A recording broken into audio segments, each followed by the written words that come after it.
heart and feel it in your soul.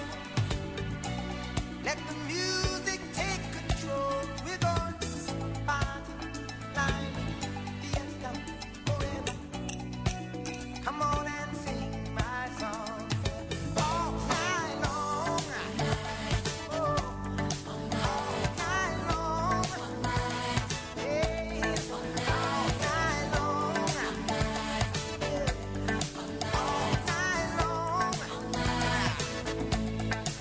Yeah, once you get started, come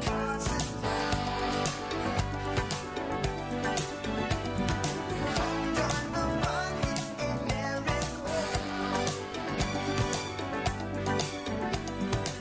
Everyone's dancing their troubles away. Come join our party and see how we play.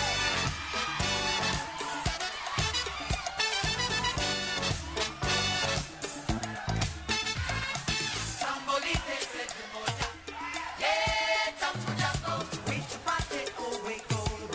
Oh, tambula, tambolite se te moja, yeah, tambo. Oh, yeah, we're gonna have a party, yeah, all night long, all night, all night long, all night, all night long,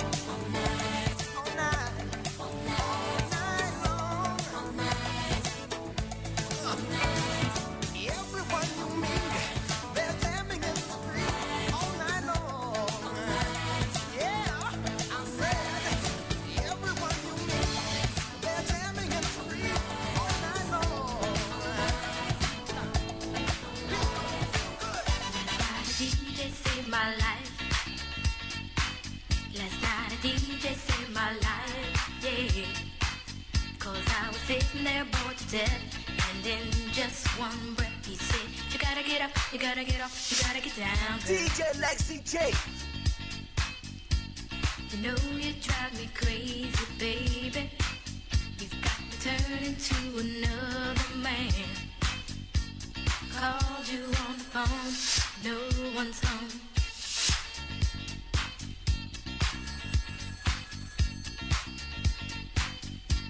Baby, why leave me all alone?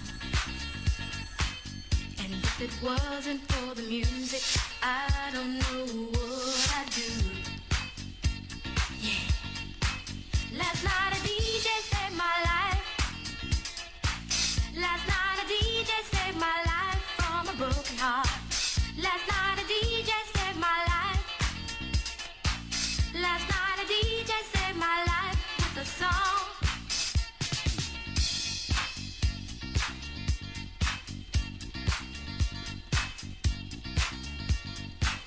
You know I hopped into my car.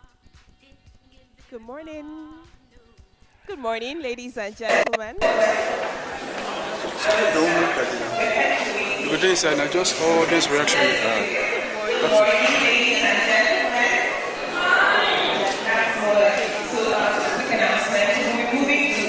It's because we understand that this place will be fully packed. That's a joke, that's a joke. We're doing it here. Good morning, ladies and gentlemen. Thank you very much for joining us this morning.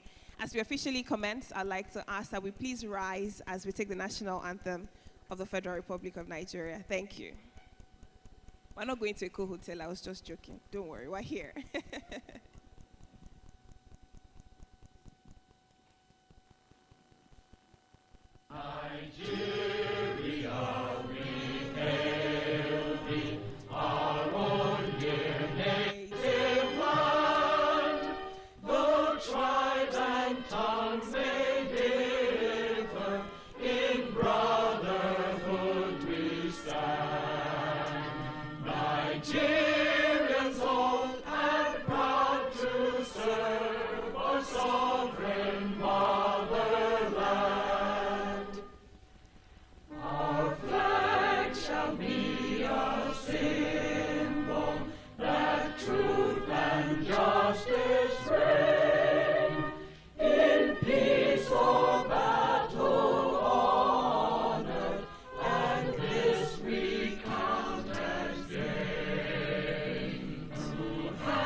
Amen.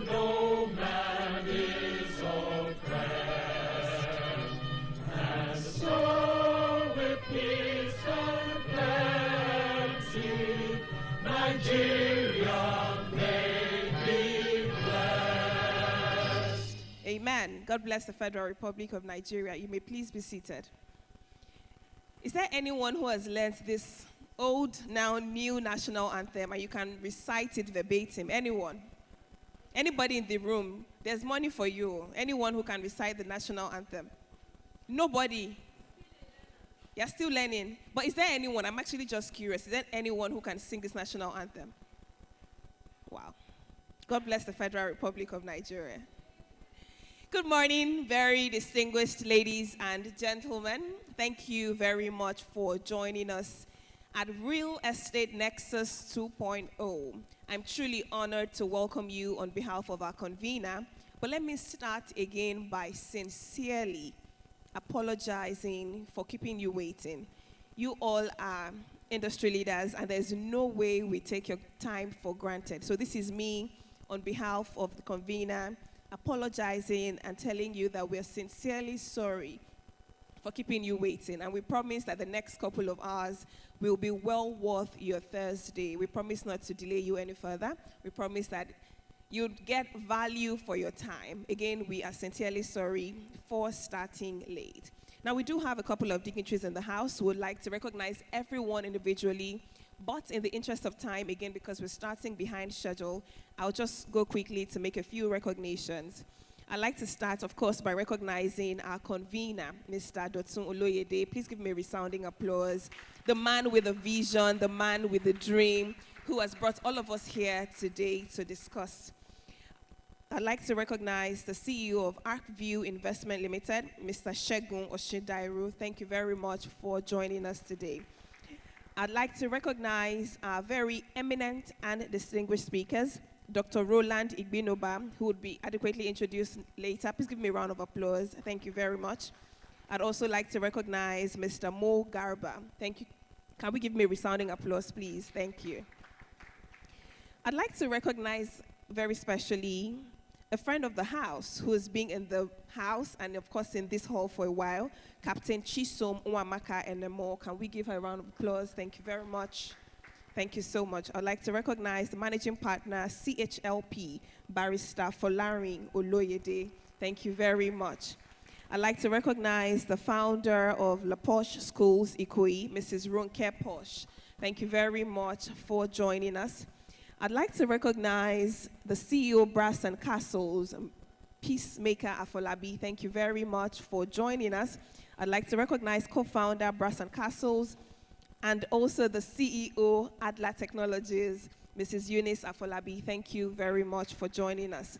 And last but certainly not the least, I'd like to recognize the parents of our convener today, Prince and Mrs. Bisi Oloyede. Please give them a resounding round of applause. The father and mother of Mr. Dotun Oloyede are in the house, and we're truly thankful for them. Thank you very much, Mommy and Daddy, for being here this morning. Without much further ado, we will get on with what we have come into the room to discuss.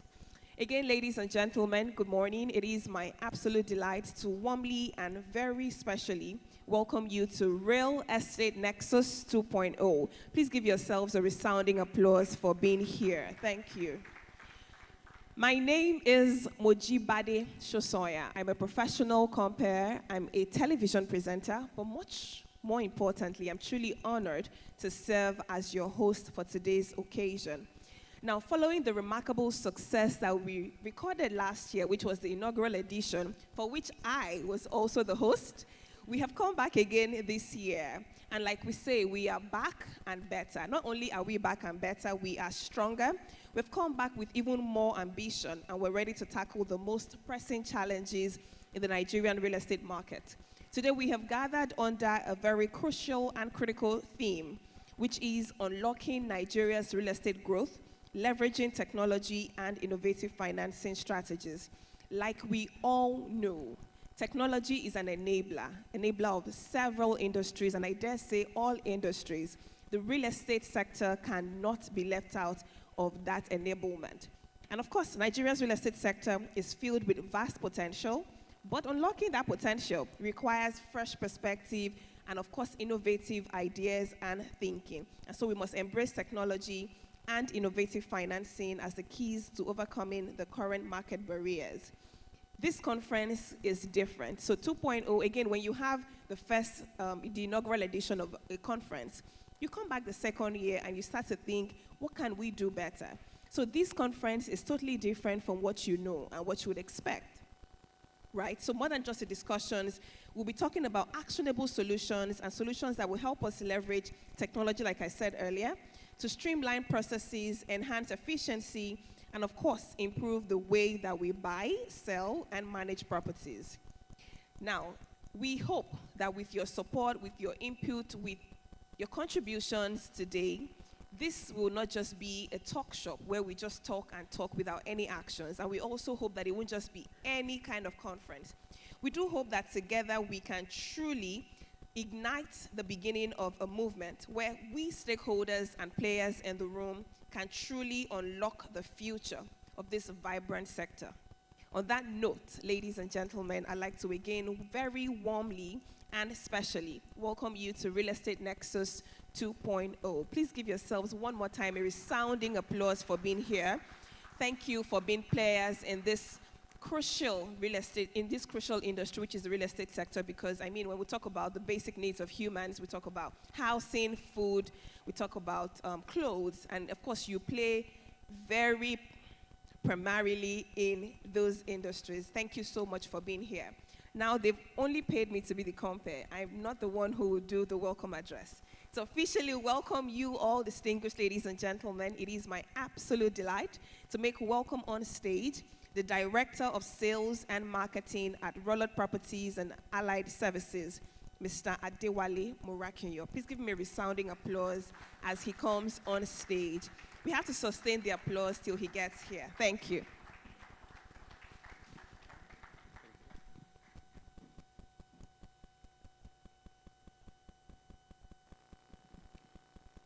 Good morning, distinguished guests, ladies and gentlemen. It is a true honor to stand before you this morning as we embark on what promises to be an enlightening and impactful day at Rex 2.0, as earlier said. On behalf of the MD CEO and the entire staff and management of Rollard Properties and Allied Services Limited, I want to extend a warm welcome to each one of you. Whether you are joining as a real estate professional or new build, or a tech or a financial strategist, you might actually be a curious observer, but one thing that is certain is that we are delighted to have you with us for this important conversation. The theme of this year's conference is Unlocking Nigeria's Real Estate Growth, Leveraging Technology and Innovative Financial Strategies. Couldn't be more timely than this very time. Therefore, as you know, Nigeria is at a pivotal point in its real estate journey with a vast, untapped potentials waiting to be unlocked.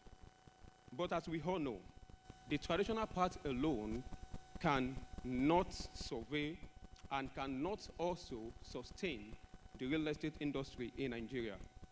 Today's real estate market is evolving, and to truly unlock growth, we must embrace two key drivers: technology and innovative financial strategies. In a world where technology is transforming industries at a breathtaking pace, real estate must not be left behind. From digital platforms that streamline property transactions to smart building technologies that enhance how we live and work, the opportunities are actually limitless. Property technology is revolutionizing how we buy, sell, and invest. It is clear that to stay competitive, we must embrace wave of innovation. Alongside these, innovative financial strategies are the backbone of real estate growth. Traditional financial methods, while effective, often come with limitations that restrict access for a large portion of population. But today, the rise of new technology models, whether it's crowdfunding, digital currencies, or more flexible investment scheme, there is a shift towards making real estate investment more inclusive and accessible to all. At Roller Properties and Allied Services Limited, as we are deeply committed to being at the front of these changes, our mission is not only to develop properties, but to contribute meaningfully to Nigeria's economic growth by making real estate ownership and investment more technological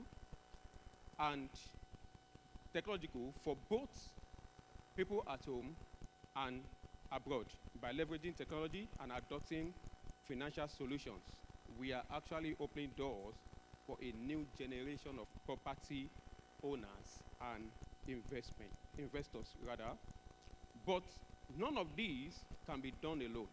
It requires collaboration between real estate developers, financial institutions, technology experts, and of course, the people at the heart of this industry. That is why today's conference is so critical.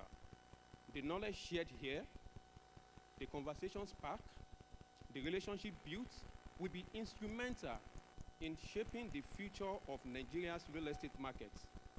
I want to take this moment to sincerely thank our esteemed speakers and panelists for joining us today. Your expertise and insights will be invaluable as we explore these themes of technology and finance together. And of course, a big thank you to all our partners who have made this event possible. As we move through today's program, I encourage all of you to engage fully, ask questions, participate in discussions, and connect with fellow attendees, whether you are here to learn, share ideas, or explore opportunities. Today is about unlocking growth together. Once again, on behalf of the MD CEO and the entire management and staff of Roller Properties, I welcome you once again to Rex 2.0. Let's make today a day of discovery, innovation, and actionable insights as we collectively work towards unlocking Nigeria's real estate growth. Thank you once again and enjoy the conference.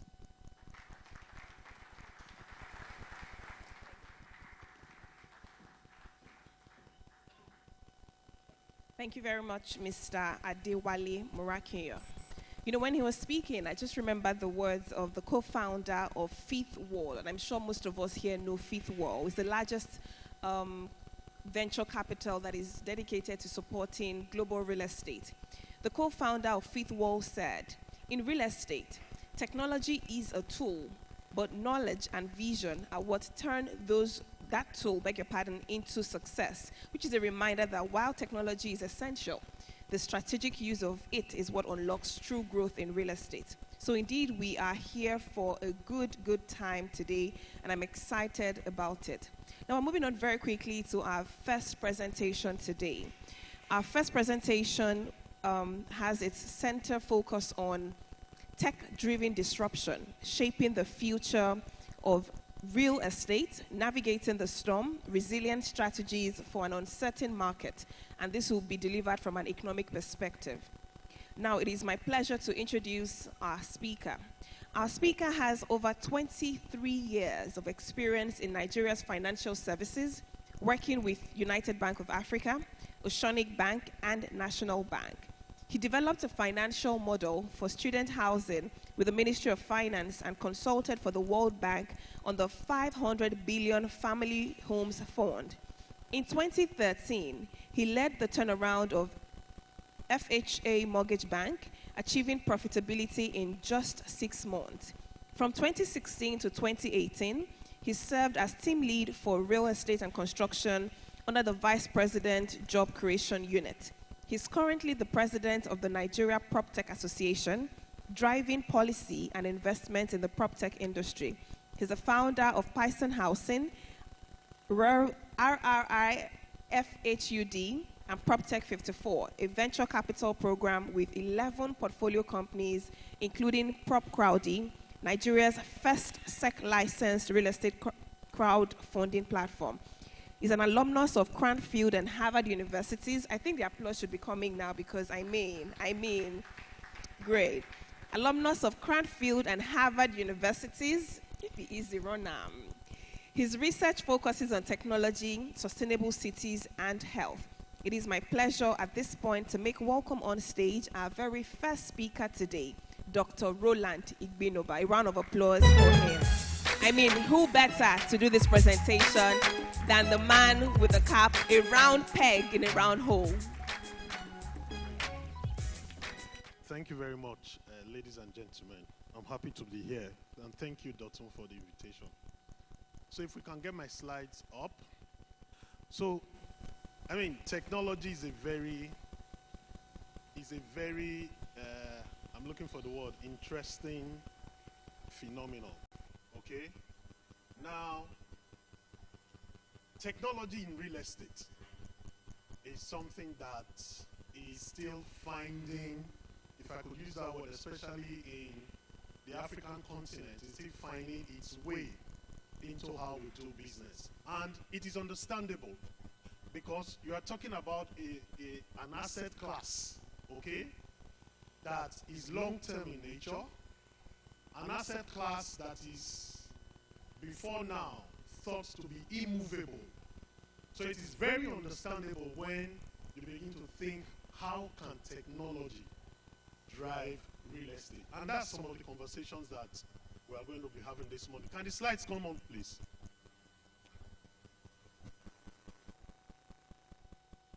Okay, so just move quickly to next slide, right?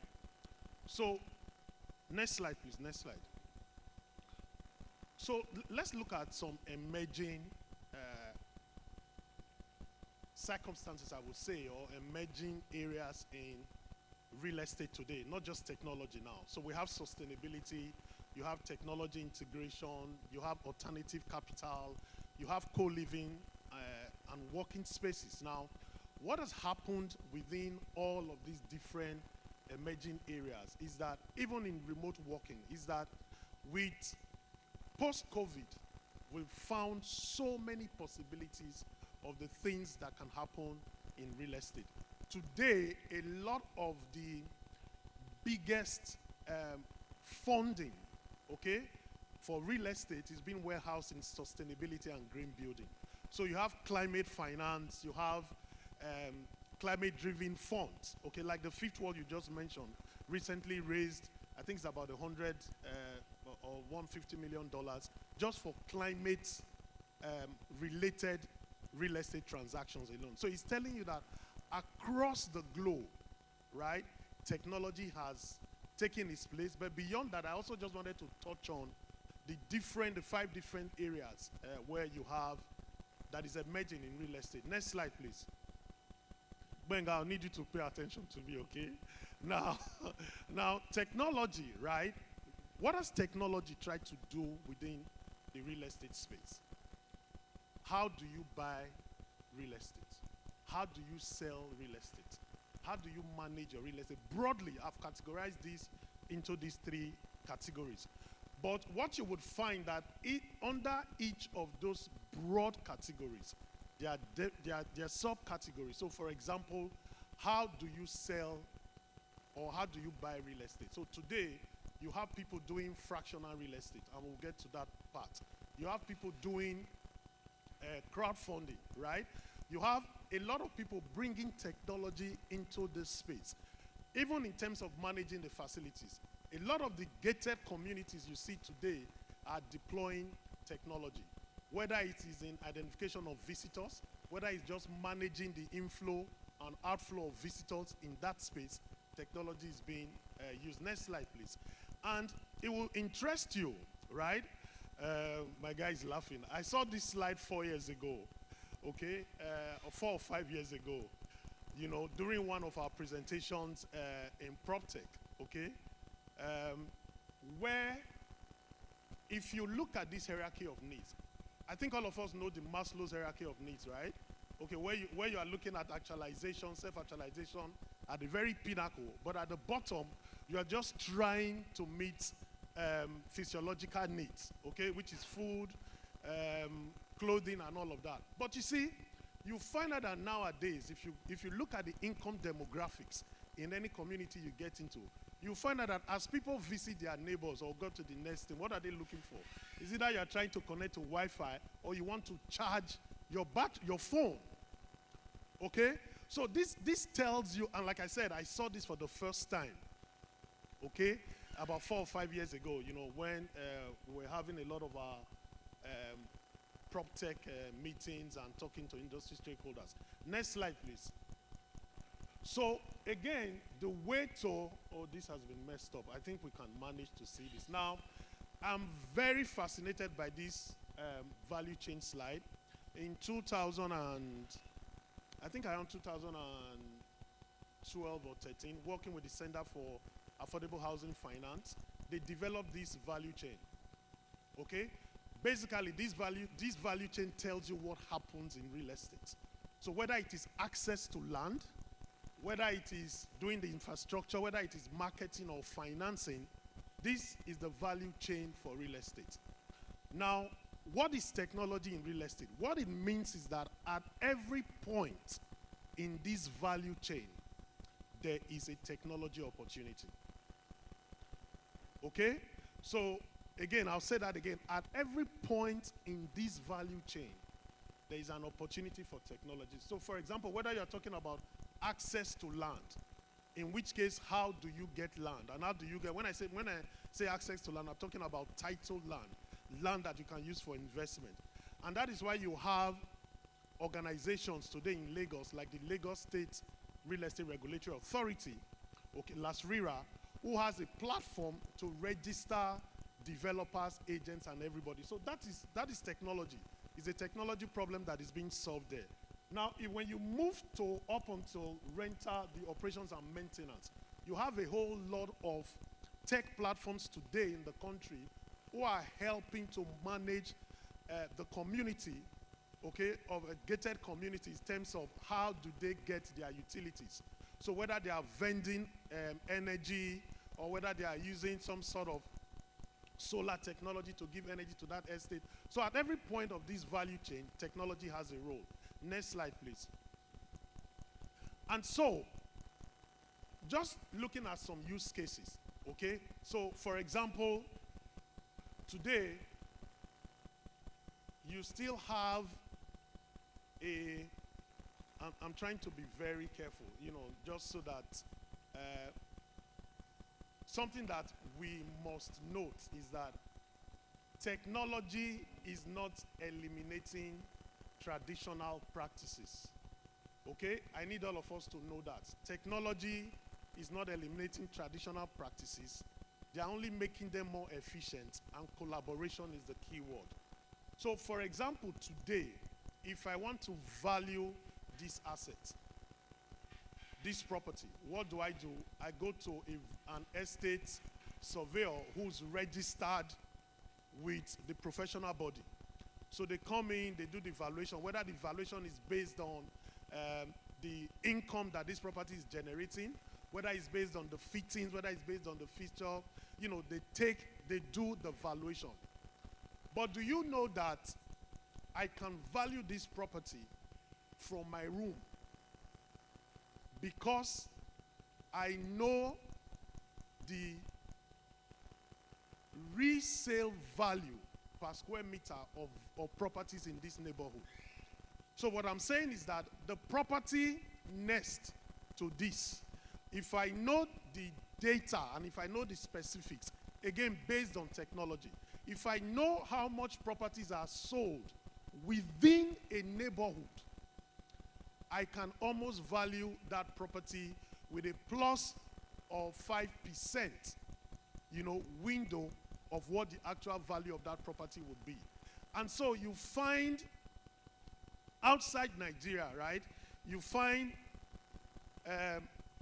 platforms like, you know, what's his name now? I think it's like, you find like Zillow, right? You find platforms like Zillow where with the click of a button, you will know the value of a property.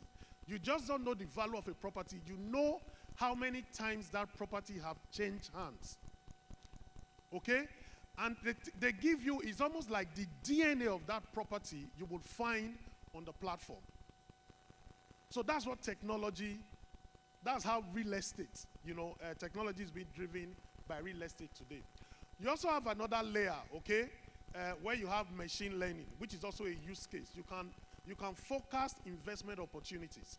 So if I say come and invest in this real estate class, because of the database that I have and how properties are traded over a period of time, machine learning, the machine is able to predict what the value of that property is. And you also have a whole lot of personalized AI platforms who provides recommendations for people when it comes to investment. Next slide, please. So again, let's look at another use case for blockchain. Now, with blockchain, there's a tech startup, Sitemap. I don't know how many of us know Sitemap, right? Today, who's helping to sort of bring transparency? Sitemap is localized in Nigeria, okay? Who's helping to bring transparency in terms of real estate transactions? So what Sitemap is doing is going to developers, trying to ensure that for a developer selling, say, 1,000 plots, that all of the people buying properties with that developer, have their title, and they can do transactions within themselves, within that community they were going to sell. But mind you, all of this is based on the general root, or rather on the original root of title. Okay? So technology is playing a lot of role, whether in blockchain, is bringing transparency, in fractional ownership. What it also means is that, if I do a transaction, so I'm trying to explain this in a very simple way. So fractional ownership is such that different parties own a part of a building. How do you have title for each of those parties? With tech platform today, they are able to do that in the country. I'm not even saying outside of the country. Next slide, please. So basically, what are the outcomes? Like we've said before, increased transparency, enhanced efficiency, and an improved process. Next slide, next slide, next slide. Let me run through this. So I lifted this slide just to give an example of what technology can do. How many of us know Gamma? Gamma. There's a challenge. Gamma, 1, 2, 3. 3 people. If I wanted to do a presentation on future trends of technology in real estate, if I put it in Gamma, it will give me up to 10 slides for free. What am I saying?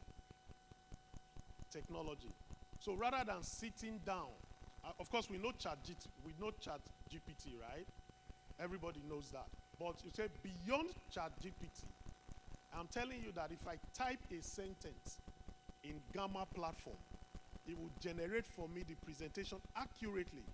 What I need to do is localize it to the environment where I'm doing presentation. So a presentation that would take me about 3-4 hours to sit down and craft, I can do it in an hour. That's technology. What am I saying? There are a lot of inefficiencies that as developers or as realtors that we are putting in our everyday businesses without thinking about technology.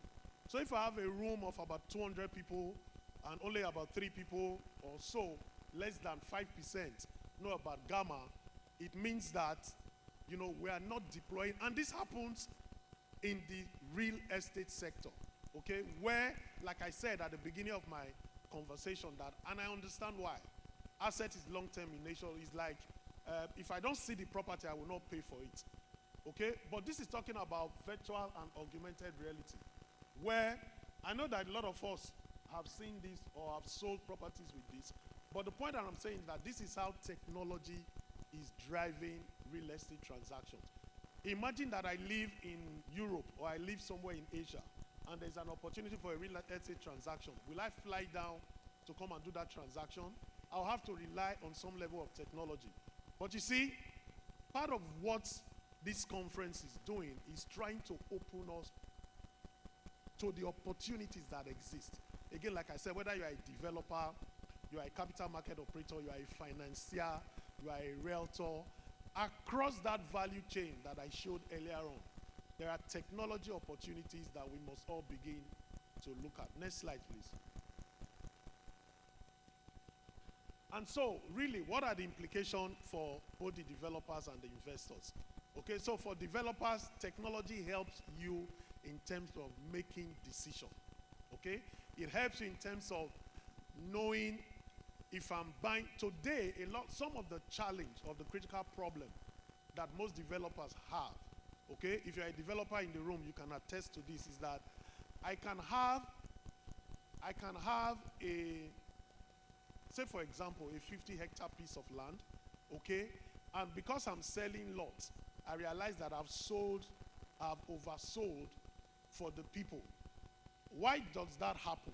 Because it can be deliberate because you want to keep selling, but most of the times in interacting with a lot of the developers, you find that the database to monitor the allocation and to monitor the people that they have sold to becomes pretty difficult.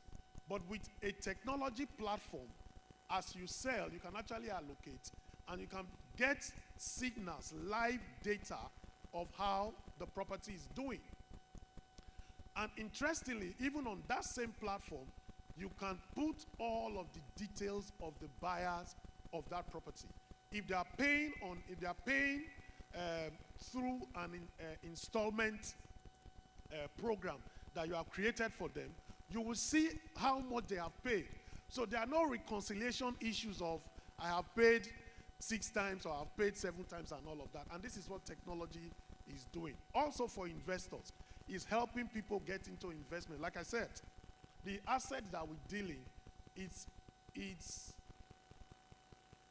an immovable asset, it's long-term, it's expensive. And so what also happens to investors is that with things like crowdfunding and fractional investment, people are able to get into that space. And I'll give some examples and some numbers around crowdfunding. Next slide, please. And so another use case that I also wanted to dwell on is crowdfunding. Now, crowdfunding is what a lot of us, I would say, know traditionally as the Isusu type of, or thrift, you know, for lack of a better word. So all of us in this room, we want to buy this, or rather this property is going to be sold, right? It would require some high net worth individual to buy this property. But what happens with crowdfunding is that all of us in the room can come together under some agreement, you know, with stipulated terms and references, and then put money together to buy this property. Now, interestingly, the good news is that since 2020, the Securities and Exchange Commission have provided rules and regulation on how to deal in the crowdfunding space. So I'll just show a few numbers just to tell us the kind of opportunities in crowdfunding. So globally, that market is valued at 19.86 billion as at 2023. If you try to punch that in your calculator, I don't know what will come out, especially with 1,700 naira per dollar today, right? But what's interesting to note is that if you look globally, right, the average size of a crowdfunding transaction is about $214. Okay, that's somewhere around 350 million naira today, right? It just tells you, next slide, you know, success rate is around 22%. Let me run through this because of time. Next slide, please. Benga. So if you look at, so we try to compare the crowdfunding market to the market capitalization of Nigeria. So today, whereas we've also put a table down just to show that, whereas in US or in North America, you have over $400 million of crowdfunding portfolio. Okay? Today in Nigeria, the total size of crowdfunding is less than 500 million naira. Why am I saying this? It means that there's opportunities in that space. If we look at Kenya, you look at India, you look at China, you look at Brazil, You know, I've left the number on the slide. Look at these different countries, you will see the size of the portfolio. It means that this is an opportunity that both developers and retail investors have not taken into consideration in this part of the world.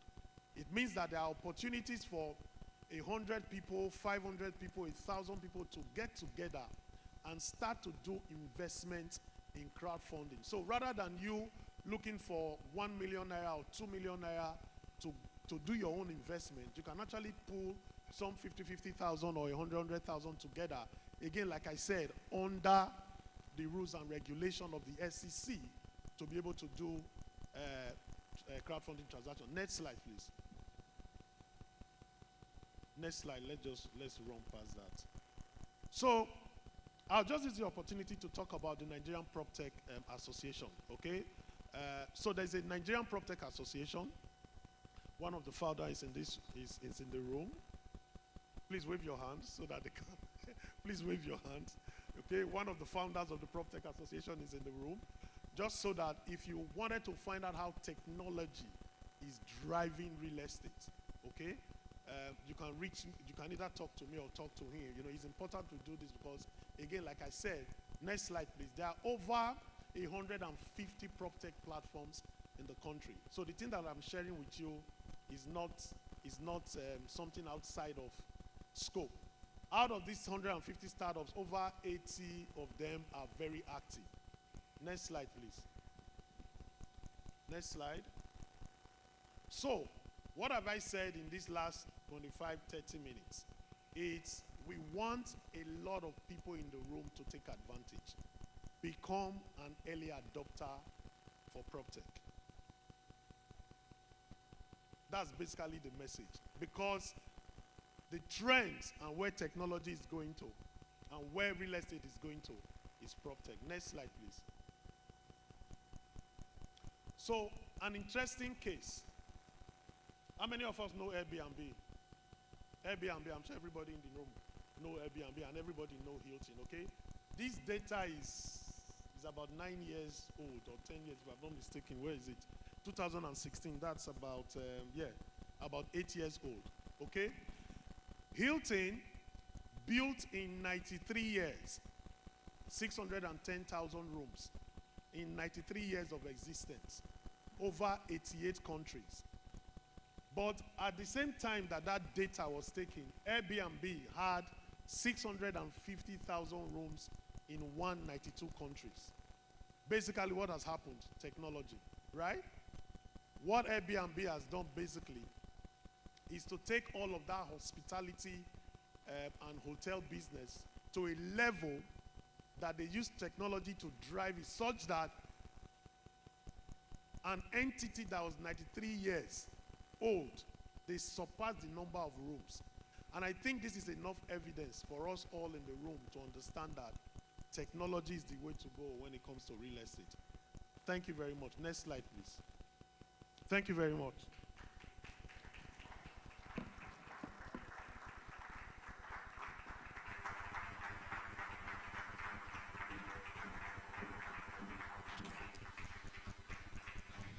Okay. That applause is not reflective of that powerful, thought-provoking presentation delivered by Dr. Roland Igbinoba. You know, I used to be a debater in primary school, and when you end your debate session on a powerful note, say, on that note, I hope I've been able to convince you and not to confuse you that technology is the way forward for real estate. One more time, give me a resounding round of applause, ladies and gentlemen. Thank you.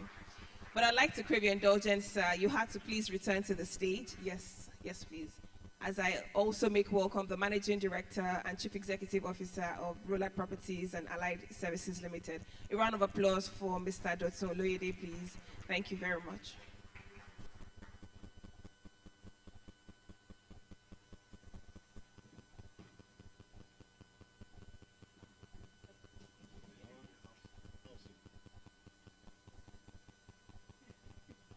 Thank you very much, Dr. Roland. That was a very, you agree with me, that was a very great presentation.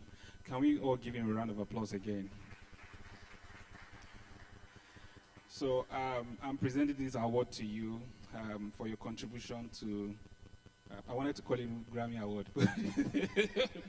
So for your contribution to Rex 2.0 on behalf of Roland Properties and Allied Services Limited. So Dr. Roland Ibinoba, thank you very much.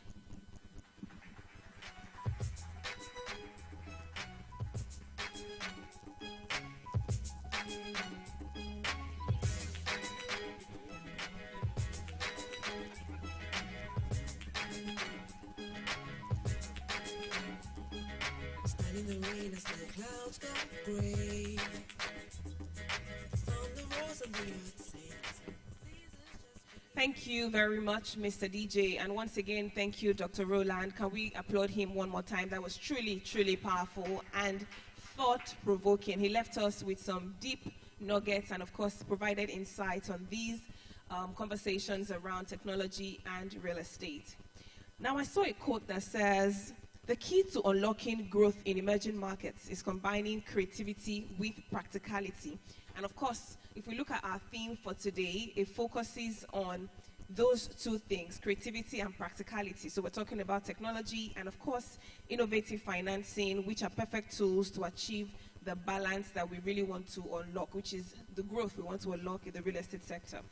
We're moving on very quickly to our next presentation. Without much further ado, I will bring up our next speaker, who is a very distinguished leader by all standards. He will be speaking to us on Capital Catalyst, unlocking real estate finance in a volatile economy.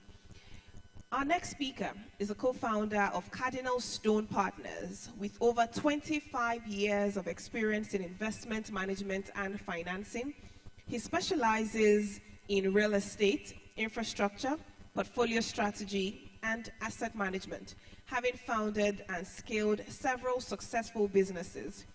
He previously served as managing director at Cardinal Stone, led equities at Renaissance Capital, and was managing director and chief operating officer at Zenith Securities. His career began at investment banking and trust company, now Stanbic IBTC. He holds an MBA from London Business School, a BSc in insurance from the University of Lagos, and is a fellow of several financial institutes. He completed executive programs at Harvard and Yale, and the founder of the Answer Heritage Empowerment Foundation.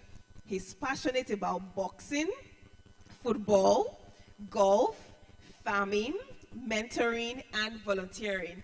I mean, our next speaker combines so many things. Not only is he a financial guru, boxing, that's a deep one, football, golf, farming, mentoring, and so much more. We're truly honored to have him here in our midst. Please join me as I make welcome the co-founder, Cardinal Stone, Mr. Mohammed Garba, fondly called Mr. Mo.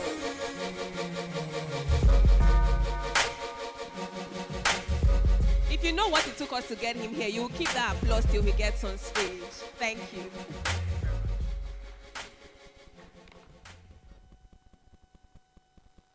Great.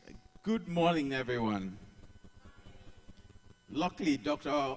Ibinoba has made my session much easier because he said most of the things I wanted to say. So, thank you very much. But finance in real estate is a very difficult thing because generally money is like water. Money flows to the area of least resistance. So if you pour water in this building today, we'll know the areas that are depressed because the water will go and gather there. So when you talk about real estate, it's having issues today in Nigeria because of the structure and need for money. You have competing asset classes. So real estate is an asset class. You have stock markets. If stock market is doing well, because you have money, you want to optimize your money. Luckily, your parents are here, so I'll use their generation. Then investment was about owning a house. Today, investment is not necessarily owning a house. I remember my very first house. I was building a house, and towards the finishing, some guys came to ask the architect. Luckily, I was there. If they could rent the house, who owns this house? Immediately, so I told the architect an abnormal amount for rent. Tell them if they're interested. And the people said they would take that amount. Immediately, I rented the house, and 4 buildings away, I rented mine out, and I rented another one, and I made almost 50% return. Why must I live in my house? It's about investing. So money would always go to the area of least resistance. One thing I had achieved, I own my house, but I don't have to live in my house. Especially if my house can give me the kind of returns, because I approached it as investments. Luckily, from the money I made there, I started building the second one, and then on and on. So I don't necessarily have to. So money ideally goes to where it is wanted, desired, respected, and reflected. It's very important. Once you respect money, money will respect you. It's like that. And so in real estate, if you have the right strategy to raise, if you approach real estate in the right manner for funding, let's use Nigeria as an example today. We have a rising population, very rapid growth in population. How then do you ensure that you are building houses that people can live in? When you go to a bank, for example, you ask them for money. And I'll say it's one of the easiest things to get funding from banks. You hear developers complain that they can't get financing. No, you've taken a project. The bank has no clarity on how they would get their money back. Giving money is the easiest thing.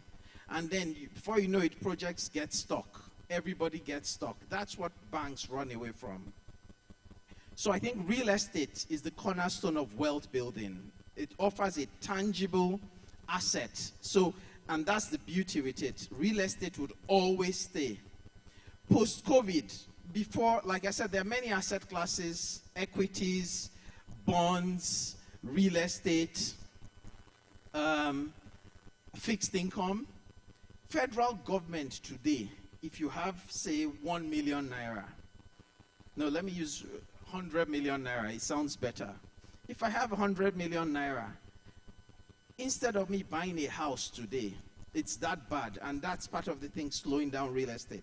I can give that money, not even to any bank, straight to the federal government of Nigeria as my investor, and they give me as much as 25%. If I buy a house for 100 million today, I cannot get 25 million naira rent. So if I can easily give money to federal government, and that's just one aspect, and it's called treasury bills. There's also bonds, even for much older people, where you don't even pay tax at all. I take that money and I give it to the federal government for 10 years.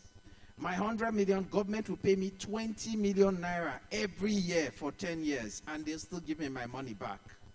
So you find out that just looking at real estate as an asset class is not the best way to approach. You must understand what is happening in other areas and learn how best to maximize or optimize your investing. So, again, talking to our parents, if instead of me buying a house, and a real life example was my dad, who was, quite successful. He was a director in Nitel. Immediately they paid him his gratuity, big lump sum. He was managing director of Nitel those days. He built a befitting house for a former director with all his gratuity. And so what will happen after that? Within 6 months, he wasn't seeing cash anymore. The first thing that happens, that very high blood pressure, that's how it starts. He didn't realize that it wasn't, and in this time, interest rates in Nigeria was around 33%. But as a former managing director, I needed a big house. In fact, it was so big that I think there were 3 living rooms. One for all his guests, one for children, one for madam, and things like that. That's how they thought. To him, wasn't doing anything wrong, but he just approached real estate the way they understood it then. 4 kids, but he had 7 rooms. I don't know who they were planning to put in the other 3 rooms. But you know what? That's how he approached it. What happened after that? He had used all his money. If he had kept that money in deposit, 33%, and used the proceeds and build a house over 4 years, he will still have his principal back without losing anything. So even when you approach real estate, there are techniques to it. It's not about getting money. Another error parents do, say when you don't have, once you have small money, start building. The truth is, if you build a house to 90%, you've not been able to roof the house. You don't have a house. So you see your money going every day until you have clarity on funding. Don't even start a project because you're just throwing money down. That money can be invested. So where I'm heading to is real estate involves a lot of planning. If you do not plan end to end, you would have issues.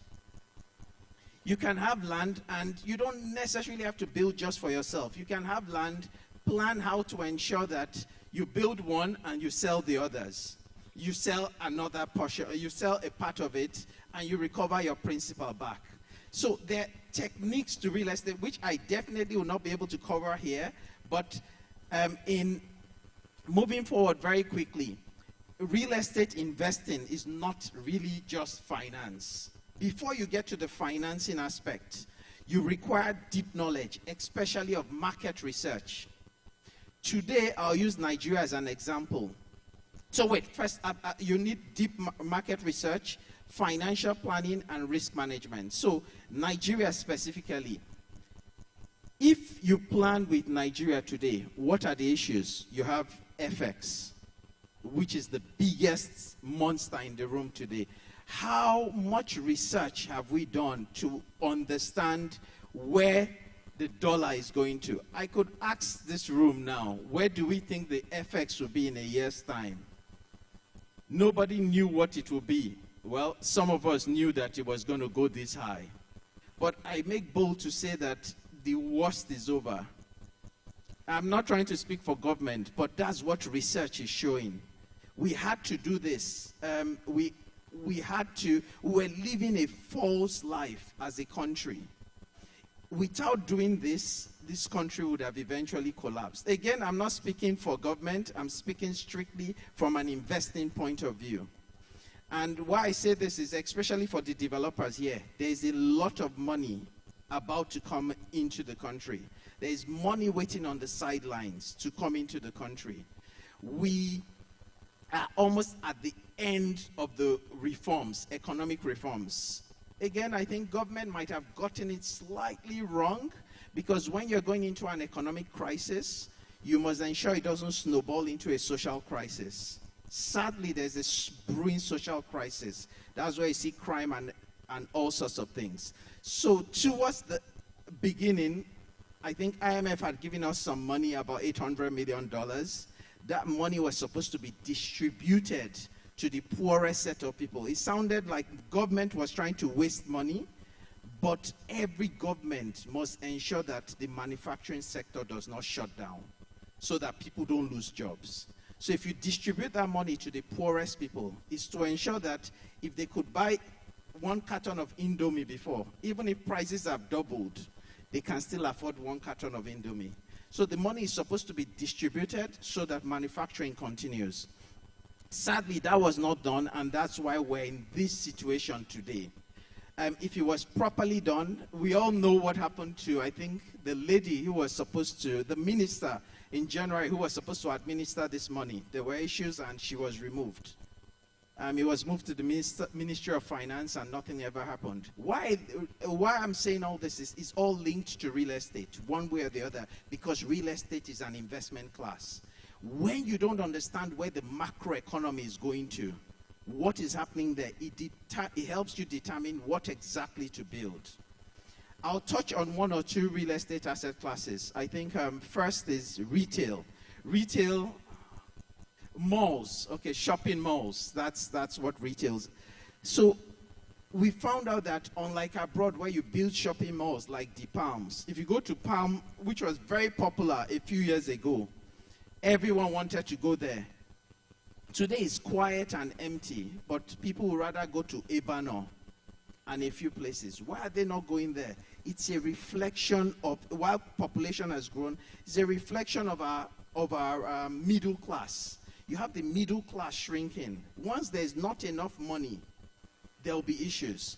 Before, I think, Obasanjo's second administration, second term, there was so much money in the country those days, and we were looking for outlets to spend money. When you go to the movies, you see people queuing. Immediately, one movie is the way we rush in because there was way more money than available outlets to spend money. Today, there's not enough money. So how do you ensure? And so that's why a lot of things are changing. Luckily, Dr. Igbinoba touched on technology. Today, you can watch some of those things on Netflix. So why do I need big malls anymore? So malls are struggling in Nigeria. Many are trying to sell because you must take it's not what you like. It's what the economy can afford. It's what that is effective. You see Ikoyi, and I'll touch on Ikoyi, Victoria Island, for example. House prices are hitting millions of dollars. It's because it is aspirational demand. It is not effective demand. If you're a real developer, some people want to, before they die, when they have money, I want to live in Ikoyi. So they are planning towards it. So whether we like it or not, house prices in those kind of areas will only continue to go up.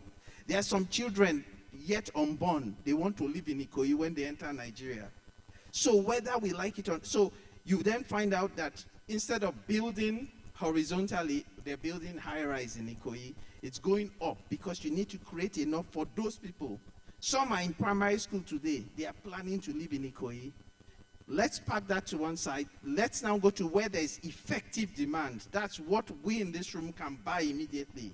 How many people are building those kind of houses? There's a huge demand, for example, because many of us have failed to build, well, building for people in their 45, 55. Those new millionaires, which Dr. Ronald is referring to, that are doing technology, they're in their 25s and 35s. They want to live in one bed and two bed. In fact, they don't want to live alone. Some want to even live in an apartment and they have other people staying with them. We don't have enough of that. That's what the demographics, that's what it's telling us. People want one beds, two beds. And luckily, some developers here who have tried it have seen strong, effective demand. If you go to a bank and bank sees clarity, they know what they're paying their workers. They know what the workers can easily afford. So when you bring projects, many bankers would not want to support or fund those kind of projects. It's not, and I'm not speaking for banks, I'm telling you that it's very easy, and you can quote me, to raise funding from banks. They just want to see exit. Nobody goes into an investment with no clarity for exit. You are saying, you go to a bank, you want to take bank loan, and they say, when you finish building, how will you sell? You say, by God's grace. No, the bank cannot use by God. You need clarity of exit. And once there's no clarity of exit, there's a huge problem. Yes, so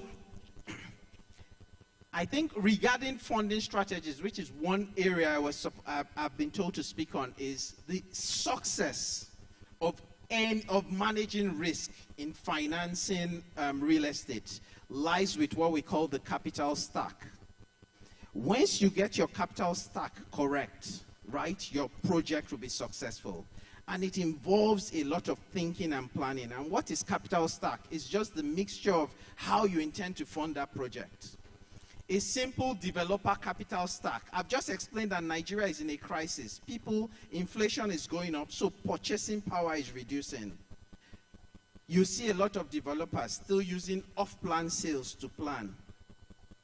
That project will fail because either half of the people who can afford it are also, they deposited for your project, but they've also applied to go to Canada. So midway, they're asking for their money back. You've used it to plan because at the beginning, your capital stack was wrong, ab initio. It did not reflect where the economy is heading to or where effective demand is. So majority of people are so disillusioned. So when you get your capital stack right, it's the key and most important ingredient for success in real estate. Today, a very simple capital stack, off the back of the envelope capital stack is what I call 30-30-40. If you do not have 30% of the equity, don't even start that project. When you put 30% equity down, you use bank funding to do the next 30%, because then you're buying most of your supplies, so you can lock down prices. And the remaining 40% you can plan with off-plan. There are people today, they call themselves developer. They still use 90% off-plan sales. Your 5 years, you are still there. Cost overrun. Everything will kill you. You can start a project today, and with my 30, 40, I'll finish my project in 18 months. You are still there, hoping and quarreling with people who you've collected deposits from. And this capital stack continues to change. Nothing says when the economy is good again, we see a lot of people getting jobs. Then you can switch back to, especially if you have the right product, you can switch back to 80% off-plan sales. It's not that the off-plan sales people disappeared. Bag of rice has increased, all sorts of things. So their spending has significantly, their spending pattern or investing pattern has changed. They're putting their money in fixed deposits. 10 years ago, no, I'll use 5 years ago. This thing I'm talking, if you give government 100 million naira today, about 5 years ago, they pay you 4 million naira every year for 10 years. Since this government came in, they've increased it to 20 million naira every year if you give them money today. So a lot of people, instead of doing real estate, are running there, even though they have the money. And after 4 years, the interest I've collected, I'll use it to buy proper, and my principal is still there, and it continues to generate. In fact, some are doing as much as 20 years. But it's all of us here that will pay for those monies, because that's what they're trying to use to stabilize the country. I don't want to go into too much macro, but those who understand it are maximizing this opportunity. Why will I use my money today to do real estate when I can easily do this, and I sit at home every day watching DSTV, and the government is working for me? I do nothing. So why will I go and to make 30% profit, 20%, when the federal government says, take, I have oil, I'm the one giving banks license, I have everything, I'm funding you 100%. So not to get too technical, but I can, if I have money and I'm a developer, I'd rather put my money to buy bonds and give the bonds to bank as collateral and collect a loan. That way, after my project, my money continues to make money for me instead of using my money and tying it down. So there are many smart ways, but I don't want to go into full financing here. There's also equity, which I've mentioned, mezzanine, JV, and what is getting more and more popular now, vendor financing. You're building a project. The man in Alaba market or really has sanitary wares, and he's not been able to sell for a while. You invite him as your partner on your project. He supplies all those things because he knows that people will come and buy them, because that's a smart way of him selling. So he sells, instead of paying him cash, you negotiate with him. If I don't give you your money back, you own one building. You've technically sold. So people are getting smarter in funding their projects. Financing options, typically private equity. Private equity is raising money, which is the most stable way to develop real estate. And we've seen a lot of real estate firms, they do what you call on-balance sheet investing. The investing stays in their company, and they say they are developers. They don't grow. And there's a limit. One of the biggest, he's here, it's UAC Properties, one of the biggest listed on the Nigerian Stock Exchange. They've just been there, and much smaller companies are 10 times bigger than them today, just because they are keeping it on balance sheet. You use third-party money, and that's what private equity is all about. It's one of the best way to fund real estate. In fact, the most stable way to fund real estate. The second one is what you call REITs as an exit option. So if I have to build today, I would always ensure that I have what will generate long-term rents. It's not very popular here. You can either be your own seller, because like I said, to get funding from banks, They want to see how you will exit that project. REIT is one of the easiest ways to exit projects. You sell it to a fund manager, 100%. We have family home funds, for example, is owned by the federal government. They have funding, but you must do it. I think PENCOM too has also introduced this 25% limit, but is also, so there are smart ways to fund projects today that developers can adopt and use in their funding. There's also government and institutional support. There's diaspora funding, very, very technical. I can't go into that here, and luckily, Doctor had also mentioned crowdfunding. However, crowdfunding has two implications. While he mentioned that it's a good form of raising money, it cannot work in Nigeria, or it's not working in Nigeria, and it will continue to struggle. One immediate reason is because we don't have a middle class. Why will I give money to a developer that wants to do something when federal government says they'll give me 20 or 25%? Who do I trust more? A project that I cannot see whether you will finish, or a project where the federal government is there and they're giving me my money? That's one. Second, and more importantly, is building approvals. They're not very fluid here. Sometimes you genuinely give a developer money and government is slowing them down. They are not able to build. And third, and more important, is our legal system. I give you money, someone from nowhere takes you to court. 20 years you are in court. Cases are not finished on time. The crowd, everyone gets frustrated. The developer did nothing wrong, honest, sincere person, but the economy is not set up for the right ease of doing business for real estate. And once you don't have this, why do you think people would then give you their money when there are many other outlets? So the enablers to ensure we do the right kind of funding, to do crowdfunding, it's very difficult in this market. Literally, it doesn't exist. So we can continue to put it there as a means to raise money, but the structure, the ecosystem to ensure it works does not exist. I'll take the US, for example. If crowdfunding will work there, if I rent my house to you, and you do not pay rent after 1 month, by month 2, I've gotten court order. Your things are outside. It will not even pass 2nd month. The court, the speed at which, because they respect investors. So that's why I see many people, when you go to US or you watch on TV, they are living outside. It takes not more than 1 month, 30 days. 30 days, tenant is out. I come with bailiffs. But here, government will say, and after 6 months first, wait for the person. Let's understand. Or I'll report you to your pastor. Or 1 year, 2 years, yeah. Very tough period. So it's very, very hard to do investments, that crowdfunding. Because ultimately, how do I get my money back? Investment is always about how you get your money back. And then also Islamic finance. It's a growing industry. Those who understand it, even for the federal government, whenever they do sukuk, those are the roads we see. Because in Islamic financing, the developer doesn't get the money immediately. Developer has the idea, and a committee helps the developer pay all the money. So the developer is just the operation partner in Islamic finance. It's one very good way to fund, because the ultimate asset is the collateral for everybody.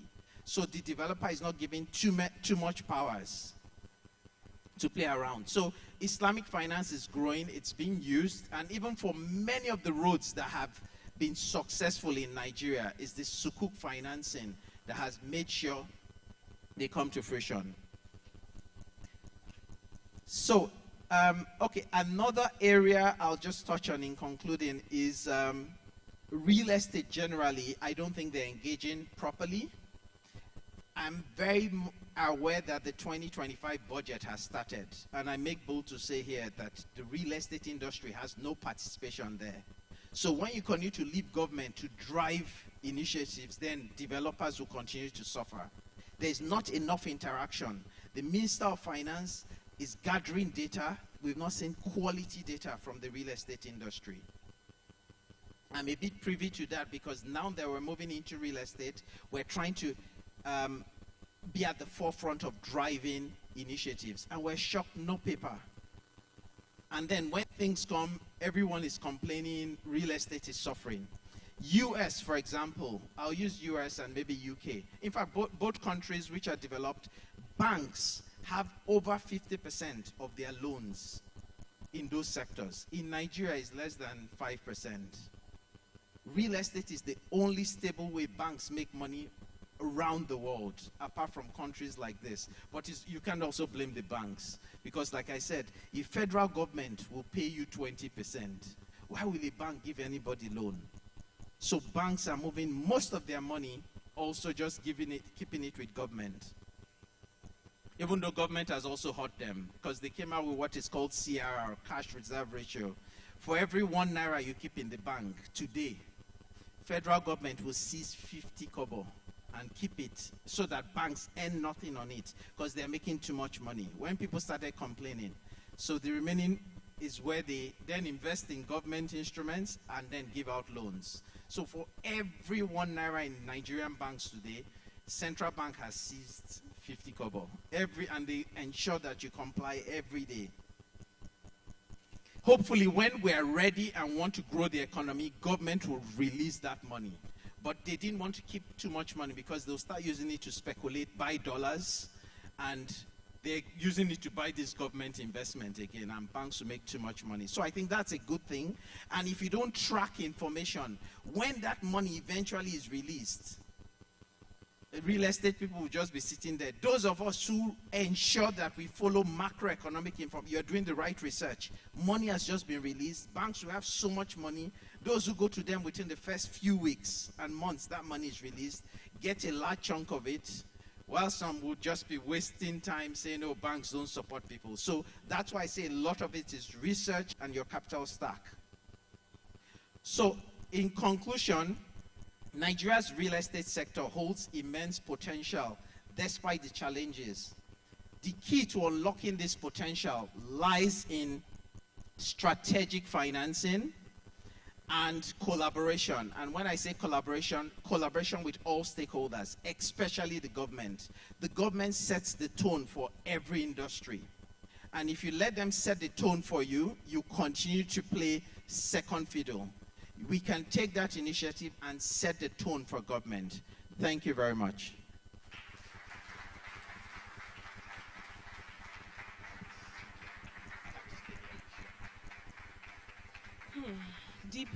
Deep thoughts. Mr. Mugarba has left all of us in deep reflection, right? Thank you, sir. Please give him another round of applause. Yes, please clap for yourself. I'd like to invite our Managing Director and CEO at Roland Properties to please help with the presentation. Please, a round of applause for Mr. Dotson as he comes off stage. You know, it looks very blurry now, but with our participation, and not just anyhow participation, our active, deliberate, strategic participation, we can all achieve that future we want for this industry.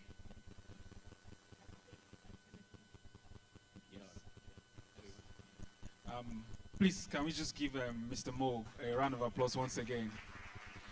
We're still going to have him on the panel session, and we'll have him expand more. I personally have some questions for you. I know a lot of people want to hear more of those things, and particularly how we're going to, navigate some of the shortcomings and all. But right now, I'm just going to present this award on behalf of Roland Properties and Allied Services for your incredible contribution as a speaker to Rex 2.0. Thank you very much for coming, and it's a pleasure.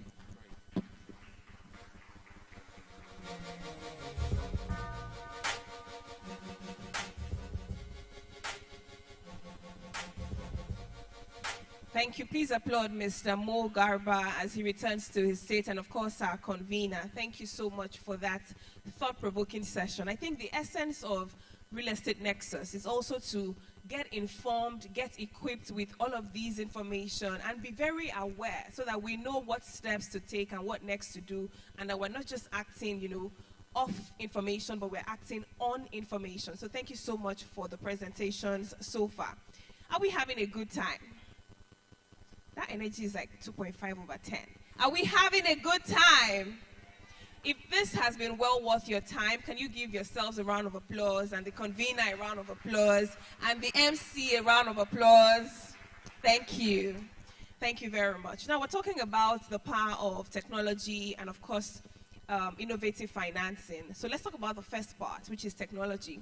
If we don't put into practice what we're talking about, how do you know that we're serious here? So our next speaker will be joining us virtually using the power of technology to connect with us from thousands of miles away. It is my pleasure to introduce the founder and partner at Nairametrics Financial Advocates, the team behind the nairametrics.com. With over 18 years of experience, he's a chartered accountant, proficient in various fields, including accounting, corporate finance, financial management, corporate strategy, business development, change management, and personal finance. He holds fellowships from the Chartered Institute of Marketing and the Chartered Corporate Administration, and is a certified investor relations practitioner and a member of the UKIR Society. He's a respected advocate for personal finance. He's known for his insightful analysis and engaging blog posts on financial literacy, the Nigerian stock market, and economic trends. He's a trailblazer in personal finance advocacy in Nigeria, having pioneered radio shows, podcasts, social media content, and YouTube programs to educate and empower others in their financial journeys. At this point, we will now receive on the screen the one and the only co-founder of Nairametrics, beg your pardon, Ugodre Obichukwu. Give me a round of applause. Let him feel it from wherever he is as I now yield the stage to our next speaker. We're really excited to have you. We know that it's quite early over there, but thank you for joining regardless of time. It just shows your commitment and dedication to this cause. Over to you, sir. Thank you. Thank you very much for having me. Can you hear me? Very loud and clear, sir. Okay. I need permission to share my screen so that I can.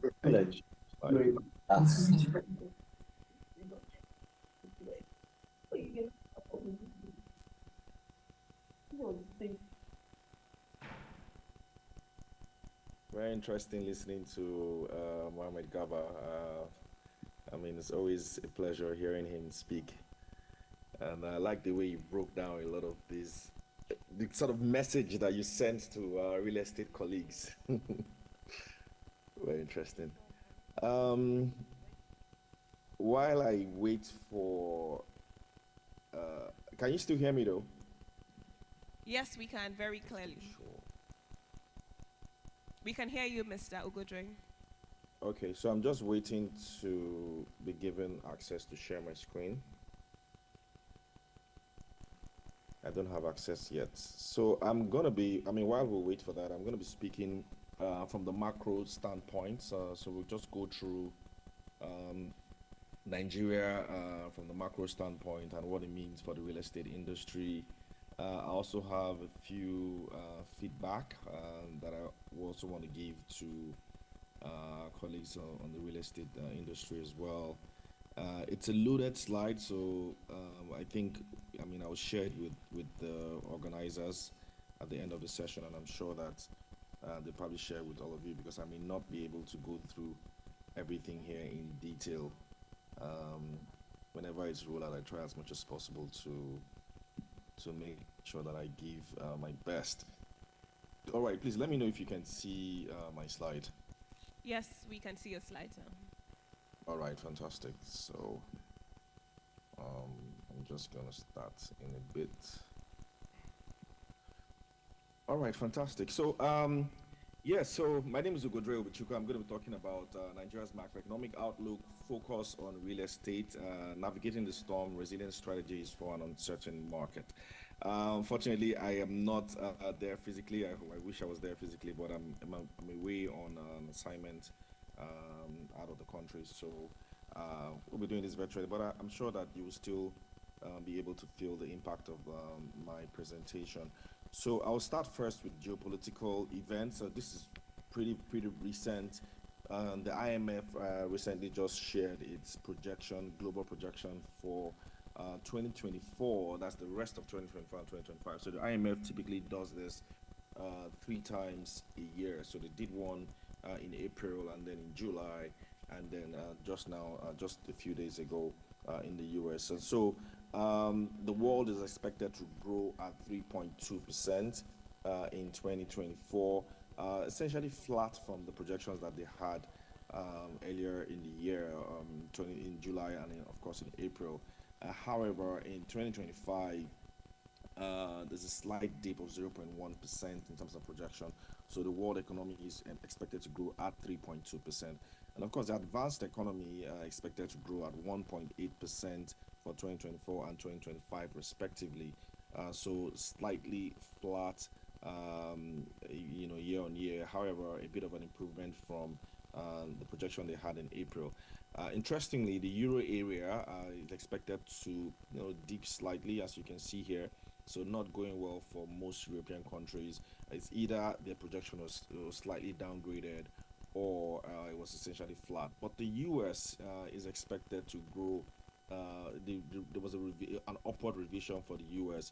So we're seeing 2.8% projection in 2024, just higher than what they had earlier in the year for them. And of course, interestingly, China as well was revised downwards. They revised China's projection slightly downwards as well. And then for Sub-Saharan Africa, which concerns all of us, Sub-Saharan Africa's economic growth 3.6%, revised downwards for 2024. So they expect that we might fall slightly lower than what was projected earlier in the year. And of course, in 2025, Sub-Saharan Africa is expected to grow at 4.2%. This one is revised upward. And of course, Nigeria, the one that concerns us specifically, 3.2%, essentially flat for 2025. And let's remember that last quarter we grew at 3.19%, but they expect us to close the year at 2.9%, slightly lower than what was initially revised. And so what does this all mean? So essentially, very important to know how the world is expected to grow towards the end of the year next year, because money typically chases growth. Where there is growth, you tend to see a lot of money flow in. So as things stand, it appears there is positive expectation for the US, but for the Euro area, it seems like we might be seeing a bit of a flat economic growth. While in Sub-Saharan Africa, we're still lagging behind our Asian counterparts. Look at India. India is expected to grow at 7%. Look at emerging markets and developing Asia at 5%. So we're still lagging behind, and these guys are competing with us for funds.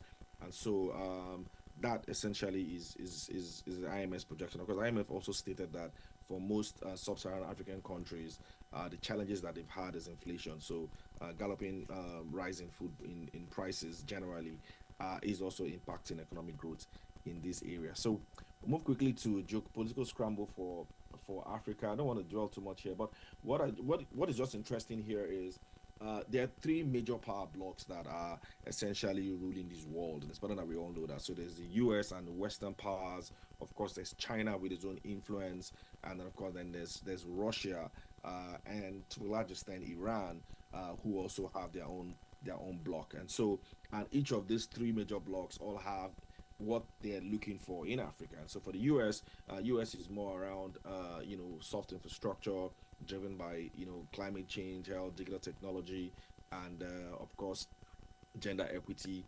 And of course through the IMF also coming up with their own form of reforms, and then China, US as well, of course, at loggerheads with China, and due to the threat that they feel China poses for their own dominance in the world economy. And this is also in a way trying to polarize how other countries who are not in this mix are relating with them. And of course, China has always been about the BRI, that's the Belt and Road Initiative. That is their own way of inroads into Africa. And of course, Russia is mostly security. So interesting thing is that for Nigeria and for most sub-Saharan African countries, I think they're wiser now. So the play is to be a bit neutral, non-aligned. So we're not necessarily aligned with anyone. The people we are aligned with is people that are ready to give us money. So as things stands, it appears that's what we're doing. But for what I've also sort of observed is that for the Nigerian government, we seem to be a bit aligned towards the West. This particular government is more aligned towards the West, and that's why a lot of the policies that we have here in Nigeria are actually very well received abroad. I'm currently in an IMF meeting in DC, and most of the feedback we get here is they really love some of our macroeconomic policies. As harsh and as difficult as they have been, painful as they have been for Nigerians, they tend to sort of like them. And so it appears that that's where we're going. But at the same time, we're also quite smart as well and also playing with China because China is very much focused on infrastructure development. So it's just that China's way of funding is that they fund you infrastructure, but it's mostly Chinese companies that end up doing it. So that is the geopolitical scramble that we're seeing play around globally. Now, so moving to the Nigerian economy, I think the last time I was here, I want to believe that I sort of shared this slide, just a trajectory of how we got here, where we are. So I'm not going to waste much time because I'm sure some of you already know this story. So this slide is here for you to check. But it's important to note that everything that's going on now didn't just start this year or last year. It did start about a decade ago, just shortly after middle 2024, 2014, when oil prices started dipping. That is when we started experiencing these challenges that we're seeing now. So nothing new. Nevertheless, I like to put Nigeria's economic issues in three major buckets. If you see it this way, I think it's very easy to understand. So, firstly, is a high inflation. We're facing a high inflationary environment driven mostly by energy prices, currency depreciation, money supply, and logistics issues. And of course, you also have fiscal crisis, which is government spending beyond its means. So, we've always had high budget deficits over the last decade or so. And of course, slow economic growth. I just mentioned yesterday that the IMF expect Nigeria to grow at maybe 2.9%. Now, the problem with that growth, as much as it's been growth, is that it lags behind population growth. And so, where your economy is growing slower than your population growth, there will always be imbalances. And that's what some of the things that we're facing here in Nigeria. So, this essentially is the three major issues that we have in this country. And that is what government has been trying to sort of fix. And so, what has the government done in terms of their own overhacking policy? The first thing they did is to remove fuel subsidy, not just on energy prices, also also subsidy on the electricity prices as well. You've seen a rush of forex reforms, and of course, you've also seen high interest. You're also in a high interest rate environment, all geared towards combating inflation. Now, but what has been the impact of some of these things? The reality is that we've seen inflation still gallops because of the impact of fuel subsidy removal and interest rate hike. You've seen massive forex depreciation as well. That's also triggered by the sort of forex reforms that we've had. And of course, the impact is that you've seen exit of multinationals and a lot of middle class Nigerians essentially leave the country because of the way some of these reforms have been implemented. And of course, in general, we've all seen our purchasing power essentially be decimated. So that has been the reality. But the government is not stopping at that. As much as those three issues or those three policies, that's what has driven the economy for the last 1 year or so. Beneath the umbrella, the other things that they have been doing. So you've also seen tax reforms driven by the Tax Reform Committee headed by Taiwo Edele. You've seen tax waivers being mooted. You've also seen the windfall tax as one of those policies that the government has mooted. And the civil service reforms is also on gear. Just yesterday, the government announced they were going to collapse ministries. You've seen cabinet reshuffle. So there's a lot also going on the fiscal side, trying to, as much as possible, increase government revenues. Because it's pretty clear that if you continue to have high physical deficits, then your exchange rate will always be under pressure. There's no two ways about it. There's no magic. Once your government is spending more than it earns, then that always has an impact on the exchange rate. Now we've also seen palliatives. Very interesting to listen to the Minister of Finance a couple of days ago mention that if there was one thing that they could have done better, it was actually been providing some kind of social buffers for Nigerians ahead of the reforms. I think that was one thing that they didn't do very well. They couldn't implement well enough because if they had done that, then maybe Nigerians would have been in a better position to absorb some of the shocks of the reforms. That we make no mistakes about it. These reforms are important, but they're usually very, very painful. And if you don't implement them very well, it can actually lead to worse outcomes than you ordinarily should have expected. So that was one feedback that they found, and that's why if you notice, there's a lot of pressure by the government to, as much as possible, increase the amount of palliatives that they're given in the country. Of course, you've seen monetary policy reforms, which I'll speak to much later, and then you've seen also government investing in infrastructure. So that's what the government is doing and continuing to do as part of this overall economic reforms. This is just a dashboard of a Nigerian economy in a nutshell. And as you can see, most of what we've had here has been bad. And this dashboard essentially looks at key economic indicators as it is currently versus before this government came in. So not really that good in general, but uh, trust me, it used to be worse than this. So it's actually getting better. We're actually seeing a lot of greens now compared to red. But I'll go into some of this uh, key indicators now. So I don't know which one you're riding. Are you on the petrol or are you on the petrol side or the food price? But this is essentially what Nigerians are facing today. Everything seems to be racing, but income is moving at a very, very slow pace. And it's very important to understand what this means in the bigger picture for Nigerians because people are seeing lower income compared to expenses. So there's a lot of pressure for people, and that tends to change how people spend and how people prioritize goods and services, especially real estate, because this is essentially what things are. Everything is moving faster, so people can't even plan anymore. And this is Nigeria today. And this is just also a depiction of food prices or price of essential staple food that Nigerians eat last year versus this year. As you can see, things have nearly more than doubled. This is just basic food that everybody eats. And so, but you've not seen income and grow in tandem. So even though you've seen salary revisions happen for a lot of organizations, for a lot of companies, but it's still not enough. So it's either people are cutting down on how much they are spending on food, or essentially just going hungry in general. So inflation numbers over the last 1 year, as you can see, has been galloping. We're at 30 something percent now. In terms of inflation, mostly driven by fuel subsidy removal. We did have a slight improvement in August, but of course it dipped again in September because of fuel price increase. I expect it to even I expect to see a sharper increase in October because of the increase that we've seen and because of the recent depreciation of the naira.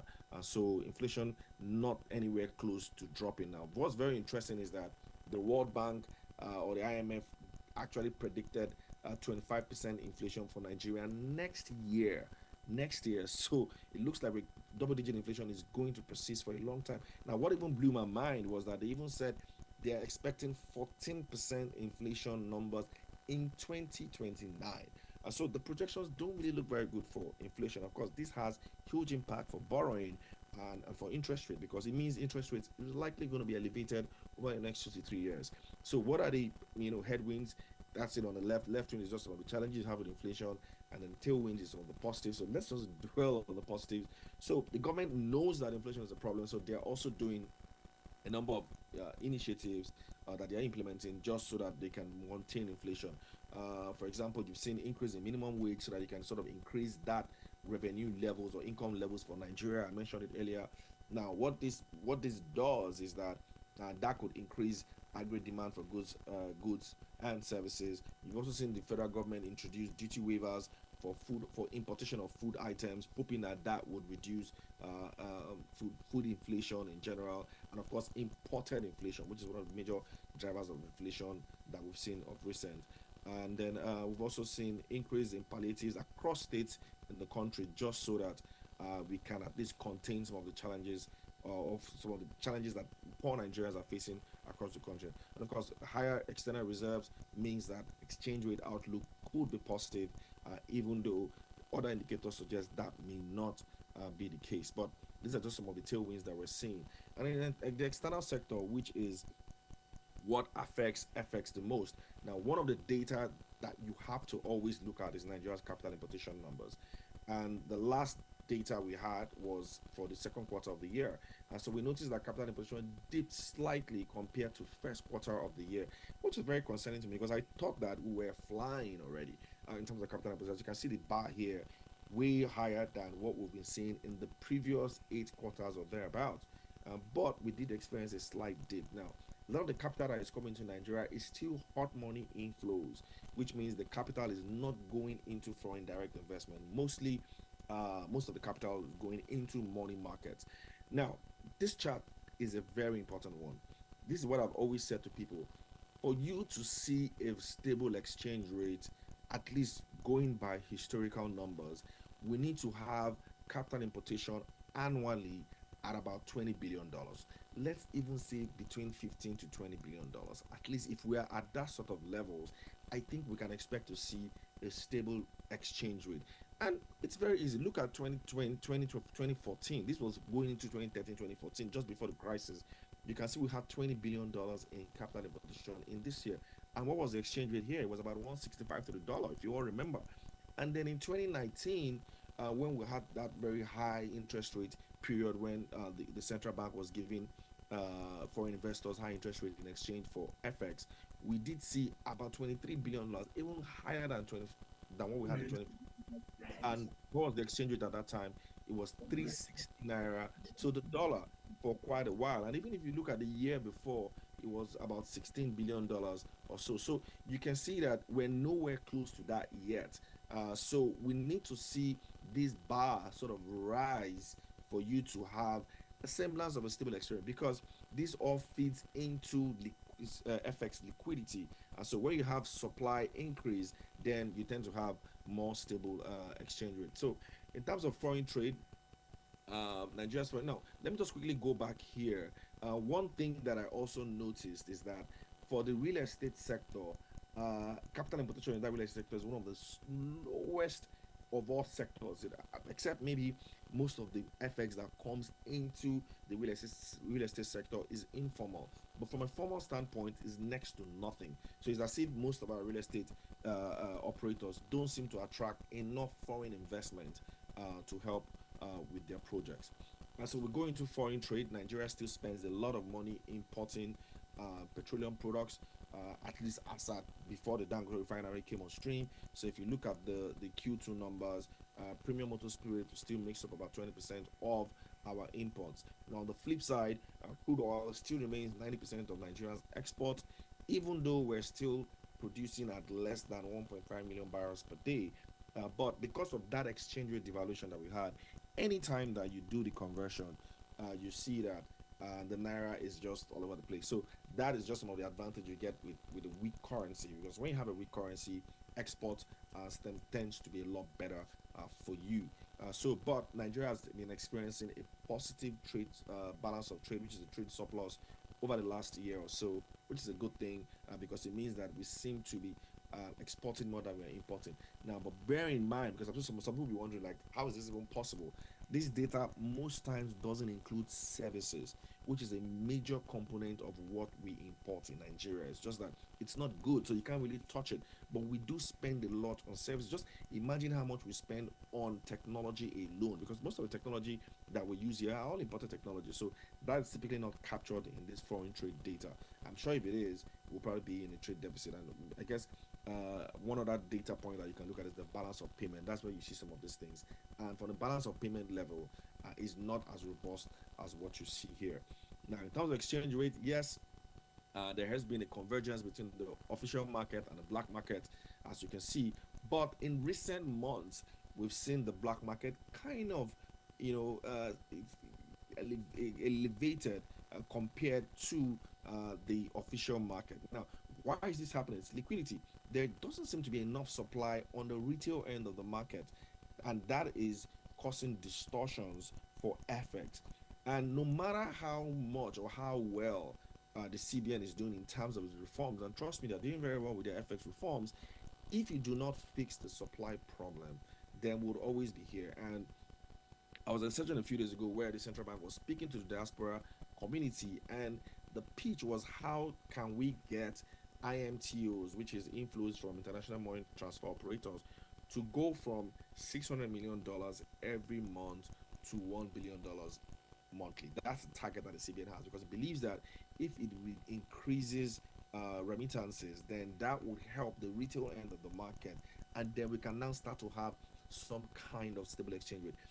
Look, and the central bank governor was very clear. He said, there is nothing that I can do as per the exchange rate if we also, as a country, do not start to export more.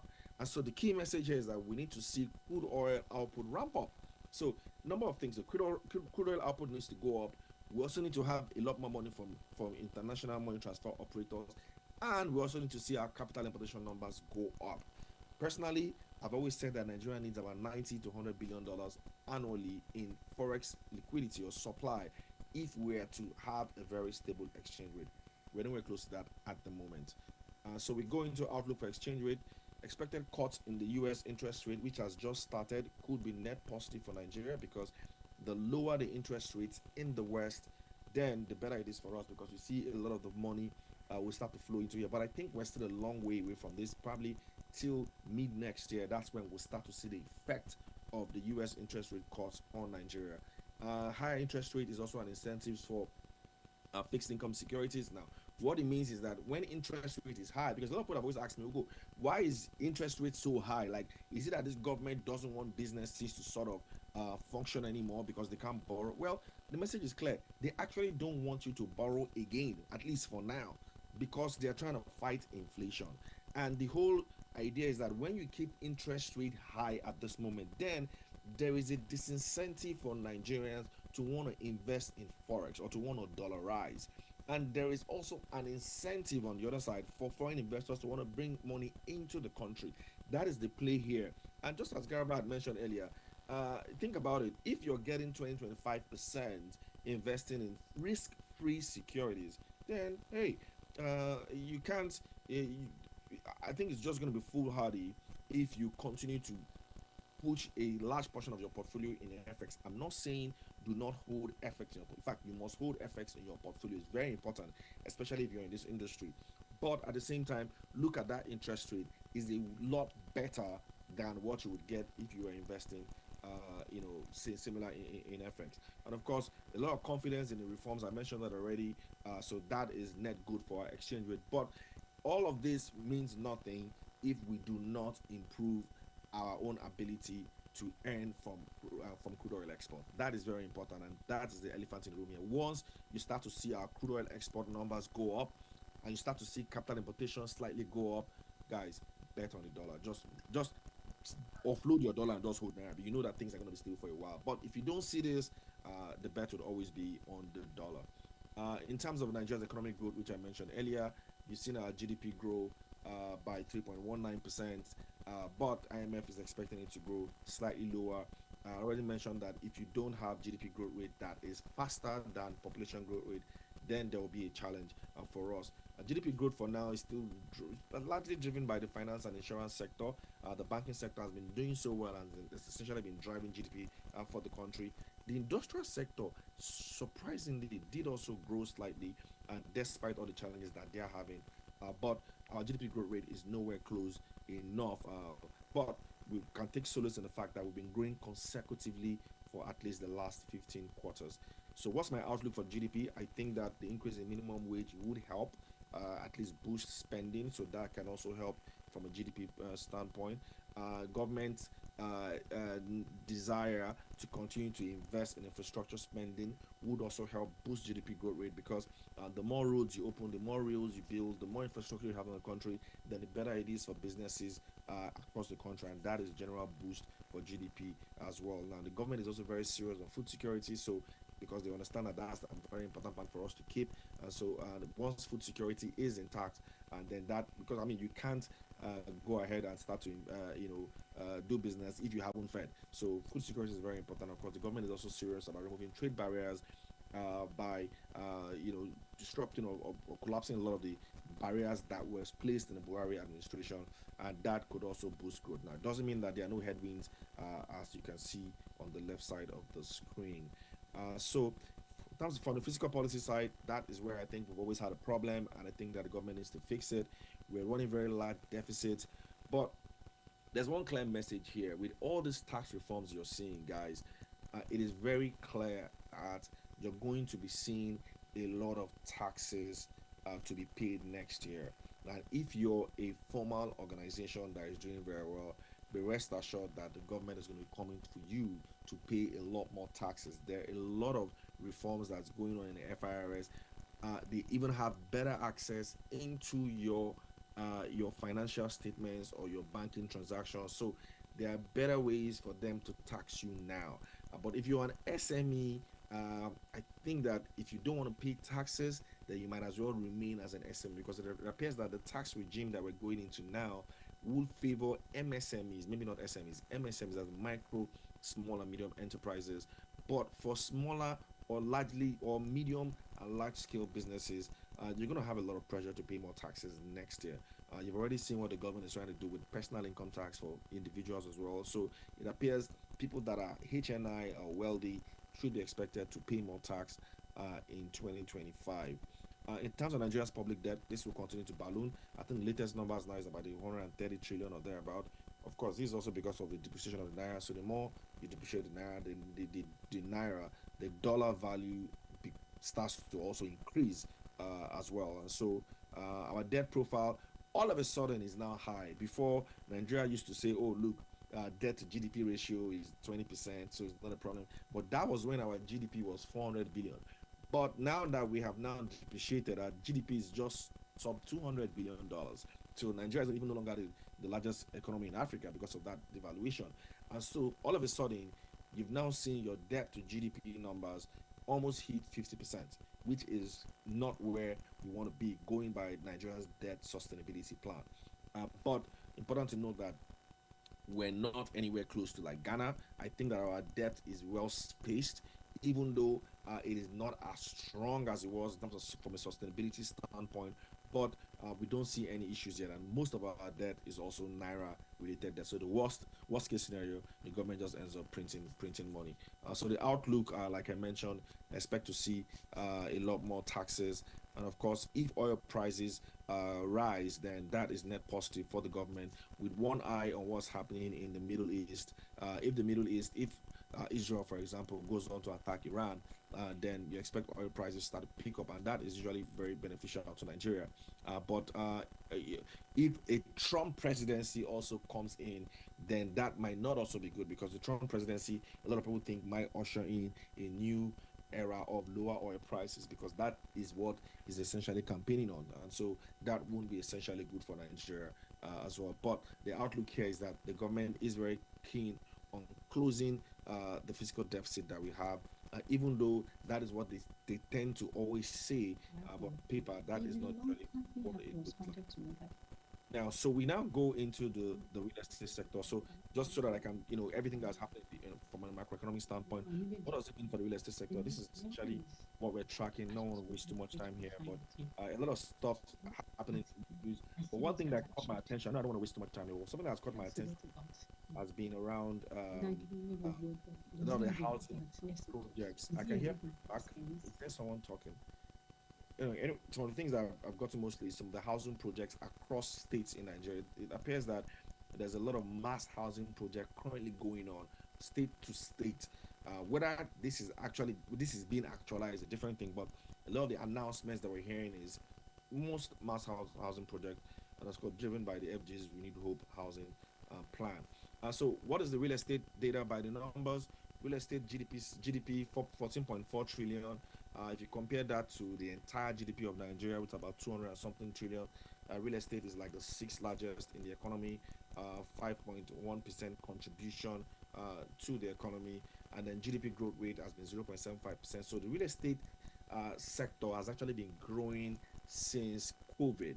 It actually has not dropped since COVID, so it's been growing, but at a very, very small rate. This is just 0.75% a quarter. I think the full year last year was about 1.5% or so. In terms of market cap, not a lot of listed real estate companies on the stock exchange, which is really quite bad, because you expect to see a lot more real estate companies on the Nigerian stock exchange. So in terms of market capitalization, just 400 billion, whereas market capitalization of the entire exchange is about 50 something trillion. So you can see that you're not even up to 1%, or so off the entire market cap of the exchange. Inflation rate 20.8% for the real estate sector, even though there is no such thing as a real estate sector in our inflation rate composition. So it's usually bulked with housing, electricity, and a few other things. But 20.8%, still below the overall inflation rate of 32.7%. But we've seen that it has been rising. Remember, I talked about capital importation. This is how much capital has come into real estate in the last 11 years, because between 2023 and 2024 is about 11 years. $398 million in total. Now compare that to $129 billion that has come into this economy in general. Now, I don't know whether it's because of the way the data is being captured, or whether it's just that maybe most of the funds come in from an informal point of view, but this essentially is what we've been seeing. And of course, bank credit to real estate, 941. This is actually billion, not trillion. 941 billion naira, which is 1.8% of the total bank private sector credits that we have in the country. This is 941 billion. So also not a lot of loans, and this is at first quarter of 2024. So not a lot of loans going in to the real estate sector from a private sector credit point of view. So what are the macro challenges that are likely going to face the real estate sector based on what I've just said here? So the weak indicators are a problem because you have slowing GDP, you have galloping inflation. That tends to have challenges on the real estate sector, because where you have weak indicators, then it means that affects purchasing power of Nigerians. That also means that building materials are more expensive. You start to see a lot of substandard products as well because of some of these weak indicators as people try to cut corners. Now, we're in a high interest rate environment, so which means borrowing becomes a lot more difficult for you, especially when you have projects that are meant to be long term. But with this sort of interest rate, you cannot borrow long term, not when interest rates are 25-30% per annum. And of course, there's a lot of reforms from the FG point of view. There's tax reform, there's forex reform, there's subsidy removal. These all also have a huge impact on the real estate sector, which I'll probably speak about when we get to Q&A. Stricter regulations should be expected because of things like building collapse, high rent, rental fees. So you're seeing Nigerians complain already about high rent. So government is taking note of that. You're going to see a lot more disputes, whether it's between between developers and their investors, or between developers and their financiers. You're going to see a lot more disputes come up, and this would all impact the sector. And of course, high poverty rates means that people, you can have a lot more, you have a lot less people flowing into the middle class. So because they are focused on feeding themselves, aspiration towards owning homes now becomes a lot less. And of course, middle class is already shrinking because a lot of Nigerians are exiting the country already. And so that same middle class that this market is meant to cater to essentially leaving the country in droves, because in search of a better life, basically. So what are the sector specific challenges? Don't want to speak too much because I think I already mentioned this through my presentation. But what is the government doing? I already said the government is doing a lot of housing projects across the country. You've seen increase in infrastructure project as well, whether it's rails or roads. We're seeing a lot of infrastructure projects going not just here but across the country, across new funding initiatives, and then tougher regulations. Now, the current model for real estate today is to cater to a narrow market, which is ultra high net worth individuals. That's the model you guys have. I think Mr. Garba spoke to this as well. Low volumes, high margins. You're seeing people build on very small, small land. I was reading one report, I think from Estate Intel recently, where they said we haven't seen any project in recent years that has been built on land.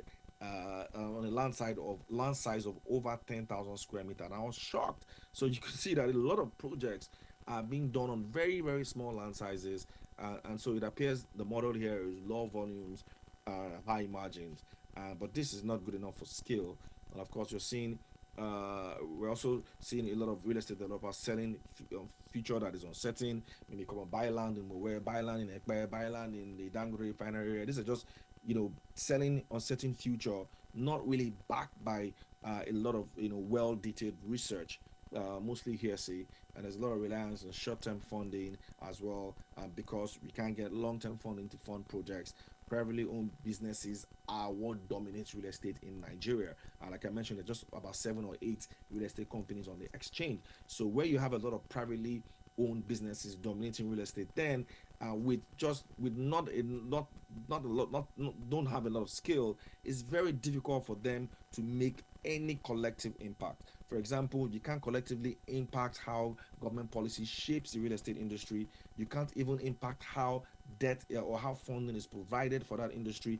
You can't also shape government policy or even leverage on sort of economies of scale for reducing your building cost or your development cost or your purchasing. So these are just some of the challenges that we've seen now. So what are consumers doing in general? These are sort of challenges that consumers are facing all over the country. I think I mentioned this already, so let me don't just dwell too much here and go straight into what I think we should be doing.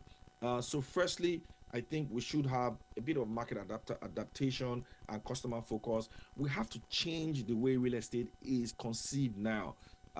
Let's understand that you have a lot of younger Nigerians now who don't really see housing the way the millennials did see housing, or those before the millennials saw housing. They have a very different mindset. So they are more into small walkable studio apartments that are very functional for them. I think a lot of them are also willing to co-live.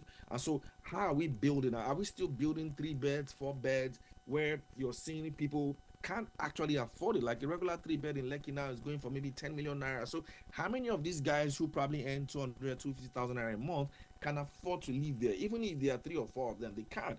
And so should we probably maybe just adjust the way we build houses now and understand that we are now in an economy where people do not necessarily need to live in very big houses again. So a lot more studio apartments. We also need a lot of recreational activities. We don't even have them at all. So it appears any little land you see now, everybody just converts it into housing. Whereas you also need to have recreation. People actually want to go out. People want to go somewhere. And when you're in an economy where people are under pressure, pressure from inflation, pressure from exchange rate, people just want to, at the end of the day, just relax and cool off. But there's hardly places where you cool off.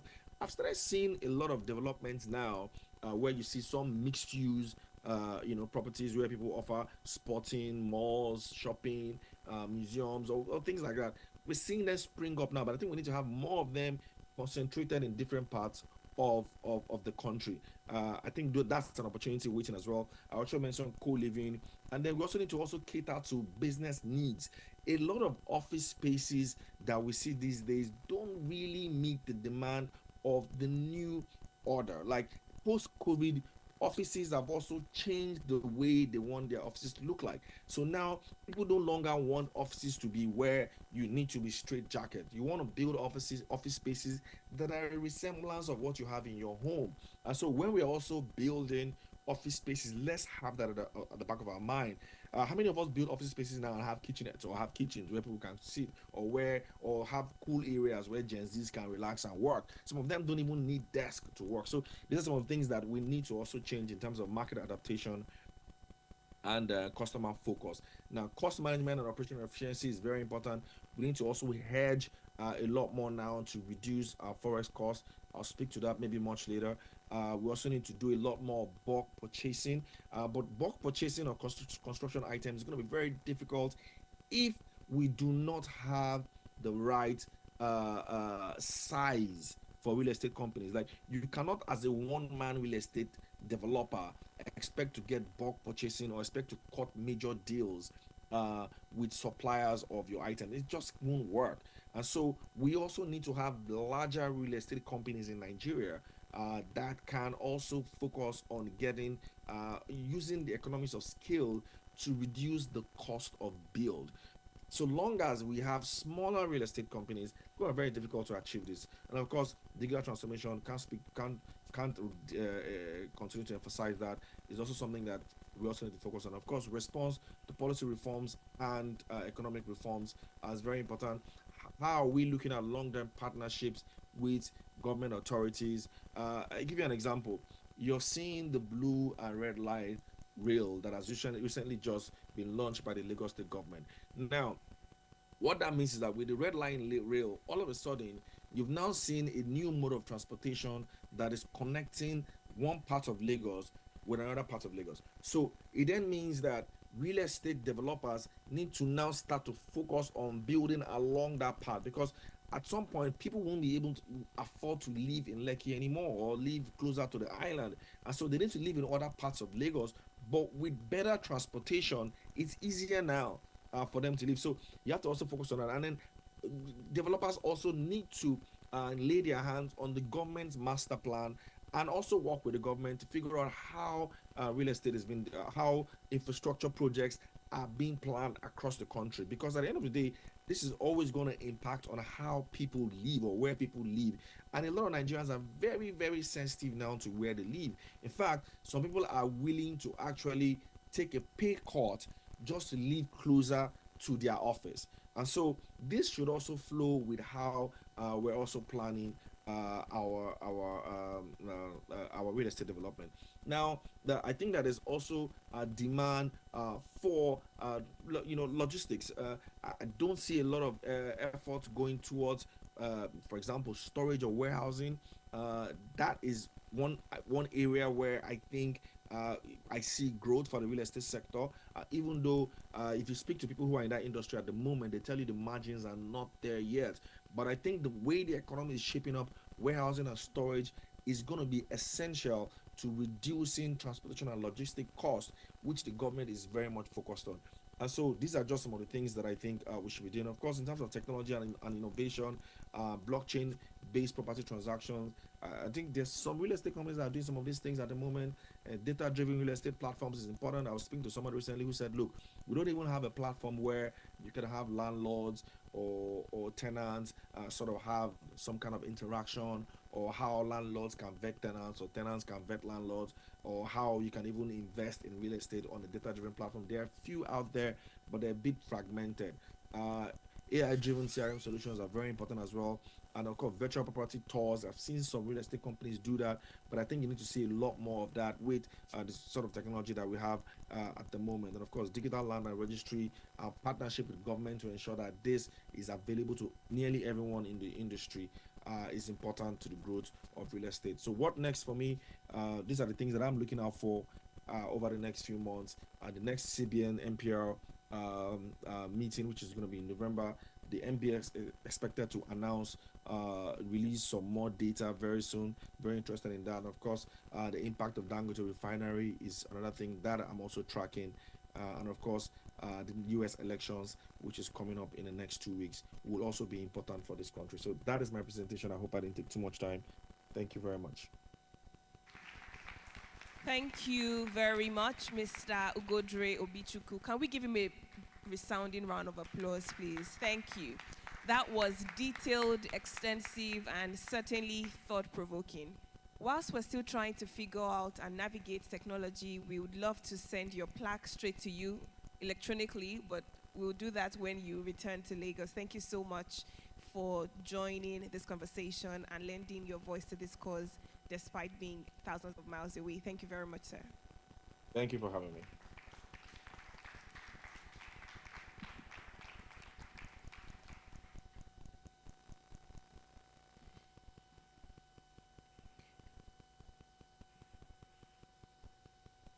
All right, ladies and gentlemen, the stage has changed. I'm now here, so I'd like to ask that we please turn our attention to this side of the auditorium. I'm sure most of us are wondering what is happening, what's about to happen. We are going to have a panel conversation with some of our speakers whom we've heard from already, and then we'll move on quickly to introducing our moderator for the panel conversation. Of course, we're talking about technology and innovative financing. We've seen the power of technology at play, having Mr. Ugodre join us virtually from the United States of America. We're also seeing innovation here, so we're not using that stage, we're using this stage, and I will be bringing up panelists very shortly. Please join me as I make welcome Dr. Roland Igbinoba, the President, PropTech Nigeria and Python House. And a round of applause for him. He'll come up stage. I'd also be asking Mr. Mo to join us. Mr. Mo was our second presenter. Please, let's make him welcome. Mr. Mo Garuba, the co-founder at Cardinal Stone Partners Limited. Thank you very much. I will also ask our convener, the managing director and CEO of Roland Properties and Allied Services Limited to join me on this stage. Thank you. We're doing the innovative style, so please take your seats, sir. Yes, yes. After we have all three of them, I will introduce our moderator who will come up stage very specially. All right, thank you. Okay, Dr. Roland will join us very shortly.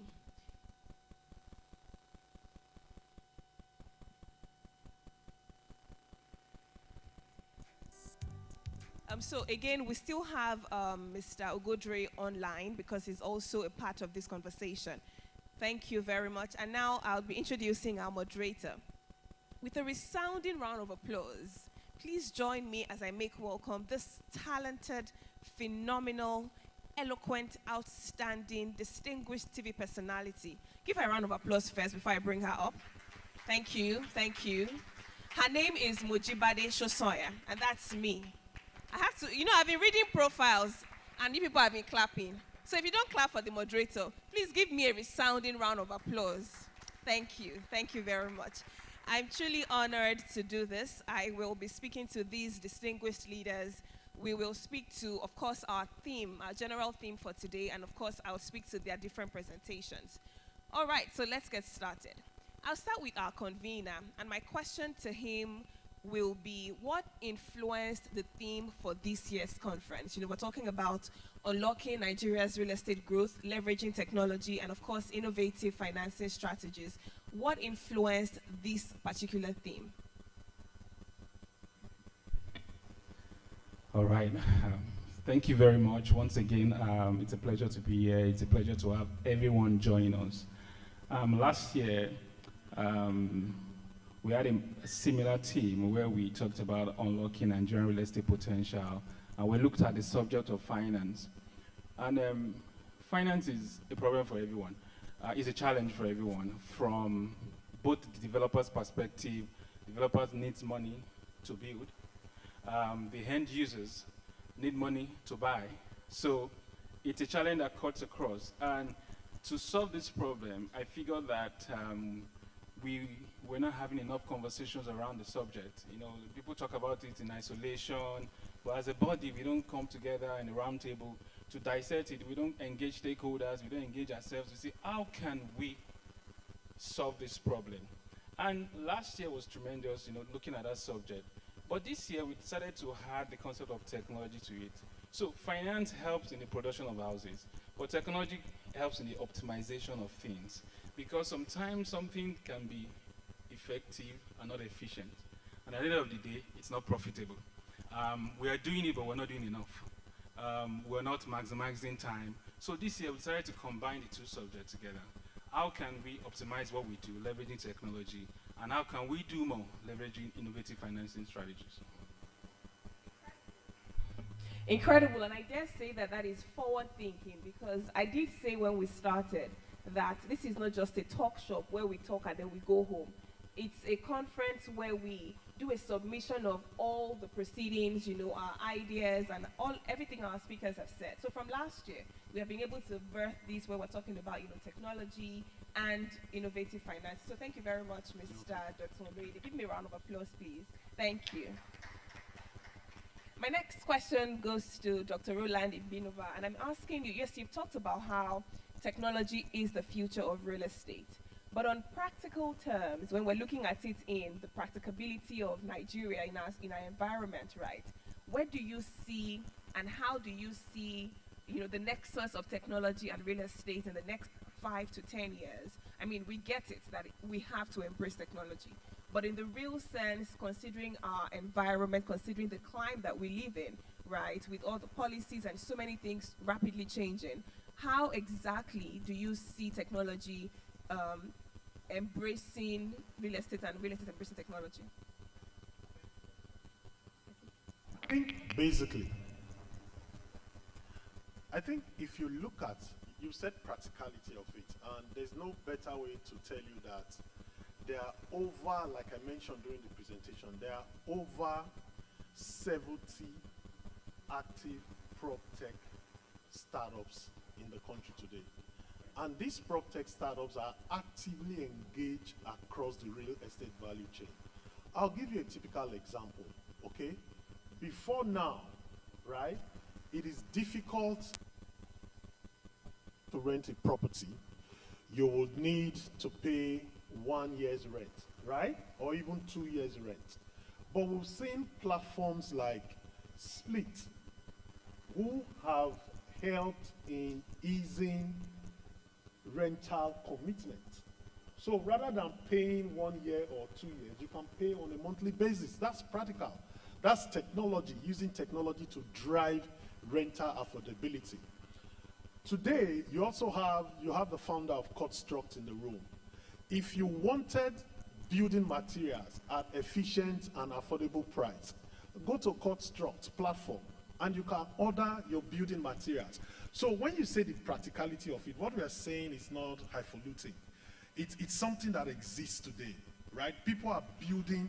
I also mentioned that you have PropCrowding, which is a licensed SEC platform, which I'm part of anyways. So if you wanted to raise money for development, you can come on the platform. It's technology. So in another 5 to 10 years, if you are not deploying technology, like I said earlier, whether you're a realtor, whether you're a developer, whether you're a mortgage bank, anywhere you are on that real estate value chain, if you are not deploying technology, chances are you'll be out of business now. Let me just wrap up with this, okay? How many branches, or how many of us know the branches of Money Point? How many of us know Money Point branches? How many? Before, the pride of commercial banks is to own real estate assets as branches, isn't it? Right? And you have facility managers hired all around. But today, you have fintech platforms who, what's going to happen is that the competition for you as a developer, the competition for you as a realtor, the competition for you as anybody playing the real estate value chain will not be another developer. It will be a tech company who you will be providing services for. So a developer will be building and will be building for a tech platform, because that tech platform will own all the assets. They will be the ones selling for that developer. So it's either you get into that business now, and it's very easy. There's no need reinventing the wheel. We are always pushing for collaboration and partnership. Okay, we have different skill sets. So if you are a very good developer, or if you are a very good realtor, what you should be looking out for is the next tech collaboration that you can partner with. Thank you. Thank you so much. Please give me a round of applause. Thank you. So you have to be ready to embrace technology, because indeed technology is the future of all industries. Technology has shown us, post-COVID, it has accelerated our digitization, and we've seen how, whether you like it or not, whether you're a banker, whether you're a real estate player, whatever sector you're playing in, and now we're focusing on real estate, you must embrace technology. And so, 5 years is even far-reaching. By next year, by 2 years, 3 years' time, a lot of things will change. And so you must collaborate with the people who are building these infrastructures. Thank you so much. So I'm coming to you, Mr. Garba. You gave us some statistics that shook us a bit. You shook some tables, and my question to you is, we live in a very volatile economy, right? What are the most effective ways for real estate developers and investors to access capital to fund their projects? I think they can come to me to fund them, but that's one.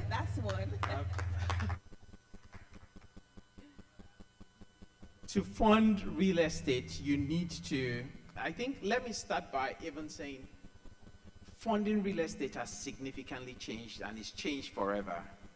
Anyone who was funding real estate and when I say forever, it's not just in Nigeria, it's around the world. Post-COVID, what we saw, everyone who understood funding before COVID, that's almost 100 years of development. All those were 20th century funding methodologies. Things have changed. We've seen real estate prices go up faster than, in fact, we saw almost 20-year increase happen in 3-4 years. Prices have gone up significantly. There's a generation of people that would rent houses far longer than their parents ever did because of where house prices have gone to. So, and it's affecting how you fund today because rental has significantly dropped compared to where house prices. Anyway, rent has always been a lagging indicator. House prices go up, and so in the next 3-4 years, we'll see rent. So everyone here, it's not your landlord. Prepare for rent increases. It will continue to go up. It's an economic thing. It has nothing to do with the president. Rent prices are going up everywhere in the world. There's a positive correlation. House prices have run up. So whether you're running from here to Canada, rent is waiting for you there. Whether you're running to the UK, it's the same phenomenon. So how do you fund this? Specifically, I'll talk about Nigeria. Before now, people believed in off-plan. You just, as a developer, you run in there. Things have significantly changed. And that's because of one monster called inflation. And what caused this inflation that the whole world is trying to stop? So while you think prices have gone up in Nigeria, do this very simple computation. Check what prices of any item, whether it's food, egg, biscuit, in any country in the world, any country, and compare them today. You find out that everywhere is suffering the same thing. Sadly, though, at different proportions. So inflation is a big monster. We are all trying to grapple. And what caused this inflation? COVID came, nobody alive had seen anything like that. So we all came with various ways in trying to manage it. People printed money. And it's that money, too much money came into the world at once. So countries are broke today. They all have holes because of one epidemic they didn't understand. It's a fallout of that we're all still suffering today. So the world order has significantly changed. For you to do any form of real estate today, you must have decent amount of equity. You cannot rely on off-plan. The second is you must know and understand how to use debt, and there's a technique to using debt. In fact, there's no rich man, whether it's in the world, who doesn't borrow. Very successful people, you must understand how to use debt. And so debt is very important in real estate. You cannot build or have a successful real estate project without the right mix of equity and debt. Anyone here who had borrowed money from a bank last year to buy property today, not only has that property significantly increased, you pay the bank. Banks are the ones losing in a high inflationary environment. That makes debt. If you had borrowed money to buy a car, borrow money to do anything, right? You are in a positive, because you're paying the bank 20% or 25, 30%. But that property has, in fact, if it's food, you borrowed money to buy a bag of rice because the rice is going up. You are in a positive position. So, but however, don't use debt if you don't understand it. Those of us who understand it know how to use debt. We make money on debt. Debt is very good, it's sweet, but you must learn how to use debt. There's a technique to using debt, but Sir, you cannot be successful without debt. Shed light on that technique. I'm sure people in the room want to hear. Just shed a little bit of light. So you must understand where prices are going to, because you want to, assuming, let me use something very simple, buying a car. In fact, buying any asset, anything asset, money, where money will be stored. When inflation is very high, the best way to fund, don't even use your money, use debt. Keep your money, you don't need to use your, because the value of that asset will grow so high that it covers whatever loan you are taking. And you keep your money as backup to even pay down the money. But that's just one. There are multiple ways to use debt. So we're coming for master very, class. very good to use. Debt is good. Yes. Debt is good. Don't be afraid to take it. But don't use debt if you don't. Bank will come and pursue you. For example, banks might give you short-term funding. I'm a developer. I need to build over a 2-year period before that project. And you go, because the bank has given you loan, interest starts almost immediately. You need a 1-year moratorium. No principal, no interest. If they don't give you that, then you've already negotiated your debt. High blood pressure and all sorts of things, as you're signing, will come after you. So you must understand. And so there are banks in Nigeria, I don't want to demarcate any bank, but there are banks in Nigeria who understand real estate. And there are about 4. If you go to them, they would even advise you and your project could be successful. So it's not every money you see you sign. Thank you. It's not every money you see that you sign. Mr. Mo Garba 2024. Write it down. Thank you so much, sir. Thank you. All right, so before I ask Mr. Ugodre my question, I just want everyone in the room to know that if you have any questions for any of our panelists, the three persons present here, and Mr. Ugodre who's joining virtually, please write it down, or we can actually pass the microphone to you. We can take about 2-3 questions because we know that you have some burning things on your heart and you'd like to ask for clarifications. Okay, so Mr. Ugodre, my question to you is very simple. You've talked to us about the economic realities, right? So my question is, given those challenges and the challenges that Nigeria is facing currently, especially with inflation, we've talked about that, the exchange rate fluctuations, how do you envision fiscal and monetary policy evolving over the next few years to ensure sustained growth? Mr. Ugodre, over to you, sir. Check, check. Oh, I think you're muted. Technical, can you please confirm? Because he's speaking and we can't hear him.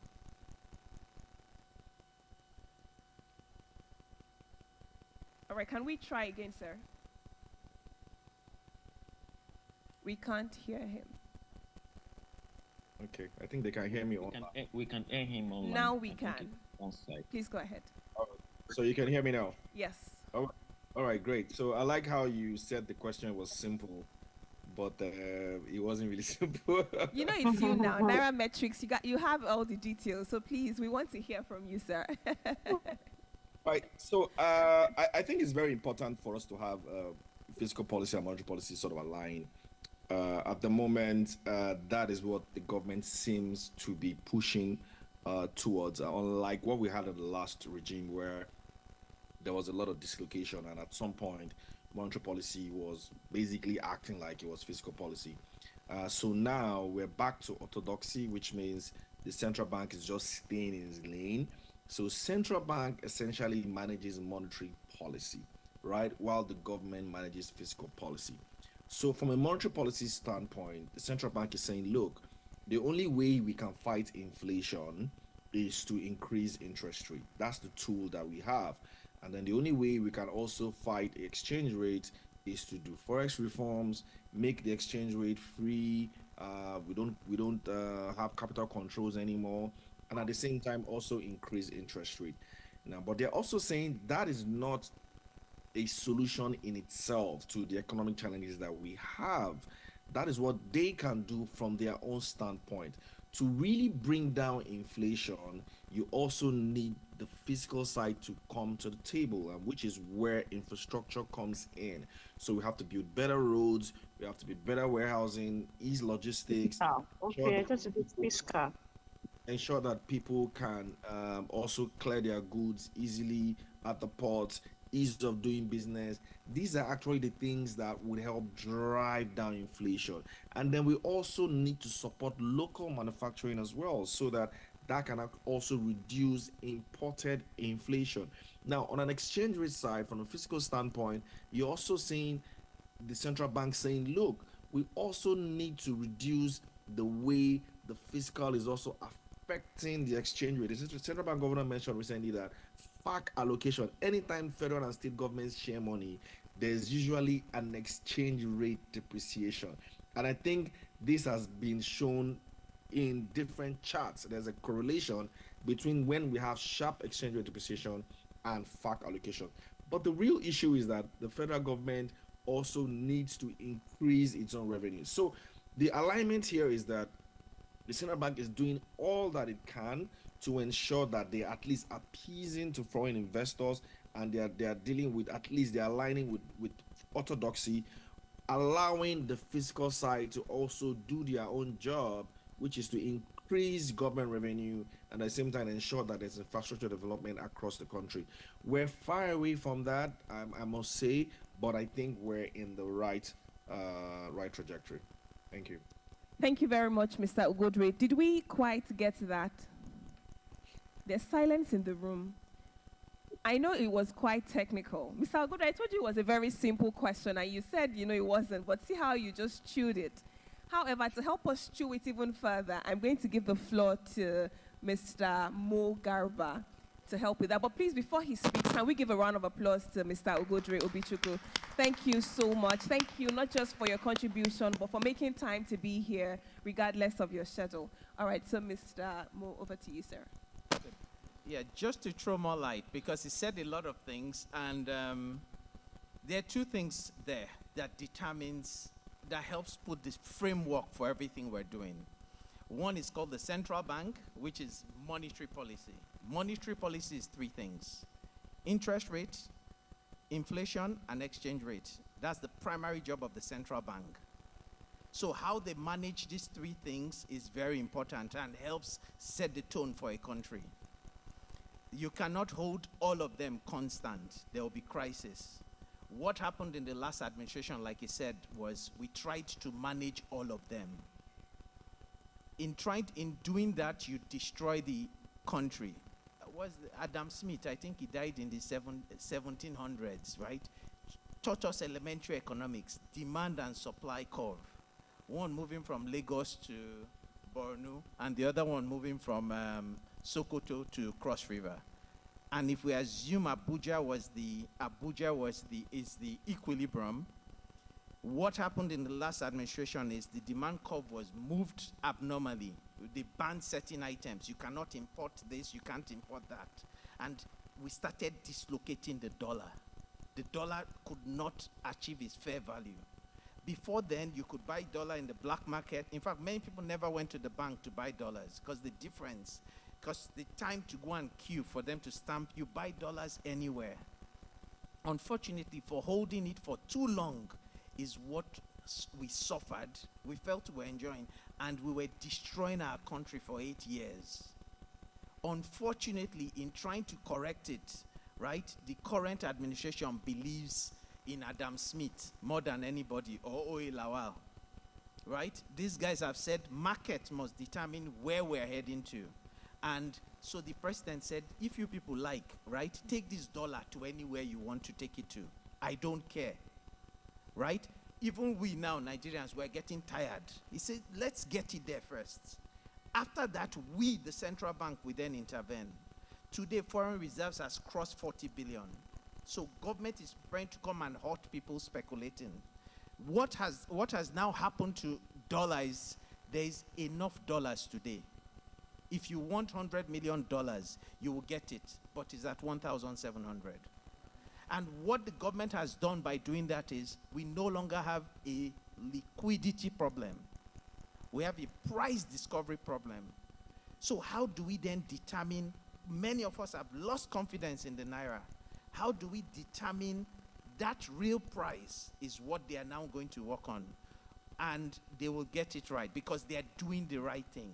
I can't go to a market, or you go to a market or my 12 market, and government say, no, everybody must sell tomatoes at this price. You don't know where I brought my tomatoes from, how much I used to get to the market. Let people determine. And when there's too much tomatoes, rainy season, prices come down. Market must always determine what happens, not government. So for dislocating, we suffered a lot. And the second side called fiscal, so that we all prepare for it.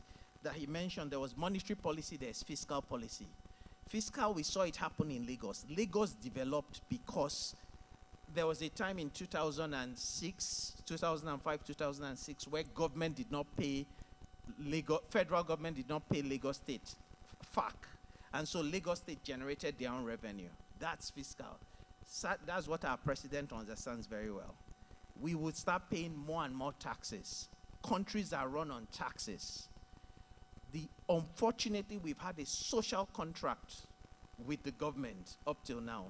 Nigerians, we don't pay taxes, and government does not provide infrastructure. Today, government is saying we want to provide infrastructure. A clear example is the blue line and the red line. The blue line was started almost 15 years ago before it was completed. The red line was completed in 3 years because the current Lagos State is generating enough money to be able to do things. And so just expect more taxes, things will get tougher, but if we don't do that, we also would not demand good governance. In the UK, tax is 40%. Imagine you go to work, you earn 100,000 a month, and government takes 40%. trust me, next election you will come and vote. But when you don't pay enough money, so the government is saying we would start to take fiscal very seriously. But the more money they take from us, the more we all get involved in trying to build the country. And I think that's what you were saying. I just wanted to put it in better perspective. Sorry, I know I'm a panelist on this table, but I have some questions for you, and maybe for you. So you can wear all the hats. Let me establish that. Let's you're set some convener, perspective. panelist, and moderator. Yeah. I just wanted to set some perspective on the policy, the exchange rate, inflation. So I'm a developer. How does this affect me? So because time passed to be like, okay, if you're building, if you're able to go to China to source all your input, you cut price by this, by that. You don't know, does that still make any sense? If I'm buying my dollar at 1.7, should I not source locally? Maybe I'm answering myself, but I just wanted to set perspective to all this going on, the policy changing, the exchange rate going up. As a developer sitting in the room, how does that affect me? And what's the future for real estate in Nigeria? At the moment, is it viable? Good. So, very good questions. Can I take this? So, there are two things. Again, I've told you at the bane of real estate is quality research.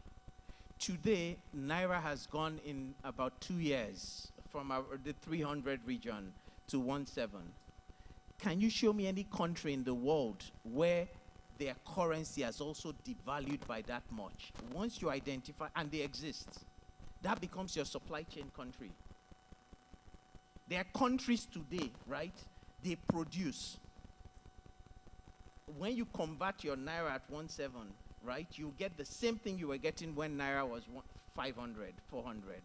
And they exist. That's where developers who spend time doing research will go and get supply from. I won't say it here. I'll charge you a fee. But they exist. I can tell you they exist, and they're a major trade partner with Nigeria. So why will I go to China? China is not interested in me. China is interested in the US. So whenever US moves, they devalue. So the macroeconomics are directly tied to US. So I must look for emerging countries that have the same issues as me, and I'll buy from there. So I would get the same things, the same thing you were getting in 2 years ago, I would supply the same thing here at almost the same price. So you must spend time on research, understanding. And then secondly, as developer, you must change your products. You can't build big houses. You go to UK, we laugh at them, their rooms are small. We're getting there. Properties don't appreciate, land appreciates. Since it's land that appreciates, the use of that land has to change. Lekki Phase 1, Admiralty Way, people used to live there before, but young people would only see no shops there because the use of the land changes. Like I said, Ikoyi is going vertical. You see now they're doing 15, 20, they'll be doing 30 floors because the land is reducing. And it's that's, so what we build will change. Houses will be smaller, rooms will be smaller, and we'll have to get used to it. So the product changes. Interesting. Food for thought. Food for thought. Thank you so much, Mr. Garba. I just wanted to say that some of this conversation are things we'll be having in our webinars going forward, which is free for the VIP guests. The rest of you, you know what it means. It's too late. But of course, this is value that we can't even let go of. Thank you so much, Mr. Garba. Thank you. I know that Mr. Ugodre had to excuse himself, but we're really grateful that he made time to join us regardless. Please give me a round of applause. We'll record it and send it to him. Thank you. All right, so I'm coming back to you. Just again to reiterate that if anyone in the room has any questions, okay, can we have one of our hostesses hand over the microphone to them? We'll make this very quick. We'll have about 2-3 questions from the floor, but I'll come very quickly to you, Dr. Roland, beg your pardon. Dr. Roland, so I know we've talked about disruptions in tech already, and I mean, I see the co-founder of Construct in the room. I see lots of other people who operate in that space. But what are the biggest tech-driven disruptions that you envisage in this industry in the coming years? We're talking about the adoption of it and, of course, embracing technology. But what do you think will be the biggest disruption that would happen in the real estate space when we talk about technology adoption? Okay, thank you very much. Now, I think that's already happening when you talk about, okay, what would be the biggest? And I think today, it would be, again, I like to go back to that value chain, because if you picture that value chain, then you know at every point that this disruption would happen. So very interesting thing that Mr. Mo said, Mr. Garuba said about houses becoming smaller, like in the UK, right? So you would always find these in the area for affordability. Okay, so that is what creates adoption. Okay, can I afford 1 year's rent? Can I afford, and you talked about research also, which is something that's very critical. Today, right, I can assure you that there are a lot of people who are not even thinking about owning a house. Okay, what they want to do is have a comfortable place where they want to live. And again, what's happening is technology, especially in real estate, I'm going to focus in prop tech. You know, what's happening with prop tech is some sort of democratization. Okay, and democratization brings access. So whether you are talking about, should I be living in a 3-bed, or I have a 3-bedroom where I used to live, but right now my kids are grown, I don't need the 3-bedroom anymore. What happens to the other 2-bedroom, right? Can I connect to a sharing economy? Okay, so what happens? I look for a split platform, all right? Or I look for a half living platform, and I put the 2 rooms on that platform. These are 2 entities that are local in Nigeria, okay? And they get me tenants. What, are you afraid of the tenant? They are linked to Verify Me, which is another local, I think I got the name right, is it Verify Africa or Verify Me? Yeah, which is another local entity. So guys, you know, the trajectory is technology, you know, and there's no better example to say that. So just to answer the question, sir, it's going to be about access and about affordability, right? If I went on Costrot platform and a 50 kg of cement is selling for X, or rather, ordinarily a 50 kg of cement is selling for X naira and I can get it X minus 1. Where will I go and buy? Accessibility and affordability. That's what's going to drive technology. We've seen it in fintech. We've seen it in other areas, you know. It's just been delayed in real estate, but we're definitely going to get there. And you know, and also let me just touch on the point of research, okay? Because all my 25 years in real estate has been research. It's only the last 5-6 years that I've been in technology. And this is real estate research, okay? You know, developers will only listen when they are bumped. So I founded Pricing Housing Company. Pricing Housing Company was founded in 2005. We have advised developers who says that, no, don't worry, you know, I can't wait. I can't wait for 6 months to do a due diligence and raise capital. But after 3 years, that same developer, when he's in trouble, comes back to you. So the thing is that the market will get there. And there are a few development companies that I will tell you in the room today that they will not touch any development without first doing research and understanding, how am I going to deliver this property? Offtake, how are you going to uptake in an inflation environment? All of the off-takers will come and fight you because you cannot deliver the houses. Okay?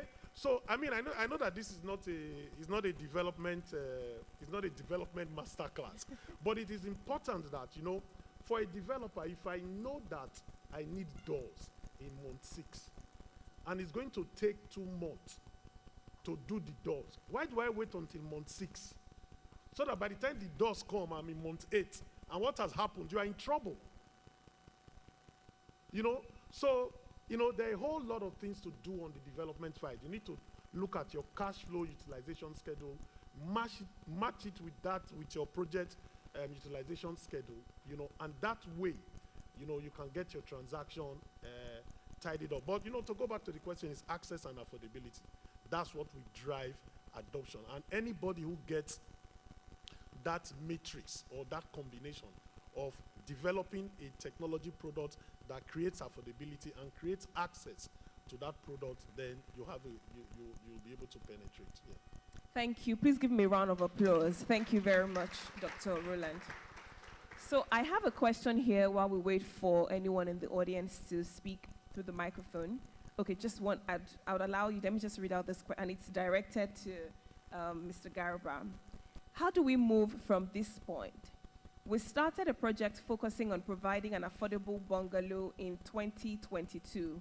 We've done almost 15 units at about 85% completion, but we are stuck. Inflation has held down the project. Clients are pulling for delivery. We can't go back to them for funds, yet we have no funds to continue. Kindly advise us on way forward.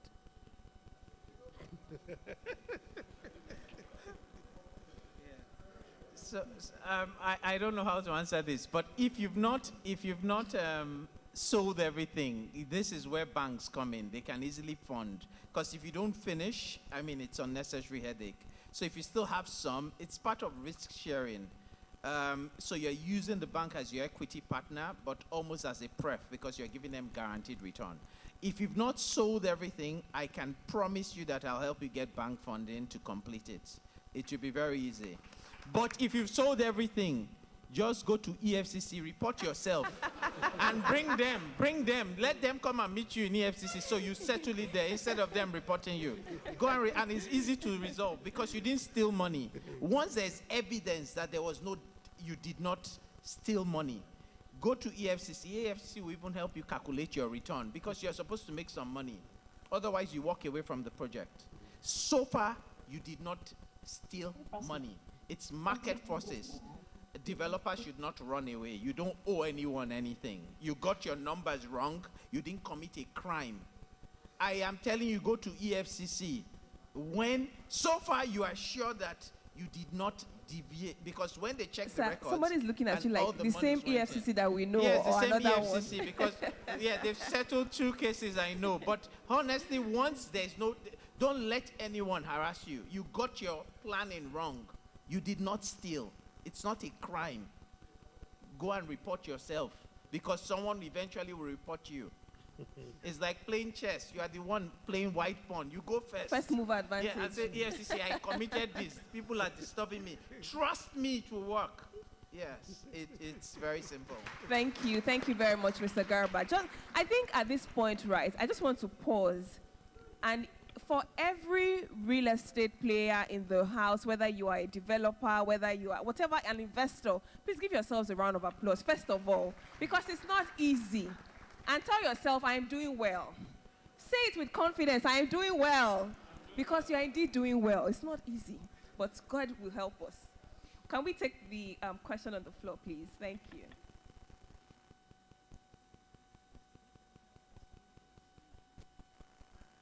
Hello.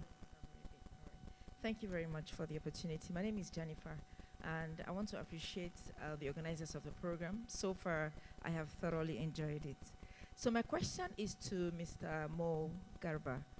In the course of your delivery earlier, you mentioned a principle which I think for time's sake you had to move on real quickly from.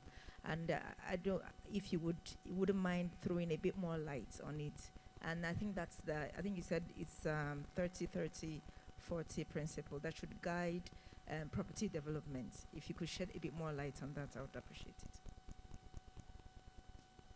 Great. So what I meant, especially because we're in volatile times, before now people did 10-90. 90 meant 10 means they have 10% of the project costs without even inflation, and then 90% they are hoping for off-plan sales. And it used to go very well because we had a fairly decent middle class, and so they could buy and afford some of these things. Today, that supposedly strong middle class, many of them are going to Canada on a daily basis. So that's part of your market that is leaving, and they're leaving the rest of us who can afford Canada. So what that means is many of us can no longer, and those who are leaving even ask for their refund. Not only do they stop paying, so your whole project just stalls because you had the wrong plan ab initio. What I'm saying now is because of high inflation, majority of the cement, most of what you need that could really mess up the project, you must have that money before you even move to site, so that you have less, you are less dependent on off-plan sales. And so 30% of the total project cost, if you have it, move to site and project is going. In fact, people are coming to the site, they like what they're seeing, but you can't price yet because you're in a high inflation environment. The next pricing methodology, because the bank sees you're moving fast and the value of that project has increased, you take bank funding next. Don't still sell off plan. It's very easy to give. And what are you using the bank money for? To buy most of the supplies because of high inflation. You lock down that quickly. You don't even need it yet. Just like Dr. Roland said, the doors and so many things, you are locking down the price. Luckily, as the economy is going, your sales price is going, but you're happy because you can go to sleep every day because you use the right funding. By then, people that know you or your mother's friends, they're saying, see, this man has refused to sell to us, but you have the right funding. And by the time they're ready, you either go to PFAs, there are people ready to buy, pension funds, people can use. There's so many people, that balance to just complete it. They're seeing their project. Or you can even use 30, 30 and abandon 40, which means you sell the carcass. You save them money, and then the off-plan are just paying you for your cost and your profit, and they go finish on their own. It then depends on what you want to do, but if you plan your transaction properly, there will be no headache in a very volatile market like this. Thank you. Yeah, I just wanted to chip in, especially the previous question about the housing that got stuck. And Mo has said a lot that you can do, but I wanted to talk about what lesson are you taking from your past experience. Sometimes what has happened, you're trying to fix it, but it's not as important as the lessons you've taken from it when planning your next project. Because I see a lot of, real estate development industry seems to be one of the sectors with least entry barrier. I mean, in 24 hours, anybody can be a developer.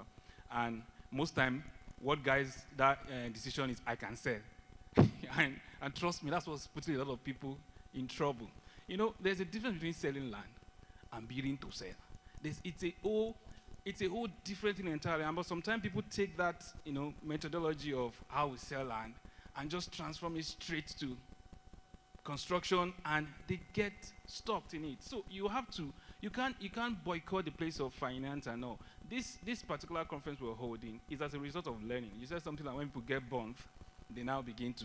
Because we also started a 1,000 house unit project through our money in it. I mean, our money in it. Or practically sort of empty the war chest, thinking that, oh, once we just do this, do that, people just be rushing us. Alas, we had more rushing them. And when we rush them, they're running away. So we realized that no, the financial planning was wrong. We had to go back to the drawing table. But luckily for us, we had a large expanse of land, so we still have room to bring in people into the project. But most importantly, we learned that I think in the sector, our orientation about financial model for our project is wrong. I've met few developers who raise money seamlessly. And I see one common thing among them is that they understand finance. And I made up my mind that my kids will study finance. They won't be the doctor, they won't be engineer. They have to study finance. Because, you see, I met a developer in Abuja, I don't want to mention him. He said he has 8 billion naira in funding from Shelter Africa. And they are now looking for project to do because they have to use the funds. I spoke to him, what's your background? Finance. And I saw that common trait that if you don't understand the basis of finance, and you're doing, real estate is a game of finance. If you don't understand that basics, trust me, you need to start learning now. Or else, if you're not burnt yet, you'll be burnt soon. But I pray you don't get burnt. Amen in Jesus' name. All right, so if there's anything you take out from this panel conversation, make sure you invest in research, especially in finance, if you are playing in the real estate sector. We'd love to go on and on, but we have to cut this right now. I still have a couple of questions for them, but we have to cut right now because we do have some other speakers who are in the room, and our time is fast spent. But please, can you appreciate my panelists for sharing from their wealth of knowledge, expertise, and depth of wisdom. Thank you so much, Dr. Roland. Thank you, our convener. And of course, thank you, Mr. Mo Garba, for being on this panel conversation. Thank you.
All right, thank you very much, ladies and gentlemen. Thank you for your participation. Thank you for your cooperation. Thank you for being a part of this conversation as we focus on unlocking Nigeria's real estate sector growth and leveraging technology and innovative financing strategies. Thank you so much.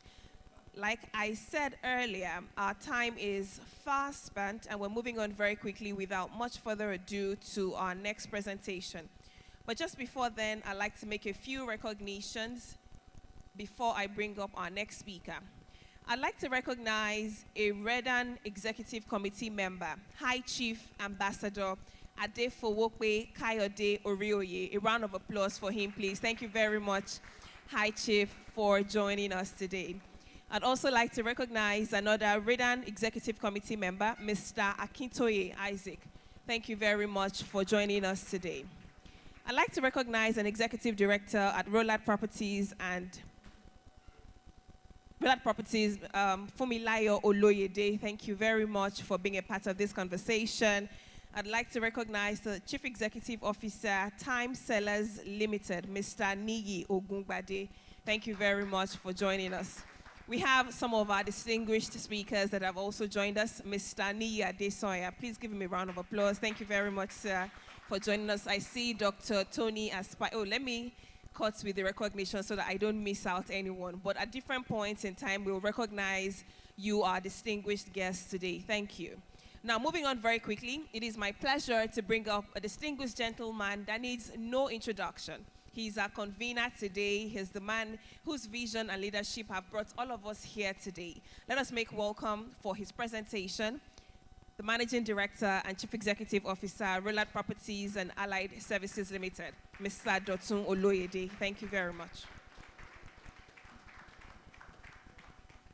Thank you very much. I promise you it's going to be very short because my job is very simple. There's no point really doing any.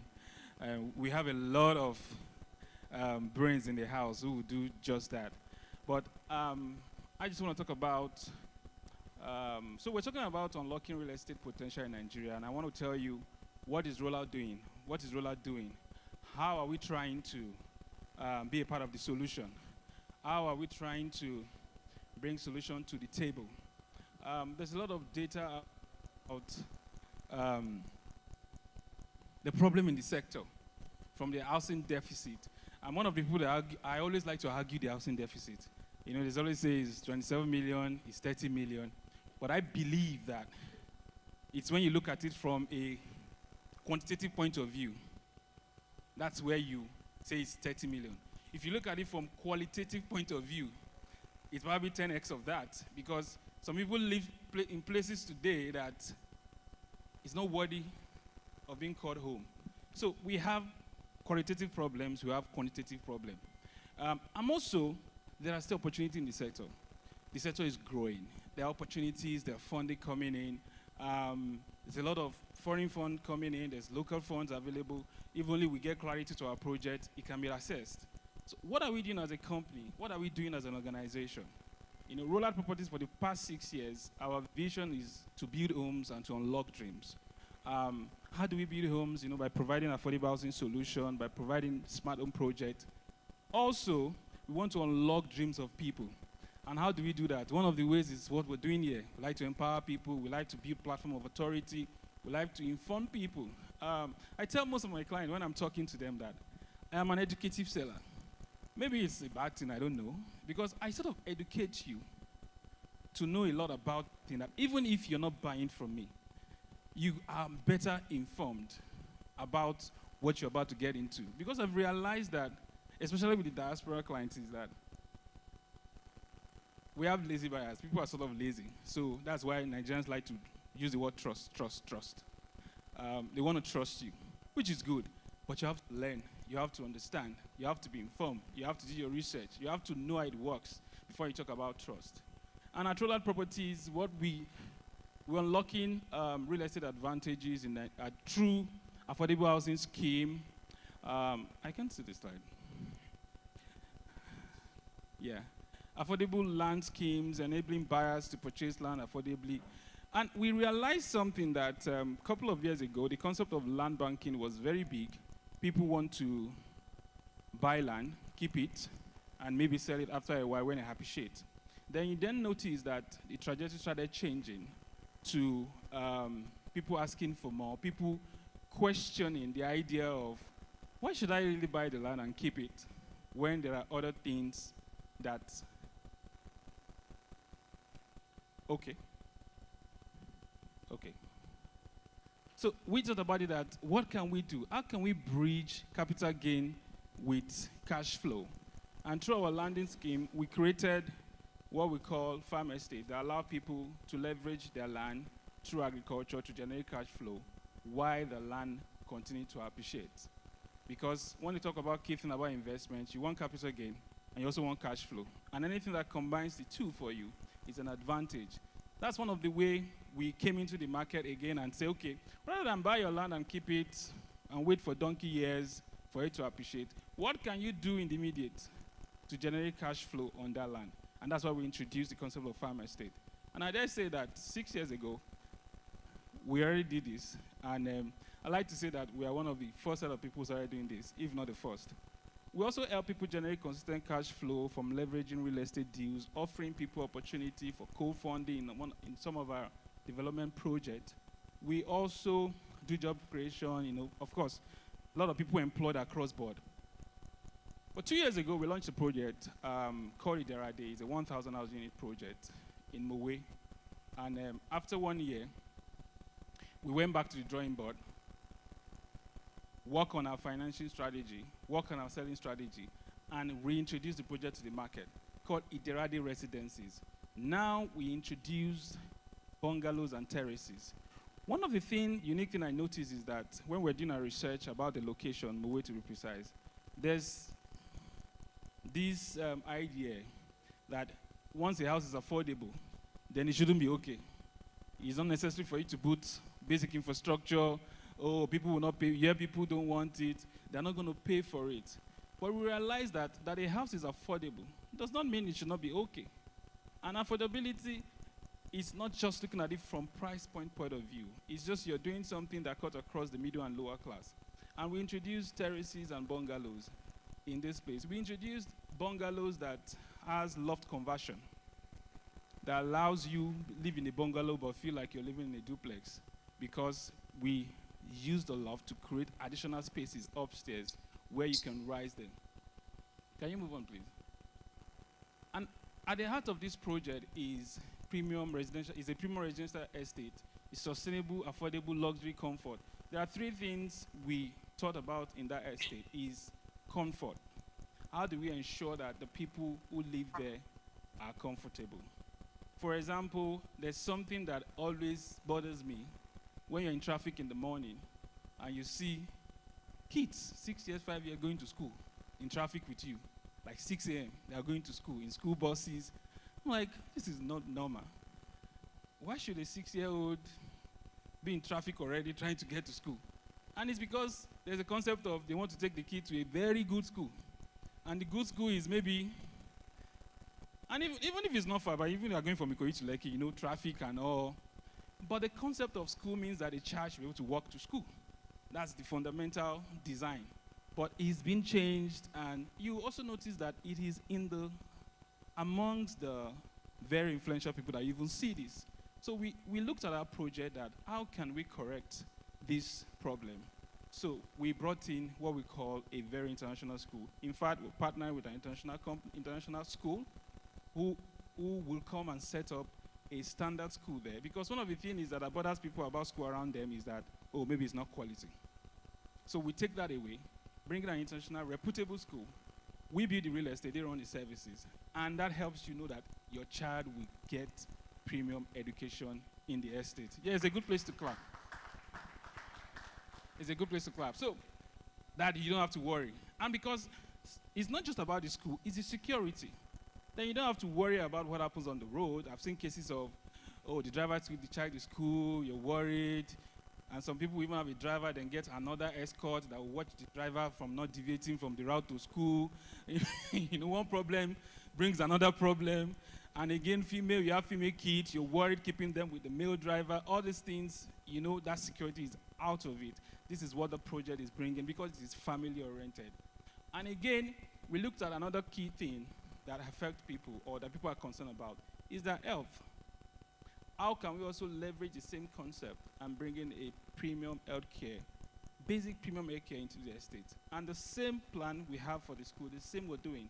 We've been speaking with a couple of reputable hospitals who are already showing keen interest to be a part of this project because it's a 1,000 hours unit project, really. So this guarantees good health. We're building malls there. You don't have to worry about, you know, going in. And if you want to go in and not go out again, you have everything you need. And of course, the health facilities and all and everything. Can we move on, please? Like I said, we have bungalows there. We have terraces there to cut across both strata of people and both ways of living. Can we move the slide? Let's just show some of the things that these are some of the prototype designs of the things that will be coming up there. Some people might be wondering that this can sit in the heart of Moe. Yes, it can. Yet it should. This is how people should live. This is how we believe people should live. We believe that you live in what is called not too expensive houses does not mean that you should not have basic amenities. You should not have basic, you know, green areas that ensures that you are living well. Yeah, this is a three animation of the project. Well parking spaces for cars, walkways for kids to walk and enjoy yourself. These are the things that will be in this project. Now, this is our own way of reducing housing deficit. We don't just want to talk about it. We just don't want to hold conferences. We also are working and creating solutions. This has a 5-year lifespan, and we're doing them gradually. The first year we're taking 100 units. We're taking 100 units. The next year we'll take another 150 units. All this we will be doing and be scaling as we go. We have secured financial partners for us because we learned the hard way and went back to the drawing board. We've secured our financial partners who are coming in on an equity base to bring this project to life. This is something I'm very excited about. This is a dream I've carried for, I remember many years. Last year I was on a flight with Mr. Ayola Nwaju, and we spent about 4 hours on that flight talking about this thing. This is a project that oftentimes I've thought about, maybe I'll quit, I'll do something else. Maybe I don't want to do this project. But for me, it's one thing to make money, it's another thing to create impact. And for me, what makes me come alive is when together we're making money, we're impacting life. And that's the definition of Iderade bungalows and residences. Thank you very much.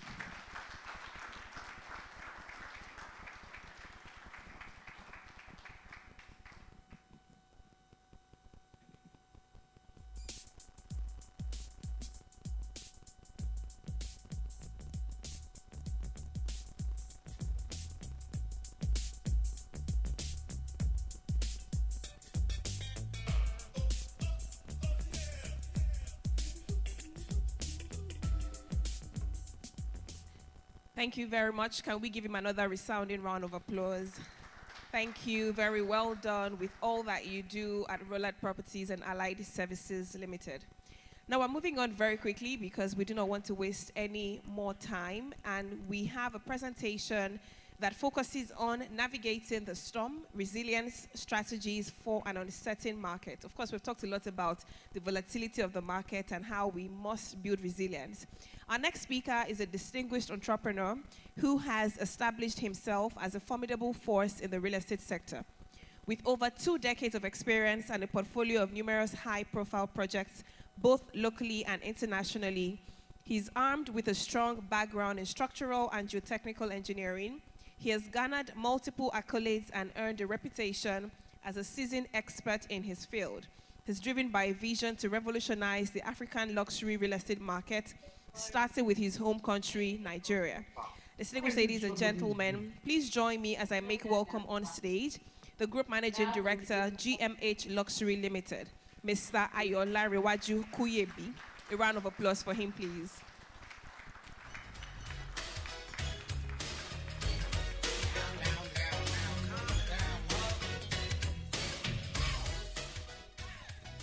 Good afternoon, everyone. Before I proceed, I want us to appreciate so much the convener of this event, Roland Property, the MD CEO. I want us to give him a standing ovation for putting this together. Please, let's do that. Thank you so much. Thank you so much. We can have our seat now. Thank you so much. Because, to be honest with you, when I entered the room today, I was part of the Rex, the very first edition, and I'm proud of you. You have done so well. Well done. Well done. And if you are in the room and you are in the build sector, you are into development, I want us to give a round of applause for ourselves as well. It's a very tough time to be alive. It's a very, very tough time to be alive. Very tough. But guess what? There is no growth without an upheaval. There is no growth. There is no growth. So I know that we've been learning a lot all day. So I'm going to make this as interactive as possible because they've asked me to speak about navigating the storm. So can I have my video up, please? I want us to watch something. I have about 3 videos I want to play, and I need your attention, please. I thought building a refinery like this is, supposed to be a pride for everybody. So that people can hear what to say. Because we are not the only country. Angola, they've been trying for 20 years. They are still trying.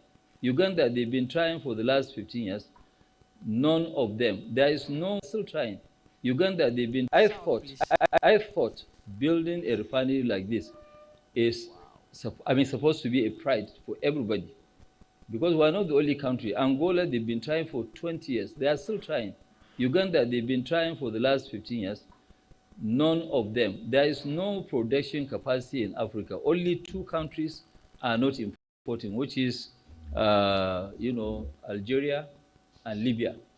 Apart from this, everybody is an importer. We cannot continue to be slaves while we export, raw material, then we import products. But you can see a regulator is giving an excuse to continue to issue license for bad products just because he said that no, they don't want to create a monopoly. So how can we create a monopoly?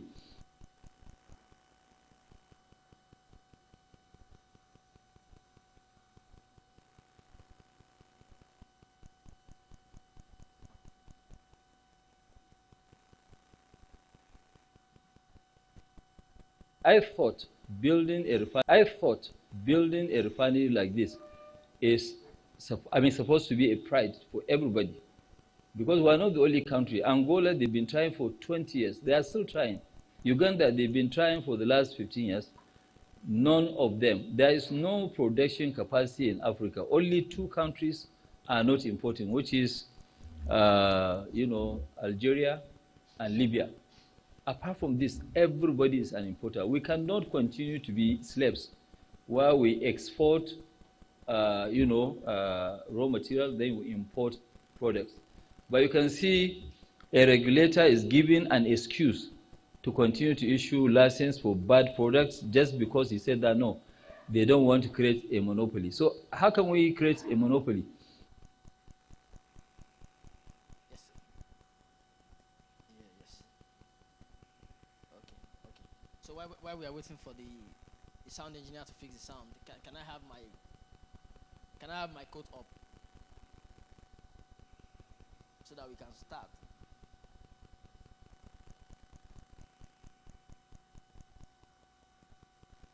So I call it code for the day.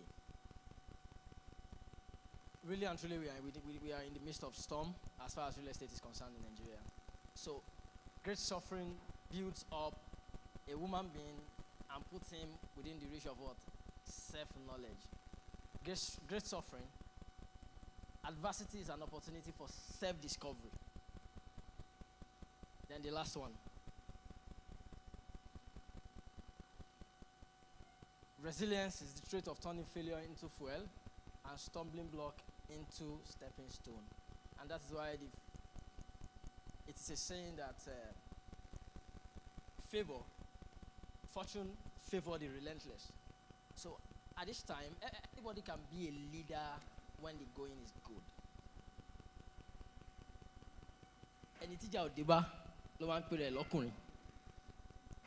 And that adversity will introduce a man to himself. And resilience is the trait of turning failure into fuel. So at this time, resilience is not even an option.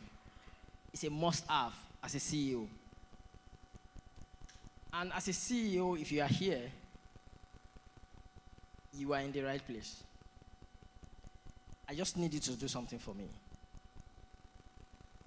I want you to pay attention.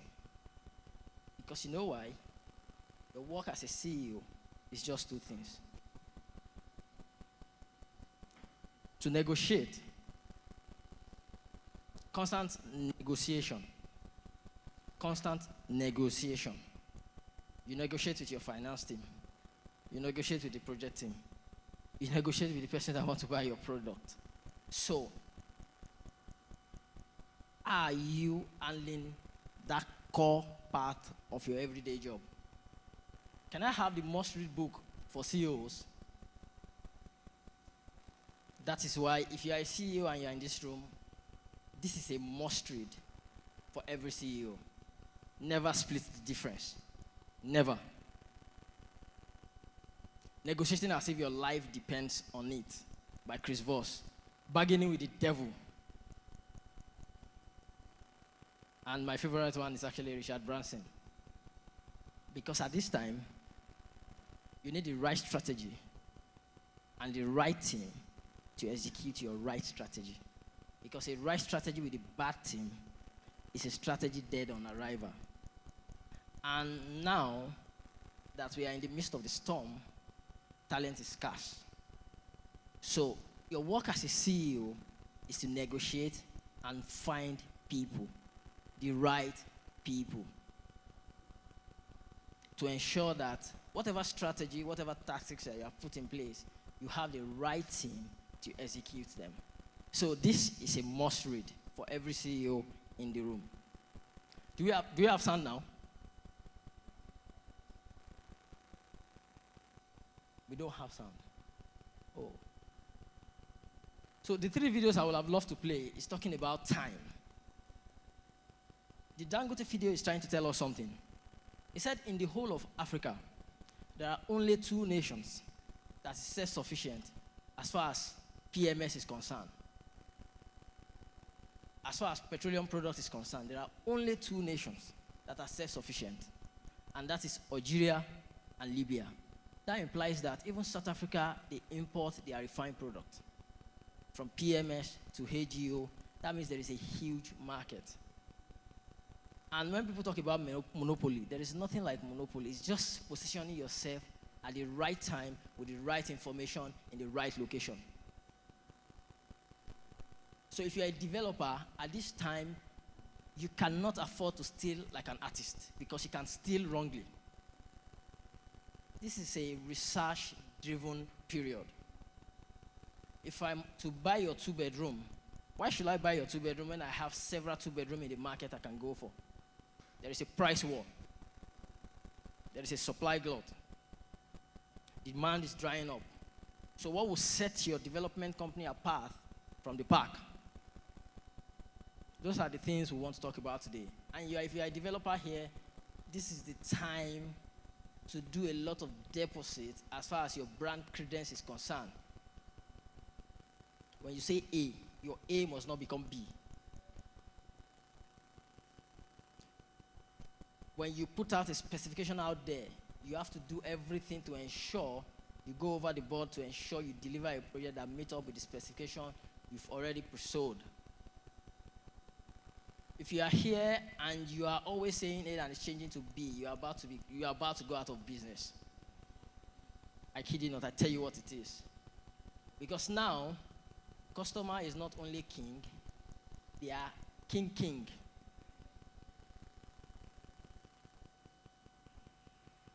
So please, can I have my slide now?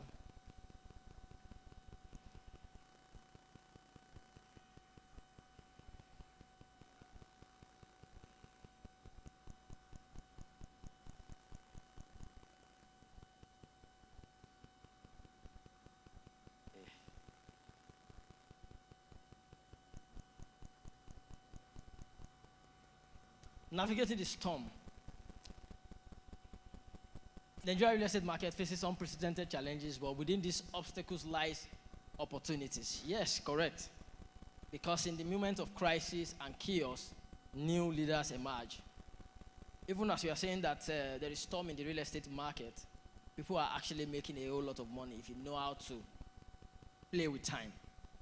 Because real estate is actually predictable when you know how to work with effective timing.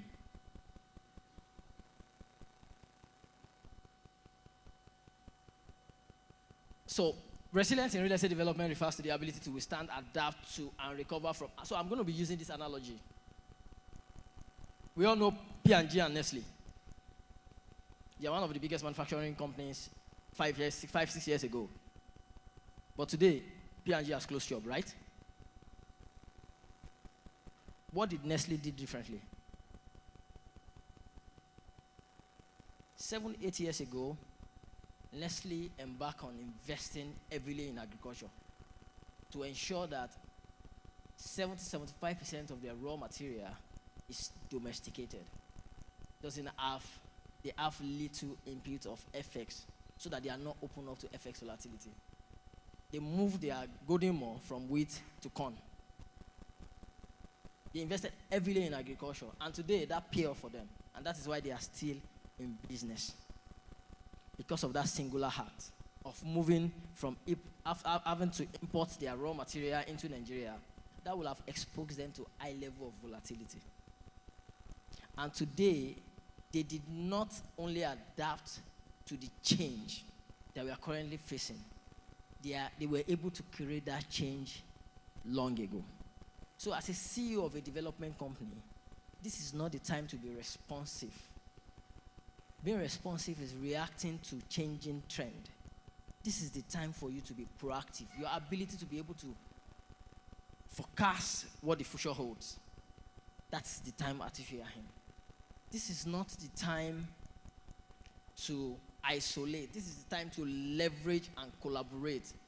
And that was why I was talking about negotiation, because negotiation is the heart of collaboration. You must be able to come to the table and negotiate. This is not the time to consummate a project that will cost you hundreds of millions, and you are looking for a professional that does not worth his onion to put together for you a product. This is not the time. This is the time to select the best of the best to help you in putting your product together, so that when you are going to the market, you are going to the market with a very great product. Because why? There is a supply glut. Can we just go? So, defining resilience in real estate, there is a change, the ability to stay above the market. As a leader, leaders don't only adapt to change, they curate the change. We've been talking about fuel scarcity in Nigeria since early 70s. And we were still talking about it up until now. And one man, single-handedly, built a refinery that could not only act as a stopgap to actually change the narrative, but is able to generate a massive inflow of FX that is actually very scarce at this point. And we are saying it's a monopoly. It's not a monopoly, it's about time. So are you playing the card of time? Are you investing your time? It's a common sense when they say that the difference between the poor and the rich is how they invest their time.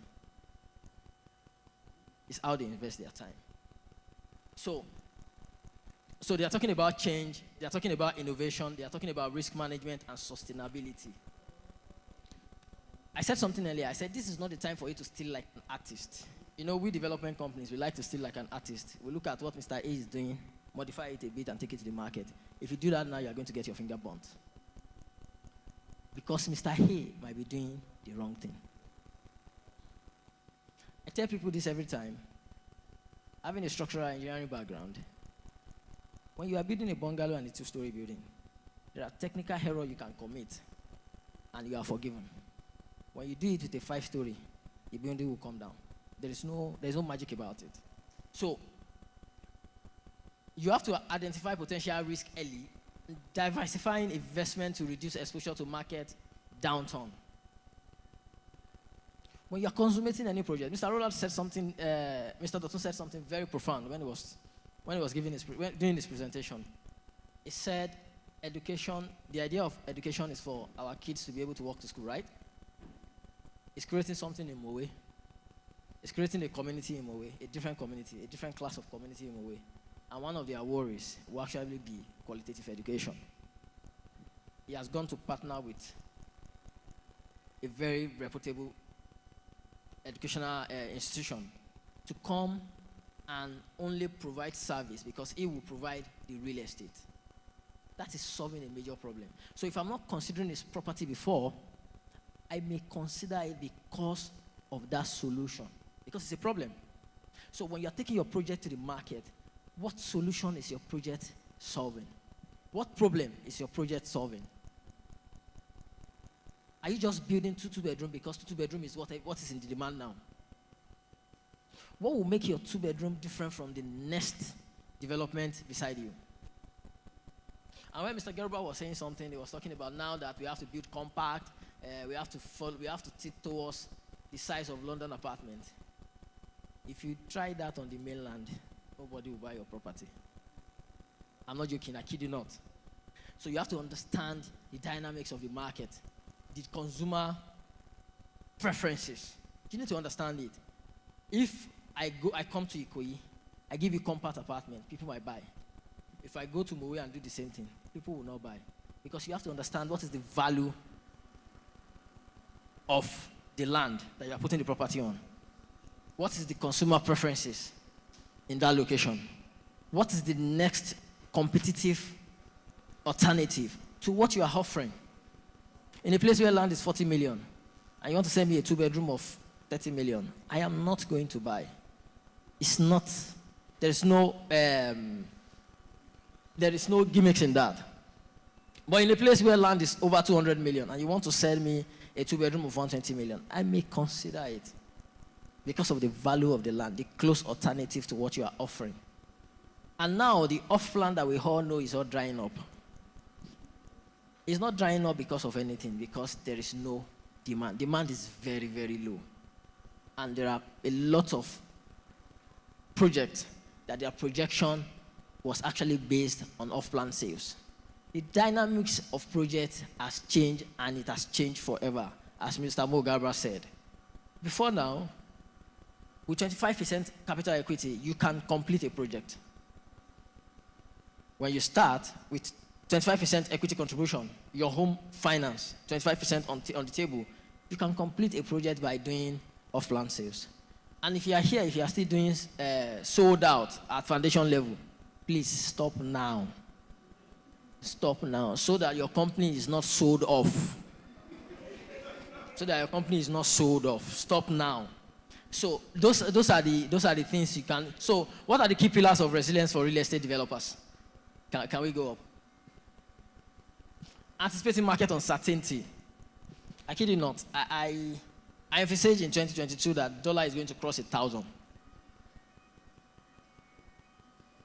And we had a lot of fight with some of our marketing partners. A lot of fight, because I just woke up one day and I told them we are going to reprice our product starting effectively today. And they couldn't understand it. And it's just a lot of fight. That the way our sales revenue model is done is the fact that it will surprise you that the more units you want to buy from GMH, the more money you pay.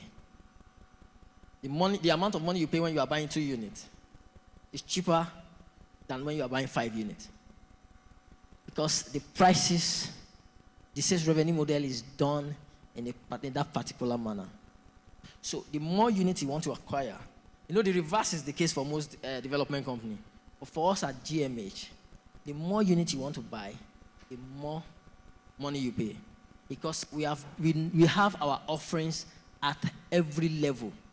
And we are not going to move because we have anticipated all of this volatility. We have anticipated it. So we are not swayed by saying people coming. So in January this year, 3 things happened that I want to share with you. 3 things happened.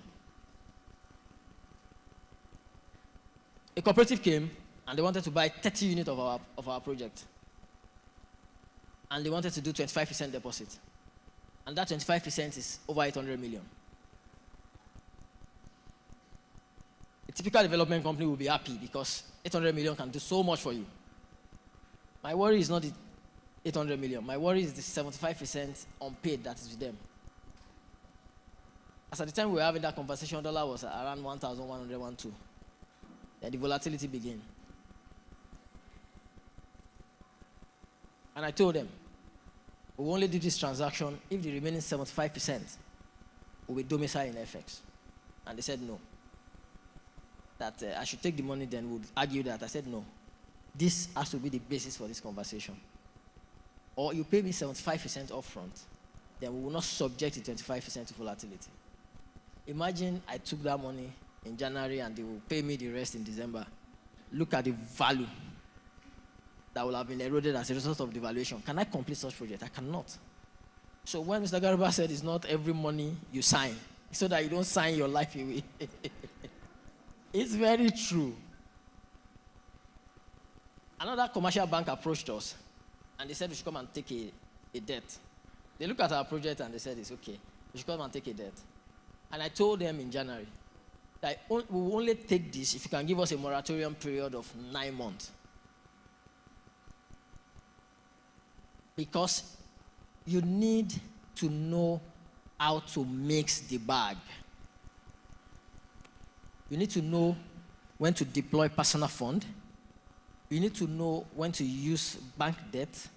You need to know when to call in for equity. If you don't know how to mix this, you will keep creating concrete jungle. And there are so many concrete jungle already in the skyline of Lagos. I mean, when I say concrete jungle, carcasses that may not see finishing for eternity because the project is already delinquent. And that was not the intention of any developer going out to say, I want to start a project. That was never the intention. So I told them no, and we couldn't go ahead with that transaction. And my team were like, why shouldn't we take the debt?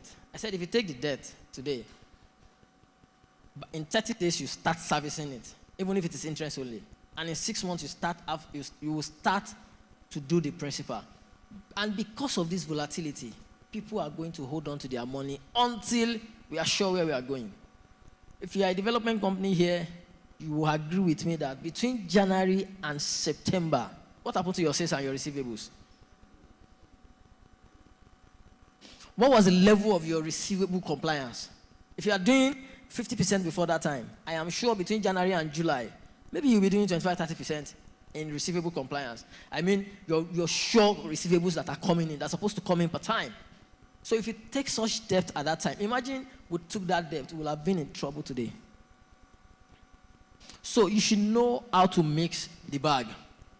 So anticipating market uncertainty. So let's go. Building financial buffers. Just as I've just explained, you must know how to mix the bag. Very, very important. And now, if you must do any new development, you have to understand two things. The first thing first is, what is my clear exit plan? What do I mean by that is, how much do I have? How much promissory notes can I leverage on? Who are the people that's taking this product off me? What is the problem that this product is going to solve in the market? If you cannot answer those correctly, don't start. Don't. Your clear exit strategy. This product I'm taking to the market, what is the problem this product is solving? If you cannot answer those two questions, don't start a project. You need to be sure that you have a clear exit strategy. And one of those things is, how much of my personal fund, where will it get me to? My promissory note, how sure is my promissory note? And what are the options available for my promissory note? You cannot have one option. You must have 3 different options for any promissory note. If not, it will end in misery. It will end in mystery. So, financial resilience is foundation to surviving market shocks. Developer needs to manage cash flow efficiently and create financial safety. If you are here as a development company, if you are here as a CEO of a development company, and you just see 10 billion in your account, and you just put 1 billion into what will not have a direct value on your development, you are setting yourself up for failure. Big one. Don't confuse cash flow for revenue. They are 2 different things entirely. 2 different things entirely. And when Mr. Dotun was saying something, he said that he met some people and they raise money easily.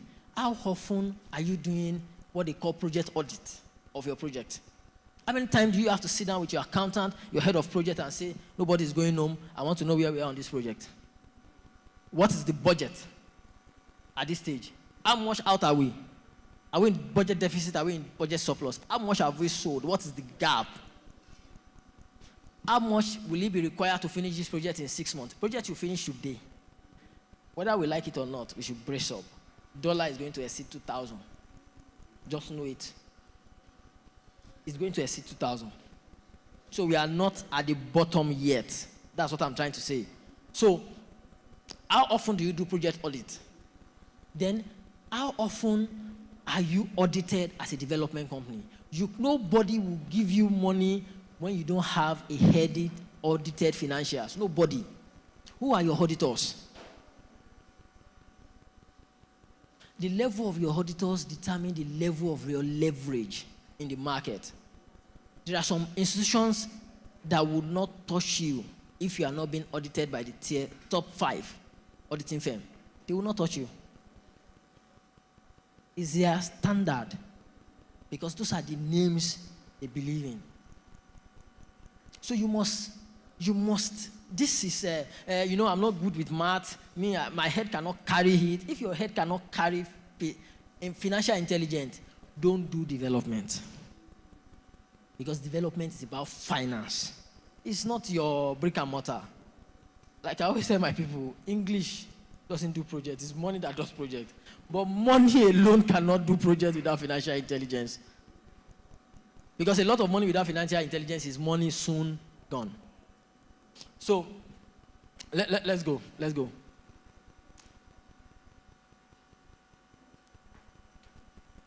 Let's go, please. So, flexibility in project execution. So, resilient developers design flexibility into their project. The ability to adapt or modify a project in response to unforeseen changes is critical. This includes phase development, modular construction. So, phase development is what majority of us actually leverage on. Modular construction is still, the penetration of modular construction in Nigeria is very low. They've done Dolphin Estate. It's an example of a modular construction. Rainbow Town in Port Harcourt is an example of modular construction. Echo Stone in Badagry is an example of modular construction. If you are doing 1,000 units and above, modular construction is your best bet. Somebody told me something very profound yesterday, and I've been chewing on it. He said, in life we have two options. And what are the options? When you want to do anything, it's either you spend a whole lot of time planning and solving about 70% of the problem that will arise during execution. Or you spend less time planning and you jump into the execution and waste a whole lot of time that you ought to have spent at the planning stage. Because you have to start, stop, and say, let's go back to the drawing board, let's replan, you relaunch again. You are wasting time. So instead of that, spend all the time in sharpening your axe. And when you get to the tree, you chop it off easily. So phase development, then modular construction. Can we go up, please? Can we go up, please? Customer-centric approach. I've talked about this earlier on. You cannot afford your brand not to be customer-centric. And there are two things today in the market. If you can solve those two things, trust me, even when demand is low, you'll be sought after. The first thing you must know is your ability to be able to deliver to specification and your ability to be able to deliver to time. Because majority of people buying assets, majority of them are not first-time buyers, so they are not emotional buyers. So they are buying this asset for cash flow. That means the asset must be generating either rental income or they enjoy the capital appreciation. They buy from you off plan, they sell at premium, and they make the difference, and they go again with you. But in a situation whereby there is no capital appreciation and you are unable to deliver to time, you have messed up their own cash flow projection. They might be stuck with you for now, but trust me, they will not buy from you, and they will not allow their associate to buy from you. So you are not really you don't really know what you are losing as a brand when you are not delivering to time. And this happens, and I know about it. There's a particular development going on Gerrard now. 5 development company bidded for it. 5 development company. The development company that is currently handling it did not even bid at all. 3 out of the 5 development company promises the landowner a signing bonus of over 500 million. And to their amazement, the development company, the landowner rejected their signing bonus and said, and was specific, go and bring XYZ development company. And the development company came and said, we have so much we are doing at this time. We can't take this project. Maybe you give us 3 years. And the landowner said, no. What can we do? And they said, if you can fund the construction and we share the profit 80-20, then we can do this project. Guess what? The landowner put the money down. Do you know what has happened? $50 million. The landowner put the money down. It's brand credence. Reputation to be able to deliver to time. If you are here and you know 4-body loan, number 4-body loan, and the project beside it, they started at the same time, right? 4-body loan has been livable for how many years now? 5 years. The project next door is still ongoing. So what are we saying? The rental income on that 4-body loan is $120,000 per annum. So look at the 2 investors that have invested in 4-body loan and the investor that has invested in the other project. What do you think will be the thought process of the man that has invested in the other project? He has not gotten value. His cash flow is disrupted. It's locked in. If care is not taken, he will not even get capital appreciation because there is no demand. Whereas the man that invested on 4-body loan has enjoyed how many years rental income? 5. So time. So you have to be customer-centric. That is the new gold mine. If your subscribers, They are your oxygen giver. If they call you 3 times before you pick, now don't let your phone ring before you pick. In fact, don't allow them call you before you call them. And say, can we have lunch? So that I can tell you the stage at which we are. I can share with you the challenges we are facing. And I say this every time. When there is crisis, stay and face it. Except you want the crisis to take you out of business. When there is crisis, you have to put a mechanism in place that will make you confront it and not take a flight. It's very tough, but it's doable. And when you do it, it's very profitable. It has happened to me, and I was able to weather it. And that is why I can come here today and be talking with you. Let's go. So, continuous learning and adaptation. We are the MD of a development company. And one of the key performance is the product we are taking to the market. And you are seated here, you cannot even interpret floor plans on paper. And you are saying you are the MD. There is a big problem. And that is where learning comes into play. I'm a civil engineer by training. But I know finance is very critical to my evolution. And I save knowledge. I save knowledge. I would rather spend more time with people that can rub off on their knowledge as far as finance is concerned than spend time with, if I'm on the table with you in 30 minutes and I'm not getting value, I'm leaving. I'm not joking. I'm leaving. I'm very, very intentional with my time. I'm leaving because that's the only thing we all have, our time. Imagine Coastal Road we are all shouting about now was done 30 years ago. What do you think will have happened to all the real estate in the houses? Just imagine this Lekki Epe Expressway was created in the early 60s.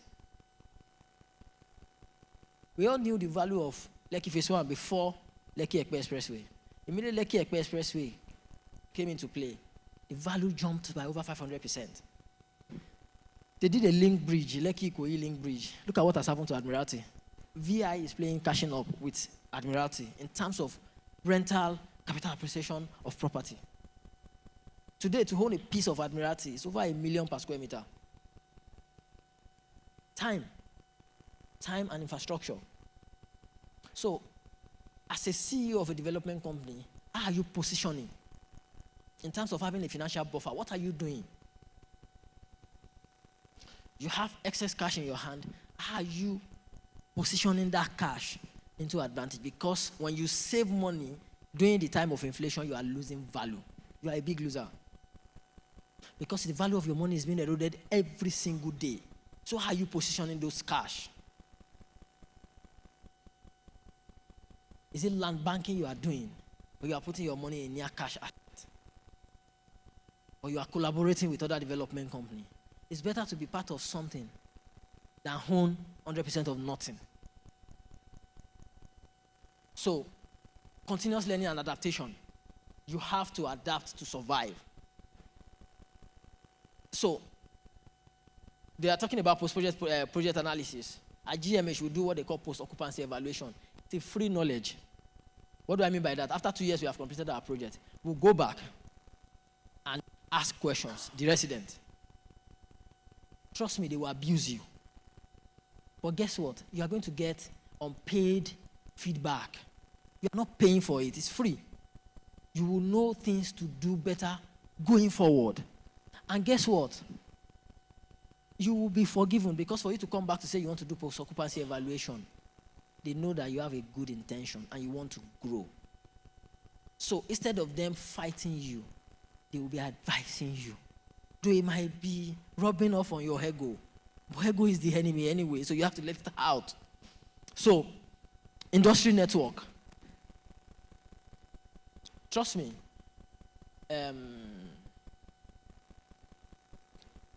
I try as much as possible to network with as many as people that are into development companies.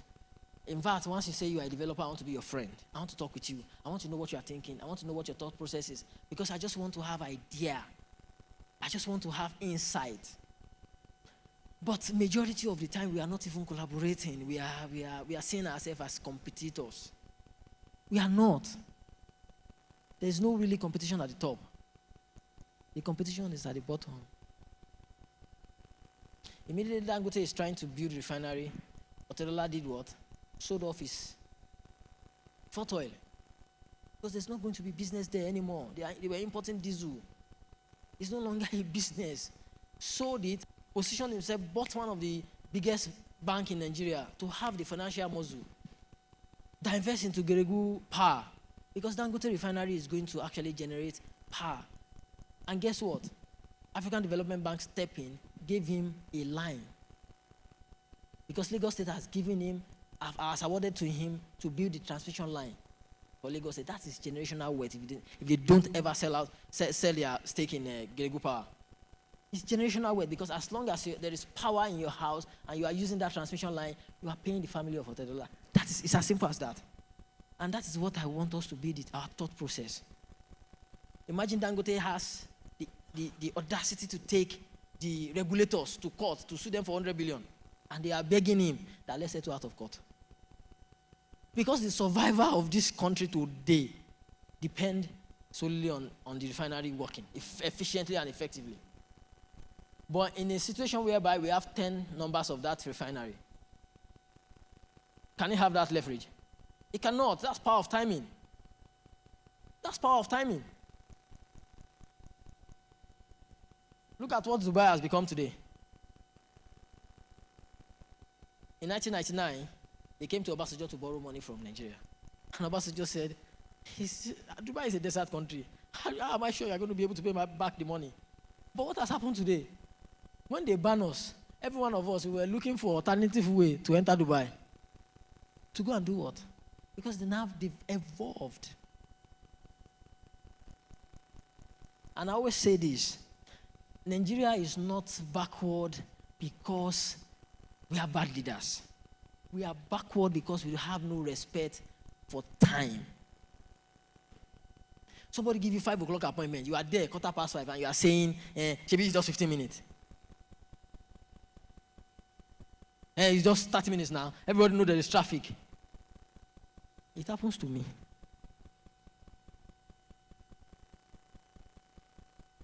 It happens to me. I got to my boarding gate 2 minutes past the boarding time. They deboard me. You know, so whenever I travel and I always see people running at the airport, and I'm wondering, why are these people running? You have your boarding pass already. They will call you if they don't see you. I got to my boarding gate, they deboard me. I'm not joking. I was deboarded, and I was wondering, do you understand? 2 minutes.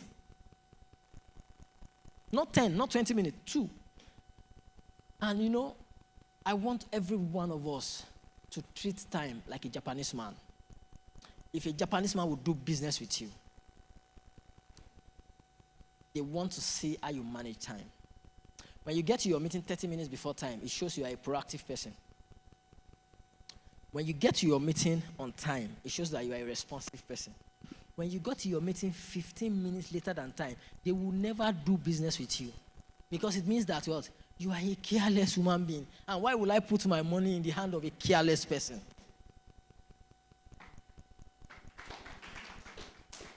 So, we all say they don't give us money, they don't give us money. They will not give us money. Because the financial institution is designed to give people that don't need money, money. They will not give you money. And that's why your rich uncle will leave you and invest in somebody that is not his relative, because you are not showing capacity. So when you are not showing capacity, how will an investment banker recommend you for as a good investor, as a good grant to invest? Not that when they give you this money now, the next thing is you are flown to London to go and buy a 2-bedroom in Brighton or something. Are they sure you are focused? And that's why they want to see your audited financials. They want to see your statement of account, because they are lending you money against your cash flow. That's what they do in this part of the world. So my time is fast spent. Let me quickly see if I can just touch one very, very important part of this presentation. And this slide can be...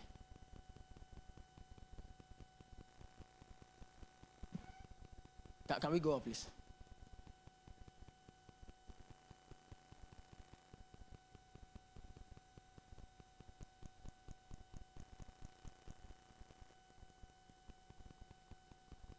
Okay. So risk diversification is what I want to talk about, and I'll wrap it up.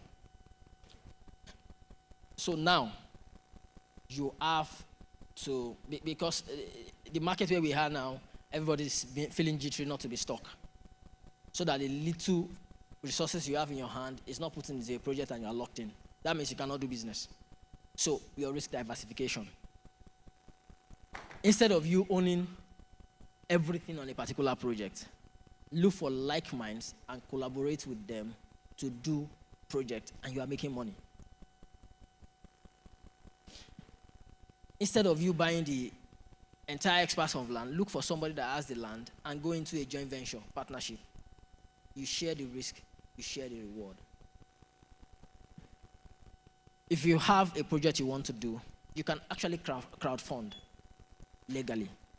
There is what they call property subscription equity. Your property is 100 million. You can fragment it into 10.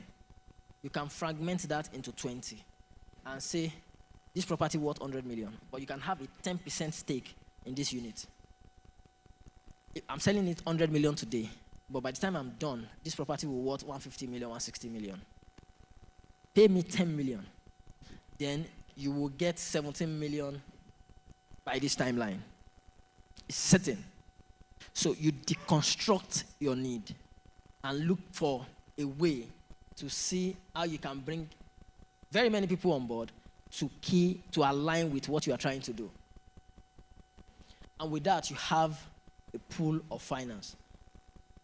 Another way to diversify risk at this point is to, if you are still trying to do major projects as far as affordable housing is concerned, you need to be very, very careful.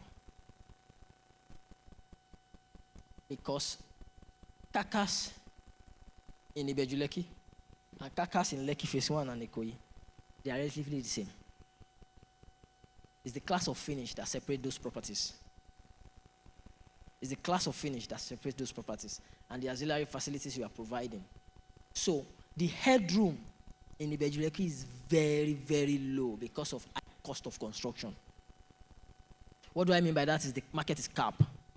There is a limit to what you can do as far as pricing is concerned. So when you are saying your own is 45 million, another person is doing a price war with you and saying, yes, I'm a smaller brand, I'll sell my own at 37.5.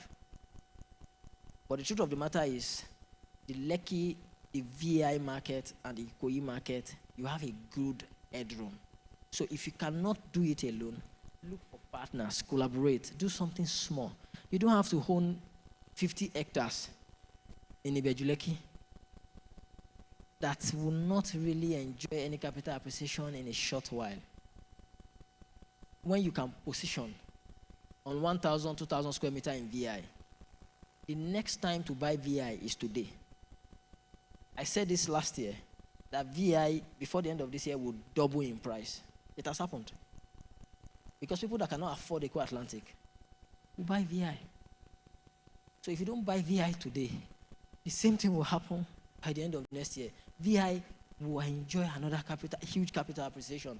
What is rubbing off on the demand of VI is Eco Atlantic. By the time they are done with the American International Embassy, trust me, the value will jump. The value will jump. So those are the things we need to really be looking at.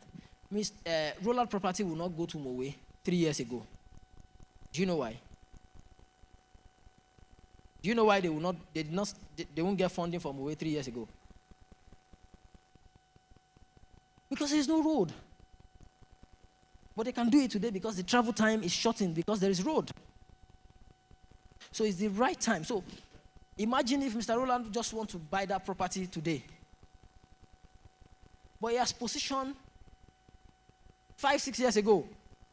So if anybody is going to Mowe today, they cannot compete with roller properties. because their entry point is different.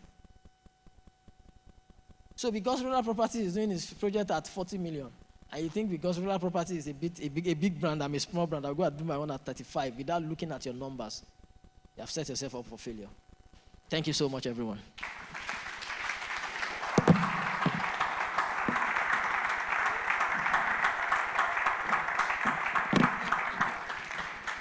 Wow, thank you so much, Mr. Ayolariwaju Kuyebi.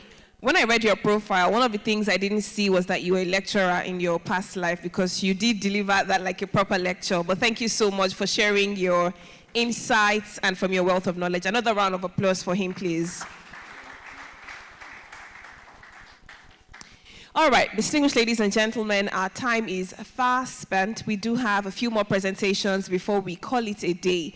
But one interesting thing that must happen is that well, I've given him the honorary doctorate degree, but Mr. Oloyede has graciously agreed for a masterclass for developers to happen once we officially close. So that's not part of the program. It has just come up. So if you're interested, make sure you stay behind. We do have thought leaders that will lead that conversation, so please don't go anywhere. But of course, we would also like to make a presentation to Mr. Ayolariwaju Kuyebi. I'd like to invite you back up on stage. Thank you so much. Can we give him another round of applause as he makes his way? And of course, Dr. Oloyede, let's just take it for today. Dr. Oloyede, maybe it's the prophetic power in me that I'm releasing. Dr. Oloyede will do the presentation. We have the very special privilege of having the national president of RIDAN in the house, and we're truly honored because we're going to listen to him very shortly. But please give him a resounding round of applause. Prince Akintoye is here, and we're very, very honored that you're here. Let me tell you one interesting thing. He's been here sitting very quietly, taking notes, listening, and we don't take it for granted in any way. Thank you so much, Prince Akintoye Adeoye, for being here. Thank you. Now, coming up next, just like I said, we do have the special privilege of having the fifth RIDAN president in our national president, not state president. The national president is here, and he'll be making a presentation today on affordable housing revolution, turning ambition into reality. Of course, he'll be speaking to us from the RIDAN perspective. I'd love to read his bio. It's a lot. I mean, he needs no introduction, but it is my pleasure at this point to bring up on stage a leader who is at the forefront of addressing one of the most pressing issues in Nigeria's real estate sector, affordable housing.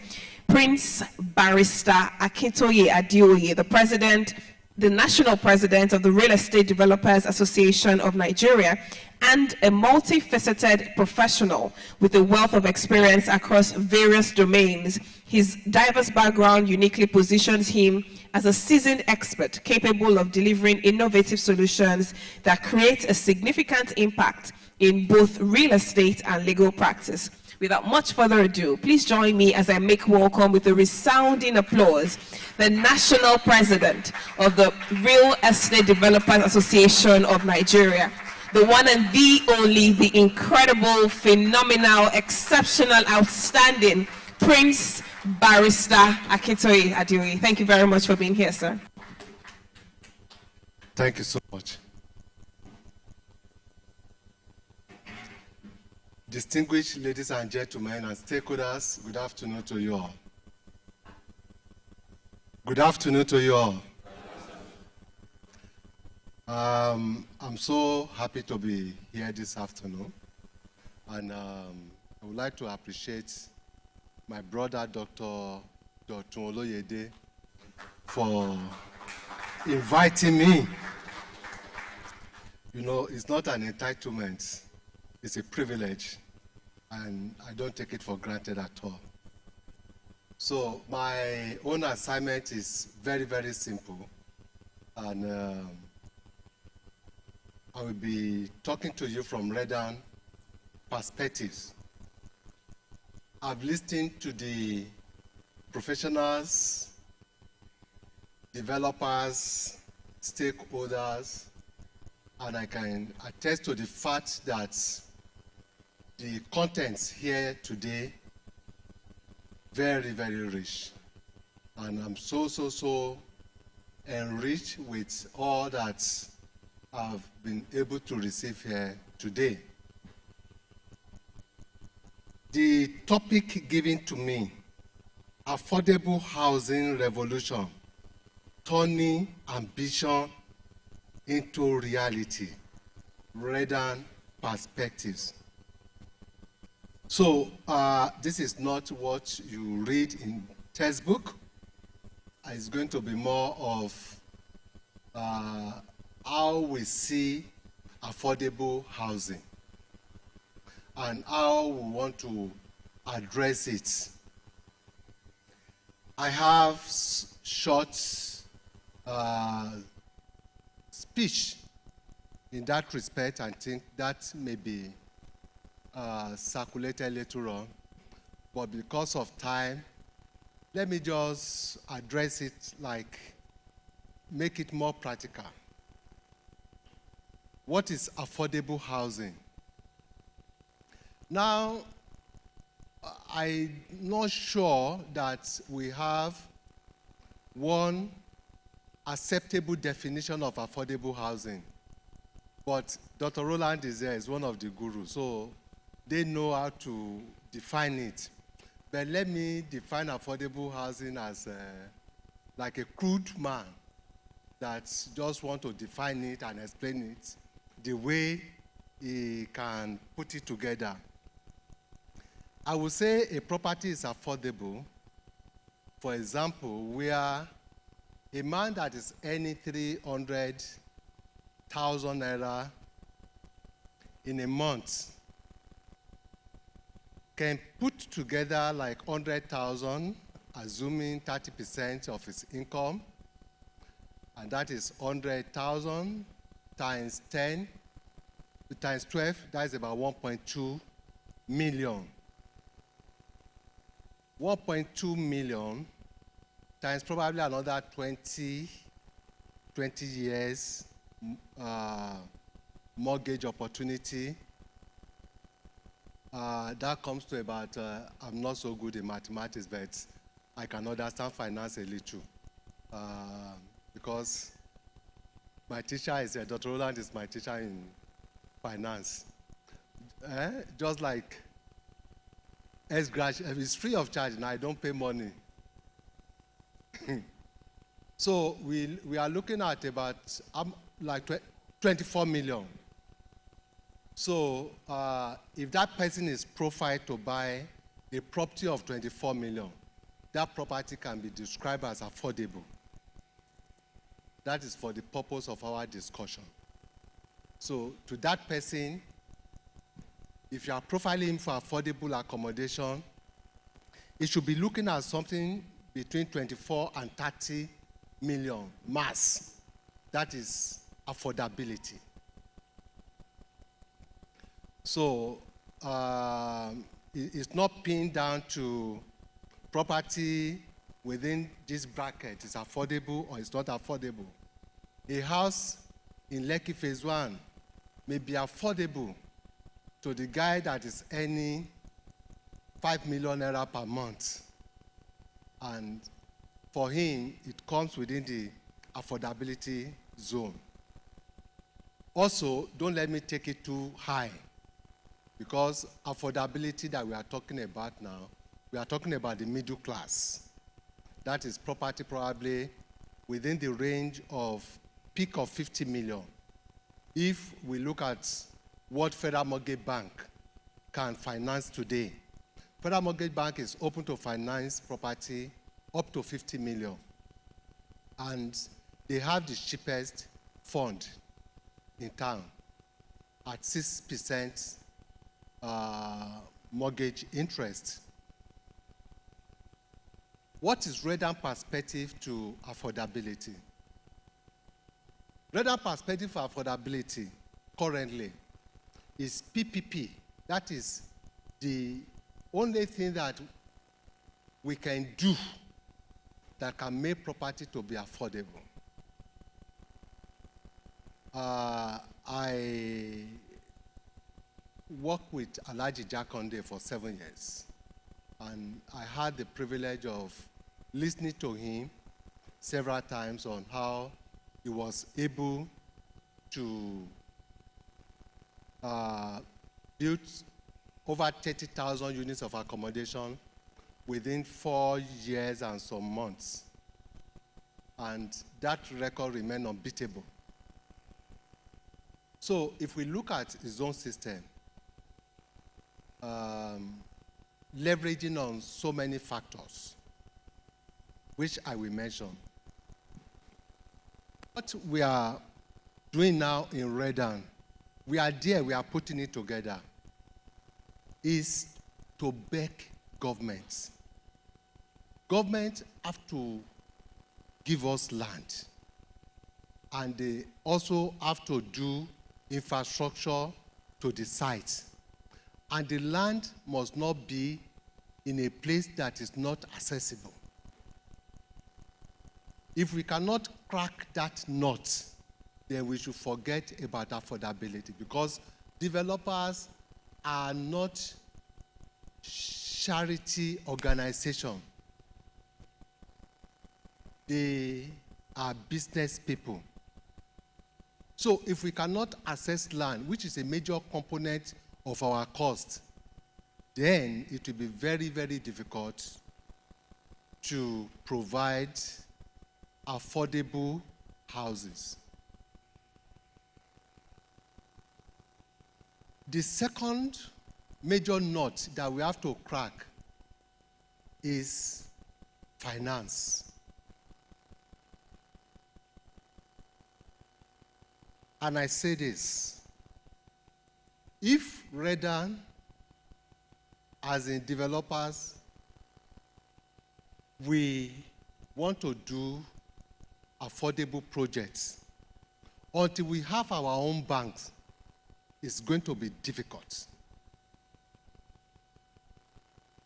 It's not difficult for us to own a bank, but we have to come together as big players. We have many of us here today that have over $1 billion in commercial banks. You see, I've worked with finance experts, and I've also traveled. And I know that idle funds domicile outside Nigeria is so much that some of them, anything less than $100 million, they don't even want to discuss anything with you. But if we bring $100 million to this country today, and you give it to Bank S, that bank will sit on that money. You will not smell it. It's your money, but they start giving you terms and conditions to access your money that they don't have any input in bringing that money in. They start using that money to do their own business. And in fact, they can tell you to go and bring equivalent of that money to access your money.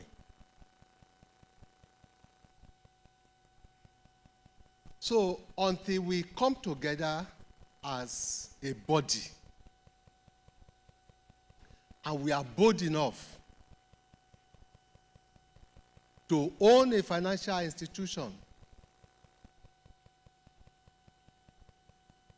not run by us, but run by experts,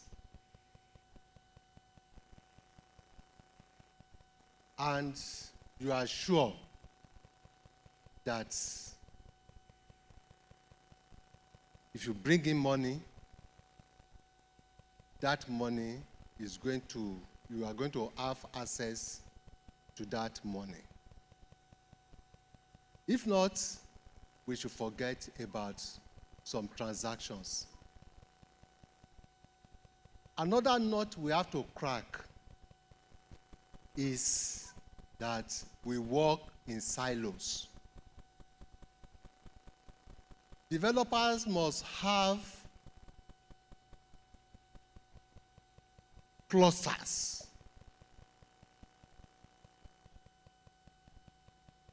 we are going to engage government because there is little we can do when it comes to land accessibility without talking to governments. I was in a function today, and a developer was saying that he was giving 1,000 hectares of land to develop in a city in Nigeria.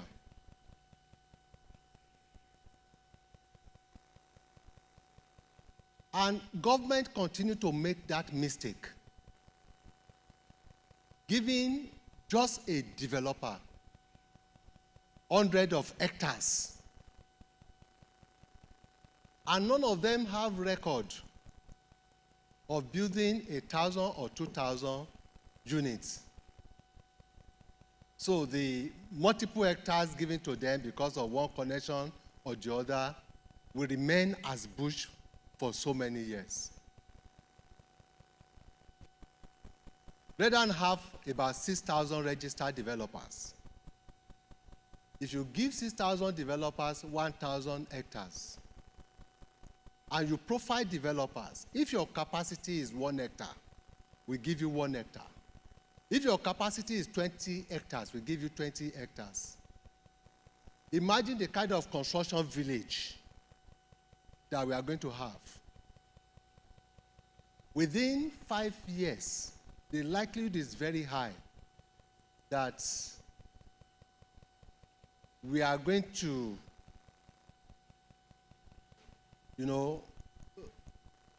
do so much construction within that cluster that we will almost have another town where you have everything.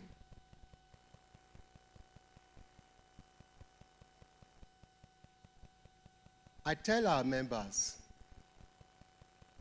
we need to be courageous, we need to be bold, and we need to invest money into politics. If you are not at the table, you can't get what happens there. Can we sponsor the next governor of Lagos State? Is it possible? You may not be able to sponsor the candidate that will become the governor of Lagos State, but you can take a pie of it. We have a governor today. Imagine as an association, we brought 1/5 of the fund used for his election. And we requested for just 1 or 2 things. Give us commissioner for planning, give us commissioner for housing, or give us, we are going to appoint the Surveyor General.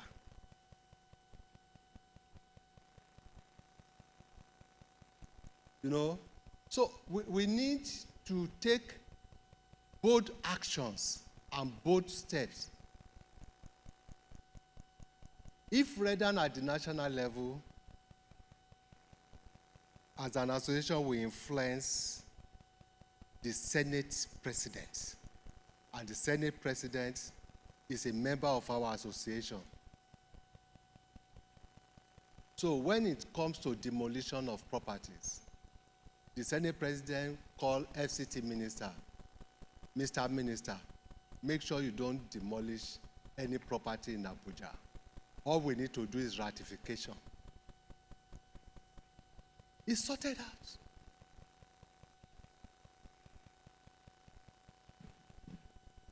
The practicality in what we are saying is that we need to be intentional as an association. Because one of the benefits of any association is that it has to command a system of advantage in your favor. And if that system of advantage is not there,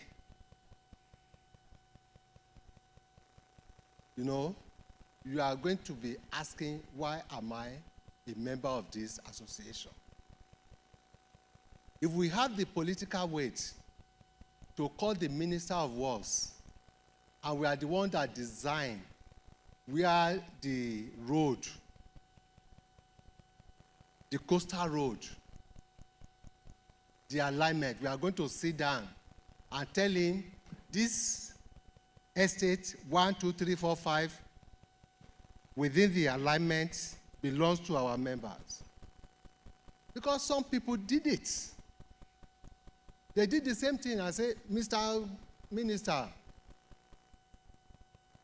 this estate you want to demolish fall within my area of interest. And the alignment was adjusted. So we have to be people of influence to crack some nuts. So affordable housing is a possibility.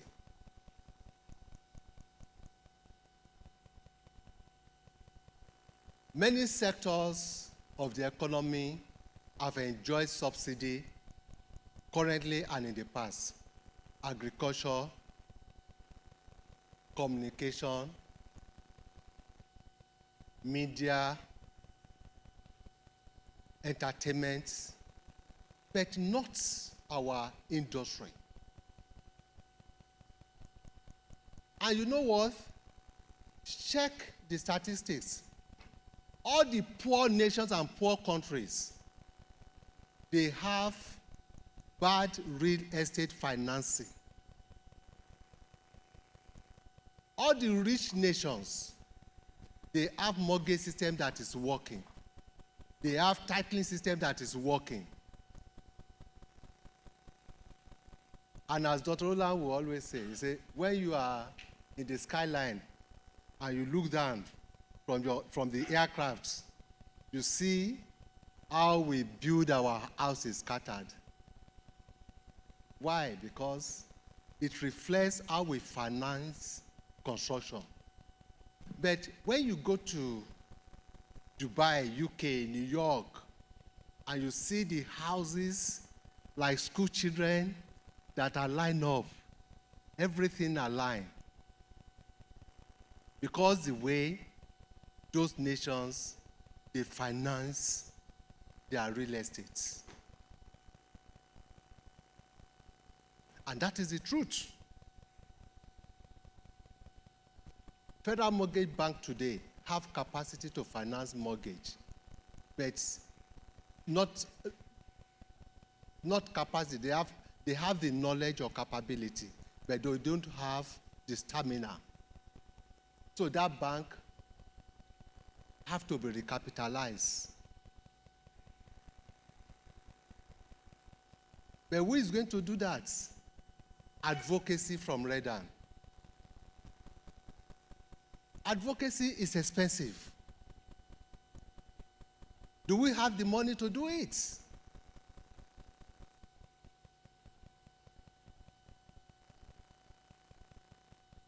Redan has come of age, and I think that we have to do more. We have to do more so that we can advance affordable housing and we can reduce the deficits. It's good to develop in Ikoyi because there are human beings there that needs accommodation. Also, people living in Shagamu, they are not sinners. And they are not, and it's not a crime. You know, we need to take care of the interests of all of us. Because one day I nearly had a heart attack. It was in VI. Somebody knocked at my window. I was in my car. And the guy was just innocently asking for money. But because he put one hand in his pocket, I thought it was gone. Why did I think that way? All of us, we are not safe. And as long as we have many homeless people around, there is no way that we are going to be safe. It's not a prayer. It's not going to be possible. Many of us here today, we cannot move around without mobile policemen, with gun to protect us. Is it not insanity?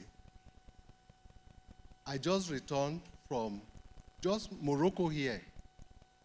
All the billionaires, the real estate guys there, they walk around without any mopo. You know? They walk around without any mopo, without anybody carrying gun. You know? But I won't blame anyone living in this country with security attached for his safety. I won't tell you whether I have one or not, because my own, invisible. My security is arranged from the village. They are invisible. So, unlocking Nigeria real estate growth, leveraging on technology and innovative financing strategies. We've heard so much about this topic today, and I think that people that have not joined Redan here, please come and join us. It commands a lot of advantage. And I can assure you that when you join the fold, there is no regret becoming part of us. The chairman of Lagos is there. I would like to recognize him. Aspire, please say yourself. That is our chairman. And other ESCO members present, I recognize all of you. Is the most powerful, is the chairman of chairmen because he's the chairman of the president. You know, when you are the chairman of the president, you are very powerful. And we have our organizing secretary at the national level, Dr. Oloyede. Please stand up for recognition. You are the host, but you have to stand up for recognition because you are standing at another level. So on this note, I want to appreciate all of you for listening, and thank you so much. Thank you.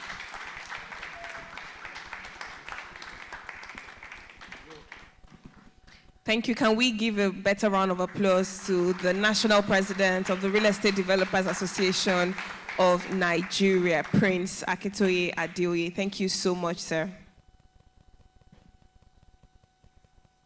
You know, when he was saying, come and join Redan, it just reminded me of, because I used to be in Red Cross for a long time, and we had this song, come and join us, Red Cross is for you and me, you. Come on. So now I'm singing it for Redan, come and join us, Redan is for you and me, you. Come and join us.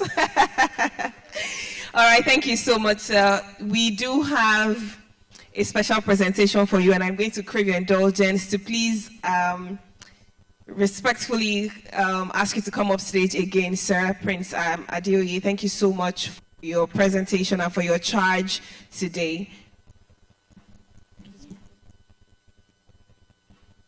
We have 2 more presentations, and we call it a day. After this, we will, of course, hear from our Lagos State Chairman. The President's Chairman will be speaking to us, and then we'll wrap up on a very powerful note. Photographers, can we have our press and media team quickly?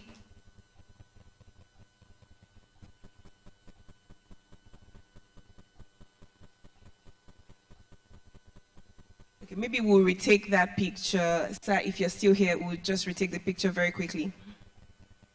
All right, so we're moving on very, very quickly. We'll listen to Dr. Tony Aspire Kolawole, then we'll wrap up on a very high note as we listen to Mr. Niyi Adesonya. But just before then, I'd like to invite on stage the State Chairman, Redan, Lagos Chapter, Dr. Tony Aspire Kolawole. He needs no introduction, and I'd love to go on and on about him, but he's a man whose reputation precedes him, and today we're truly honored to have him here. Over to you, sir. A round of applause for him, please. Thank you.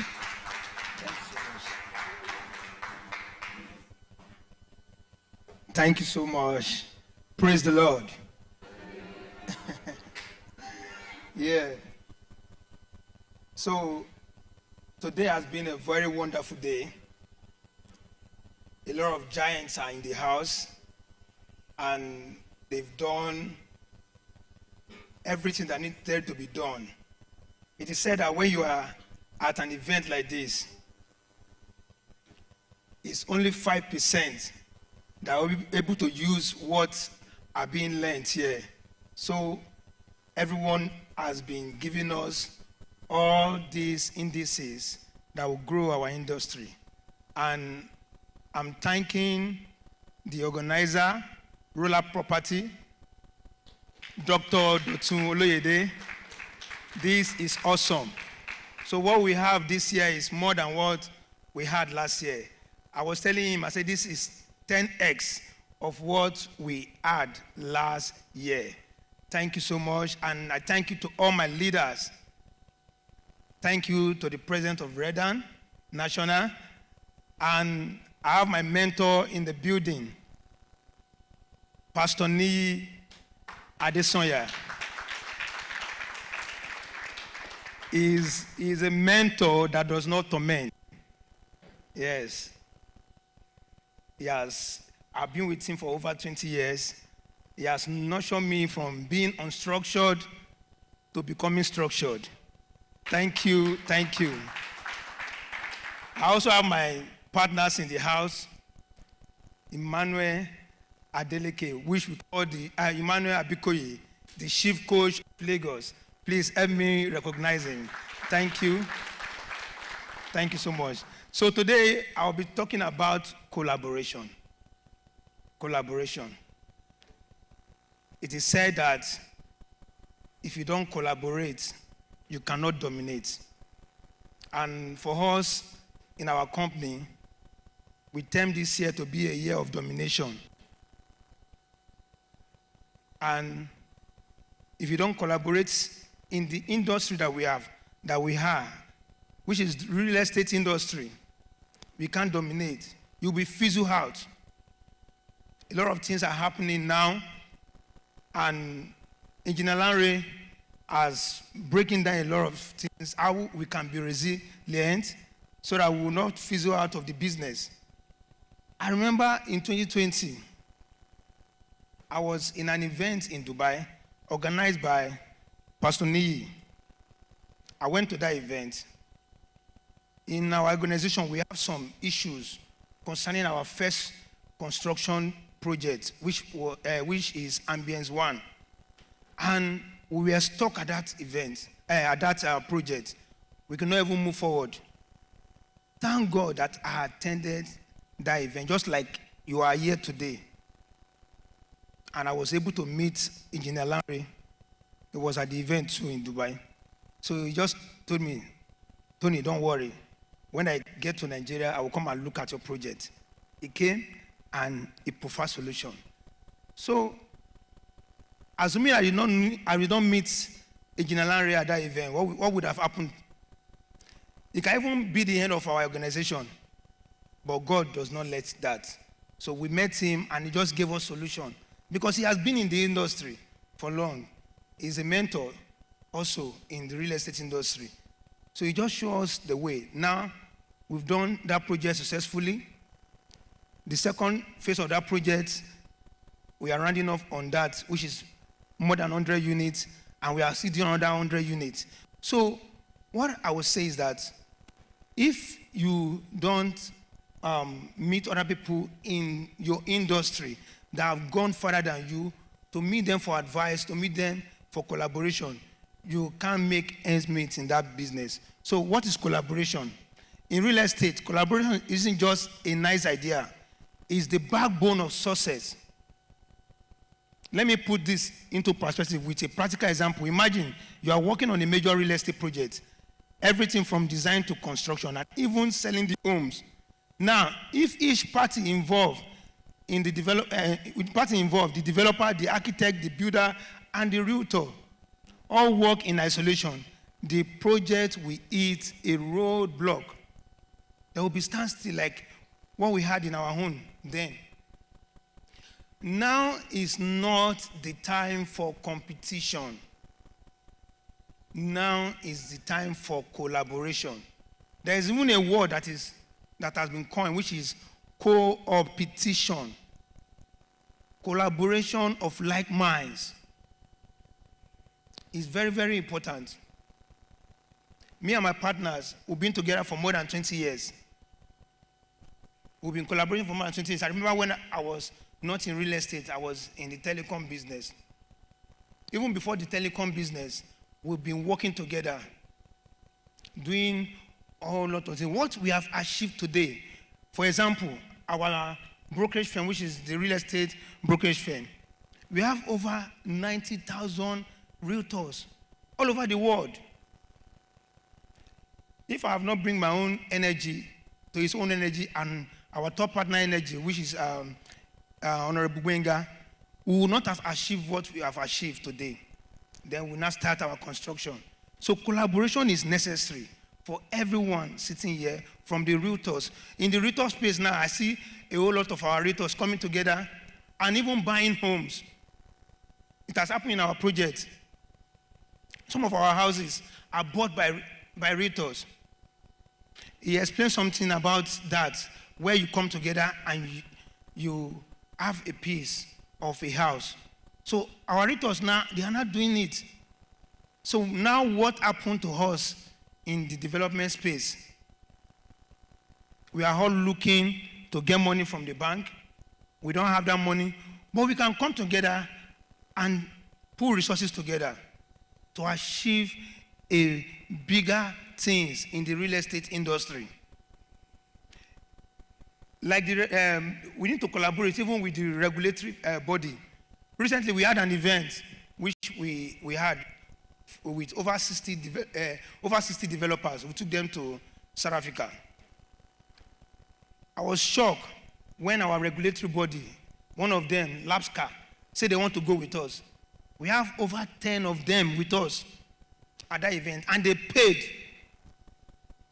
So what we are doing now in Redden Lagos, for us, what we are doing now is to work with the regulatory body in real estate to streamline all the hurdles that we are facing in the real estate sector. Imagine at the moment you want to build a house now in Lagos, you have to pass through so many hurdles, like 17, which has been affecting us. The President was saying, he said, if all these things are not looked at, we will not be able to have affordable real estate.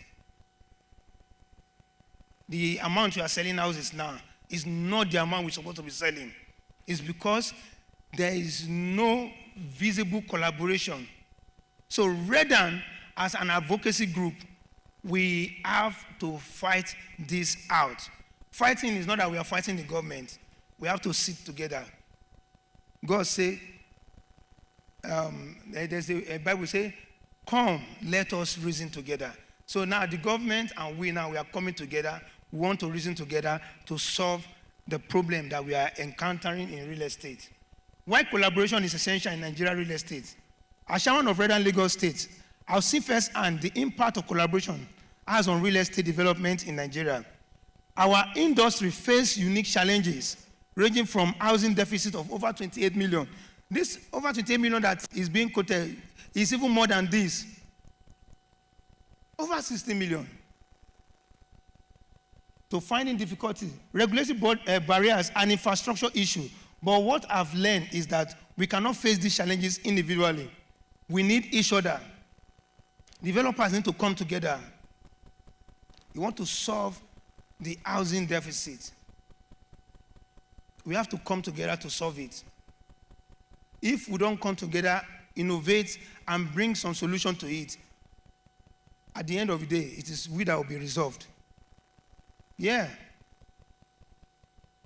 Look at what is happening. We're talking about off-plan projects and the rest. It's even difficult to even do off-plan project now. It is from my knowledge while building that I learned something that as we are building, we are doing off-plan, we are selling off-plan. If you are not careful, your plan will be off. It's not even no more off-plan. It's your own plan, the plan that you have for that project that will be off. There's something that we learn. As we are selling our off-plan project, we will sell some and leave some that we can sell at premium. So many developers cannot develop. I have development around my estate, the one that we have delivered like over a year now. Some developers have been there like 3-4 years before we came. Till now, they could not solve that. And their clients are taking them to courts and everywhere. So we need to come together and solve this. So the value of learning, like what I said, we just came back. President just came back from Morocco with some of our members. We have to come together and learn. As an organization, one of the things we believe strongly in is learning through collaboration. Like all the retreats that we organize, you will learn a lot of things. Like this event, like what you are learning here, you can't learn this from school. You can't learn it from school. During this retreat, we share our experiences and challenges and our successes. It's a chance to step away from everyday pressure of running projects. I remember the last events that we went. I see some of our developers. Assuming we do not have that event, most of them will be carried away by the project they are doing here in Lagos. We went to South Africa, and I noticed that some of them are coming together and pulling funds together. You can collaborate with like minds. People that you know. The Bible says, can two work together except they agree? People that have the right mind. They have the kind of ask that you have. Not the people that you give money and they want to run away. Before coming into real estate, I saw so many developers. After seeing money, they see the billion. They are nowhere to be found. They took the money, some of them zoomed to Canada, some of them zoomed off to London. And those are some of the problems that we are solving now. I've been to ESSC more than 8 times. I've not been there for my own company's problem. It is because of the problem that those companies have created. They will call you, you are the chairman for real estate developer. When I was the president of BROG, Billionaire Realtors Group, you are the president of BROG, your group sold this land. The people we gave the money, we could not find them again. You will not be answering questions. So we need people with right minds, people with good hearts that want to do this business. We need them to collaborate together with. There are many in this house. Today's program is another example of that collaboration, which we are talking about. Next slide. So partnering with government, I've said something concerning this. What we are doing in Redan is to partner with government to make real estate affordable. President has said something. He said, let government give us land. We need land to do this business. And government, we are building. Some of what you promised us that you will do, please do. Most of the money that we pay for, we are not seeing the impact of that money on what we are doing in Lagos. Example, we are paying, there's one money in our building project they call IDC, Infrastructure Development Charge. You pay that money. That money means that they will construct the road that leads to your site, right? You will not see road. You are the one that build your own road. So at the end of the day, can we have affordability of house? No, because you put all those things on the client that we buy. So if government do better and we as developers are doing better, real estate will be the best industry. At the moment, it's not the best. Even government are not even looking at our side at the moment. So we have to act. So efficiency and cost saving through collaboration. One of the clear benefits of collaboration is how it will improve efficiency and reduce costs.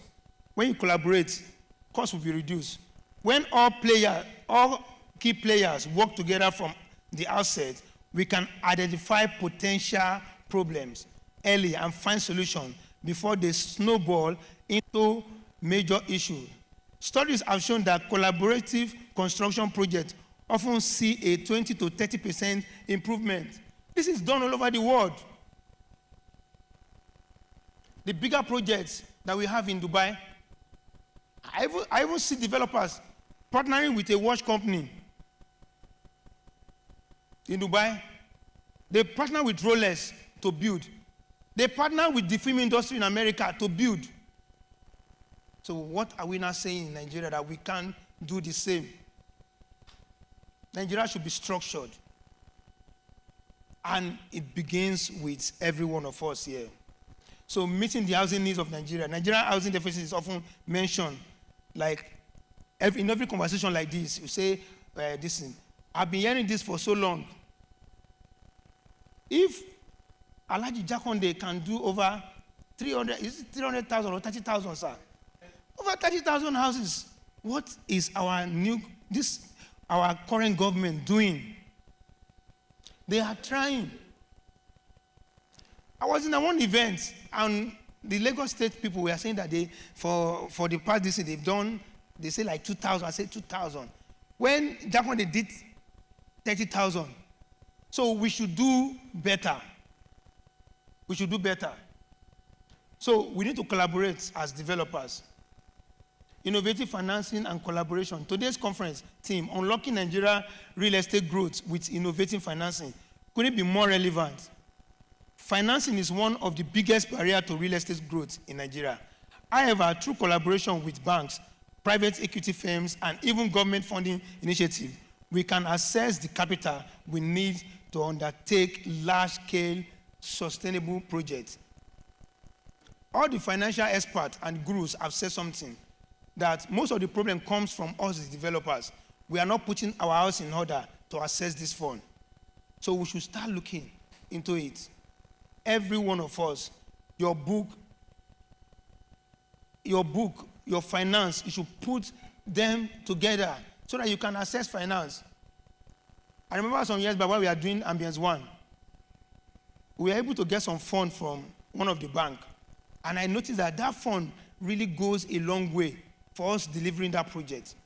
So the same thing can happen to all our companies here if you put your books together. So overcoming challenges together, I've said it before and I will say it again. The challenges we face in the Nigerian real estate sector are too big to anyone to handle alone. But together we can tackle them. When developers, builders, financial institutions, and government bodies come together with a shared goals, we can streamline the process, overcome regulatory hurdles, and bring projects to market faster and more efficient. You want to build and you want to reduce the housing deficit. You need collaboration to do that. I remember one of my mentors just called us some time ago that we have to do this thing together. He said in the next 2 years, I want to do 1,500 houses. He just said, Tony, chief coach, Benga, come, let's do. For your own part, you are doing like 200. I've given to other this thing. This is what we are doing. So together like that, we can be able to do that. But if you say you want to do it alone, El Shaddai, it is you that will die. Oh. So a vision for the future, building together. Looking ahead, I am more confident than ever in the future of Nigerian real estate sector. But to unlock this future, we must work together. Collaboration isn't just about sharing resources. It's about building a community of like-minded people who are committed to doing things the right way, efficiently, sustainably, and responsively. As the chairman of Real Estate Developers Association of Nigeria, Lagos chapter, my mission is to foster a culture of collaboration within our industry. Together, we can address the housing needs of Nigeria, building projects that are not only profitable, but also sustainable, as Dr. Dotun has said, and create a real estate market that serves the interests of all Nigerians. Let's keep building together. Let's keep learning together. And most importantly, let's keep collaborating and unlock the future of real estate in Nigeria. Thank you so much. Thank you. Please don't go yet. We have a presentation for you. Please give him another round of applause. Please take center stage. Incoming, Dr. Tony Aspire Kolawole, Chairman, Redan, Lagos. Together, we can indeed unlock the future potentials that lie within the real estate industry. Thank you so much for that charge, because it was definitely very necessary and essential for our conversation today.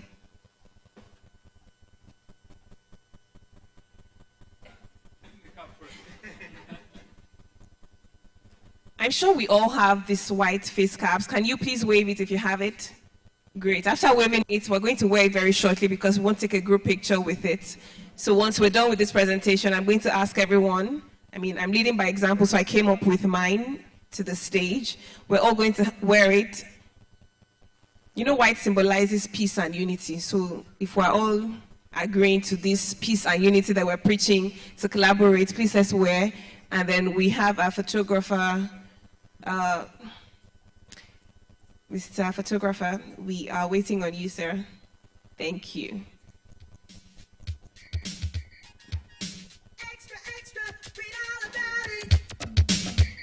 Thank you so much to everyone who stayed till this point. We are bringing you the highlights very shortly because we do have a final presentation that will tie all this together, all of these things that we have spoken about today from different perspectives. We have a final presentation that will tie it all together, and you don't want to miss it. After that, Dr.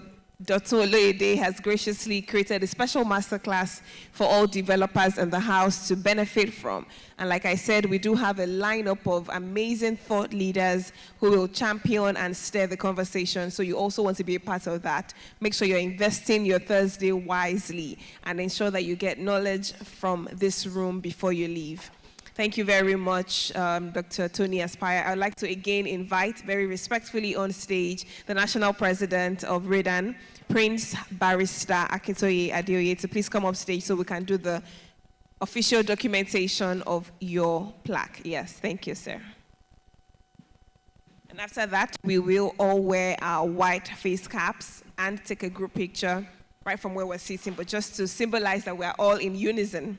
We'll take a group picture and we'll take the final presentation, which I call the highlight of this conference today. Thank you very much, Prince Barrister Akintoye Adeoye, the National President, Redan. All right, ladies and gentlemen, can I please crave your indulgence to rise and also wear your white face caps? Our photographer will come up stage and we'll get the view from here. We'll get a plain view. So if you have, I'm sure everyone has it because we distributed it around. But if you don't have, you can signify white, black, well, together. Everyone, please wear. Please wear the face cap very quickly. Let's take a group picture. And then we'll sit comfortably for the final presentation, which is the icing on the cake that we have all received today. So please wear your, thank you. People are already obliging. Please wear. If you don't have, you can signify by raising your hand, and I'm sure someone will hand over to you very quickly. Okay, please, we have some persons at the back who don't have. When you wear, make sure you're wearing a smile. So don't just wear the white cap. Make sure you wear a smile to accompany the white face cap. Wear it like you're happy to wear it. Officials, we have some persons who don't have the white cap, so if you can quickly hand over to them, that would be really great. Thank you. Please pose, wear the cap and smile now. Just smile. Because I'm not even in the picture, I'm here coordinating. I have it, I brought it up stage. And you know, my makeup, I also don't want it to smell. That's the little secret. I'll do the Aluta. No, what's that? NYSC. Awu. Awu. Awu. Remove address. All right, thank you, everyone. Do we have the picture? Is it beautiful? You like it? If not, we'll not pay your balance. So if we check the picture and we don't like it. All right, thank you so much, everyone. Thank you for being such a great and fantastic audience. Now, just like I said, the icing on the cake for Real Estate Nexus 2.0 is about to happen. This man has been introduced as a mentor of mentors, the teacher of teachers, a mentor that doesn't torment, and at this point, he needs no further introduction. It is my pleasure to make welcome on stage the Chief Executive Officer of Fifth Gear Plus, Pastor, Dr. Ambassador Niyi Adesanya. Please give me a round of applause as he comes off stage. To wrap up all that has been said today, we're truly honored by his presence. He's been here for hours, listening and taking notes, but a distinguished gentleman. Over to you, sir.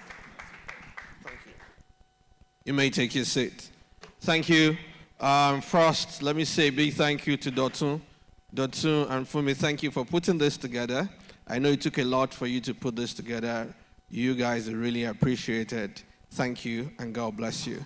And before I start recognizing other people, I would like to also specially pay great respect to Dotun's parents for being here. Thank you, sir.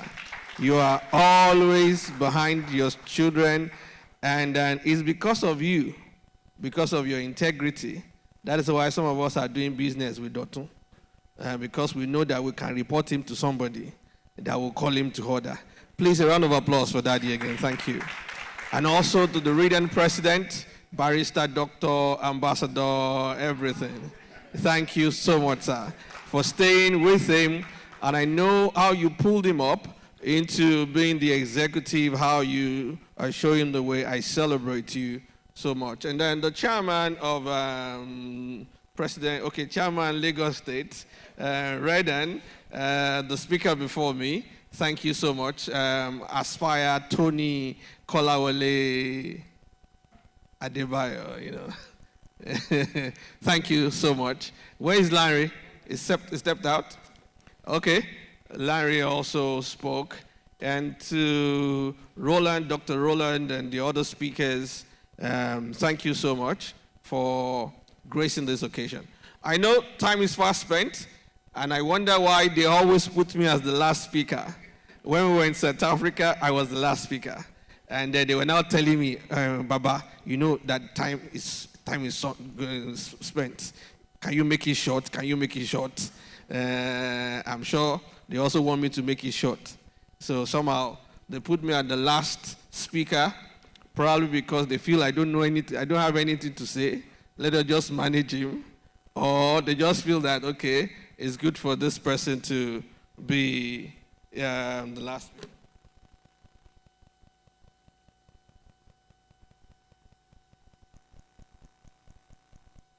Okay. I thought I came with my presenter to make the... Anyways, we're here, and then we must move on. Quickly, you know, sometimes we look at all those things. I know we've been calling figures. Dr. Larry has been calling figures. The Naira Matrix guy called figure. What's it called? The gentleman, Mr. Garuba called figures. I know sometimes from my little experience in my little life of over, don't worry, I realize I've seen a lot of businesses that are called mighty figures, but at the end of the day, 20 years, 30 years down the line, they fizzle out. So it's not about the income that you're generating, it's about the structures and the systems that you're put in place to make sure that even after you have generated all those figures, you are still able to stand. And I believe that every one of us here want to do something that we can leave behind to our children and make sure that they have something very viable. Now, we've heard a lot of things, how the real estate industry is going to change, what's going to happen, the houses that we're supposed to be building, they have to be smaller and everything, which is very valid. But the question I want to ask you right now is that, do you know your competitors? Do you know your competitors? Do you know your competitors? What if I told you that the guys who built Burj Khalifa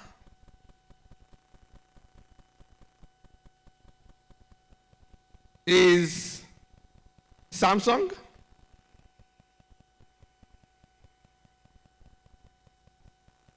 Samsung. You can check it, Google it. Samsung was a major contractor in construction, building Burj Khalifa, the tallest building in the world. So when you think you know your competitors, you don't really know your competitors.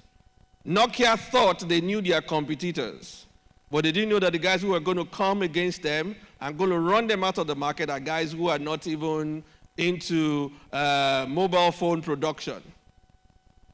iPhone, Samsung, Android, iOS, and then they chase them out. Sometimes you not taking a particular decision, I think Larry spoke about that, the quickness or the sharpness of your decision, the sharpness, your fastness, the speed with which you go into the market and make some decision. Very, very important. Those are the things that will make you survive. So just imagine Samsung building Burj Khalifa. And Samsung has a lot of things that they've done. Come on, go back. You are ahead of me. You're ahead of me. Samsung has a lot of construction. They even built the second, the Petronas building, the twin building, is in Malaysia or Indonesia right now. They built that. And it was because they built that, that was why they gave them Burj Khalifa to build. Now you're wondering, these guys, I thought they were just about manufacturing phones. I thought about it was all about electronics. How did they venture into construction? And they have one of the strongest construction companies. Basic. If somebody is building the tallest building in the world, that means they are the major construction company in the world, more or less. Majorly. So, when we look at Samsung, it's very unprofessional for me to be saying the next slide. That's why I brought my presenter. I don't know how we were not able to fix it. A presenter like me should not be saying next slide, next slide, next slide. So when I do my hand like this, just move. Just move immediately. Now when you look at it, this is how Samsung actually really started and everything. They were a trading company. From a trading company. And now Samsung is in the third generation leadership. Third generation leadership. In other words, it was the man who is presently the MD chairman right now. The company was started by his grandfather. The grandfather gave it to his father, and then the father to him. Now, when you look at this, I know I may not be able to go through the explanation of all this, but they started as a trading company, But they have been able to venture into a lot of things that are right now very viable. Now, let me say this. Anybody who is into business know very well that the only way or two ways to make money from business or whatever you're doing is to build your company to the point that you can sell it, and or to start buying companies. But you can never build your company to the point of selling it or buying other companies without paying attention to some critical factors that I will explain to us in a few minutes if time permits. The first thing that I would like to mention, a pity that I don't have control of my slide, but this is it. You just have to key with me. You must make sure that you don't have a key man risk. A key man risk. You can't afford to have it. Because if you have a key man risk, what's a key man risk? In other words, everything revolves around just one person. Whether it is you or your partner or the head of the construction or the, head of your construction unit, once you have a key man risk, you cannot build a successful organization, neither can you move your organization to the next level. Now, how do you know whether you have a key man risk?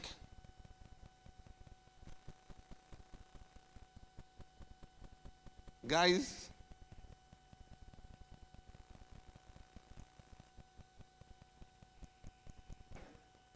don't worry, they will look for it. They will look for it. No, okay, don't worry. Look at me. Everything has scattered. I thought I was going to be in control. How do you know you have a key man risk? 2 questions you have to answer. Can my organization operate without me? Can my organization operate without me? If you leave the scene for 3-6 months, will your organization still be existing? And the second question is that, can my organization scale without me? Many of us can answer the first question, but most of us cannot answer the second question, which is you're not there, but you have fantastic people at the end of affairs that can move your organization to the next level even without you. And this thing is not a stroll in the park. It's something that we have to deliberately work on and make sure that we are doing the right thing at the right time. Now, because of time, let me also say this, that Samsung, I have taken time to study them to see how did they do this thing where they are one of the best, if not the best, in telephone. I know many of us will argue that it's iPhone, but some of us who got iPhone, we just realize that this Samsung thing seems to be better than iPhone. Because sometimes the iPhone confuses me, and then I have to go back to my Android. But in construction, they are doing well. So the question you want to ask yourself is that, what's their secret? One thing I figured out about them, amongst many things, is that they understand the power of the middle. The power of the middle, which is the power of middle management. Many people don't pay attention to that. Many people pay attention to the vision, to the mission. They pay attention to the drive, the thinking, the strategy, and everything. And they also pay attention to the sales, the foot soldiers that goes there bringing the money, but they don't pay too much attention to the middle. And look, somebody can be brain dead, but still being kept alive. But once your heart stops beating, nothing can keep you alive. And then when you look at that, you see the heart is in the middle, is in the body, is not in the head. So any organization that does not pay attention to the middle management cannot scale, cannot expand, cannot build an organization that can be sold. Neither can they start buying organizations to add to their portfolio for expansion. It is impossible. That is impossible and can't together for sake of emphasis. So, your middle management. I want to talk about your middle management. What are their jobs? Interpreting the policies, motivating your staff. Now, if you're the one interpreting your policies now as the CEO, as the head of your business, it's not the best. It's not going to last forever. Corporate governance and everything, and they have to champion the company's changes that want to happen. You know, when we were in the former organization I used to work with, whenever we decided to do something, we handed it over to the middle management to get a change champion from the middle management. We were middle management there, more or less, and then we were more or like the change champion for each idea or each thing that we want to change. So what am I trying to say here, so that I don't bog you down with all these things, is that you have to pay attention to your middle management. What are the training requirements? How are you going about making sure that they understand what they need to do? Finally, an organization that will scale an organization that you will build to be able to sell, or an organization that will be able to buy other organizations to add to their portfolio, must be ambidextrous. The organization must be ambidextrous. What do I mean? When you say somebody is ambidextrous, in other words, they can use both left and right conveniently. There is no strong left and there's no strong right. Those guys can move with, you don't even know, there's a footballer like that, although I don't like him, he left my club in a very bad way. His name is Dembele. You know, Dembele is ambidextrous. You don't even know whether he will shoot with the left or the right. He left us, and then he has been an average player ever since. So he should have stayed. He's supposed to be a king, but you know, he left Barcelona. How can you leave Barcelona? It's a terrible thing to do. So anyway, he is ambidextrous. Your ability to use both. And as an organization, every organization must be ambidextrous. In other words, they must be given to exploration and exploitation. Now, many times we focus on exploration. Most of our conversations today is based on exploration. How do we get more money to do what we need to do? It's very important, don't get me wrong, because without exploration, there is no exploitation. And sometimes, when you exploit too much and you don't pay attention to exploitation of the middle management helping you manage the intricacies around all those things, everything breaks. And if this thing is going to break right now, most of the time it's going to break from the middle, not from the top. Neither is it going to break from the bottom. It's going to break from the middle. So, as you explore, you also must be able to exploit. And the best guys to exploit for you are your middle management. You know, you can have structured ambidexterity. You can have conceptual ambidexterity, and then you can have sequential ambidexterity. That could be conversation for the master class. But simple as ABC, everything that has been said here, valid. Everything that has been said here, authentic. Everything that can be said here can change your real estate business. But as you change that, always have this at the back of your mind. How long do I want my organization to last? 10 years? 15 years? 50 years? 100 years? Oh, why 100? Nee, I'm not going to be alive. The guys who are champion today, they always plan for 100. Dubai is planning for 100 years. The king of Dubai will not be alive. Probably give you another 10 years, he's gone. And they have things that they are thinking about 100 years from now. Is your organization like that? Is your organization like that? I hope with these few words of mine, I've been able to show you or tell you how to make sure that your organization remains sustainable. There is no point in bringing all those billions now that will not keep coming in the future.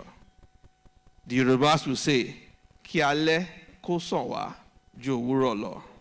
Let our night season be better than our morning. We will grow from strength to strength, from higher level to another higher level. But it takes a whole lot of work to put things in place and to ensure that whatever we are building can last forever. Thank you and God bless you.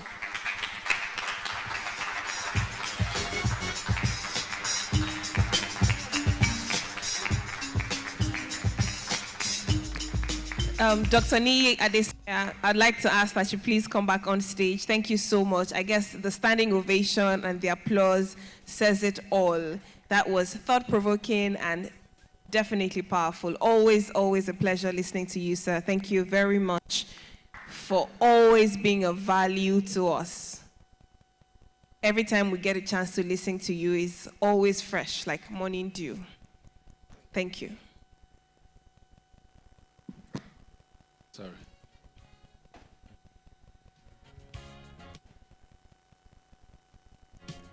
I think I'll just give this to my wife, who's the Executive Director of Roland Properties, Mrs. Funmilayo Oloyede. Pastor Nee, should I give her your award instead? Should I give her your award instead? Instead of you? It's fine. Do it.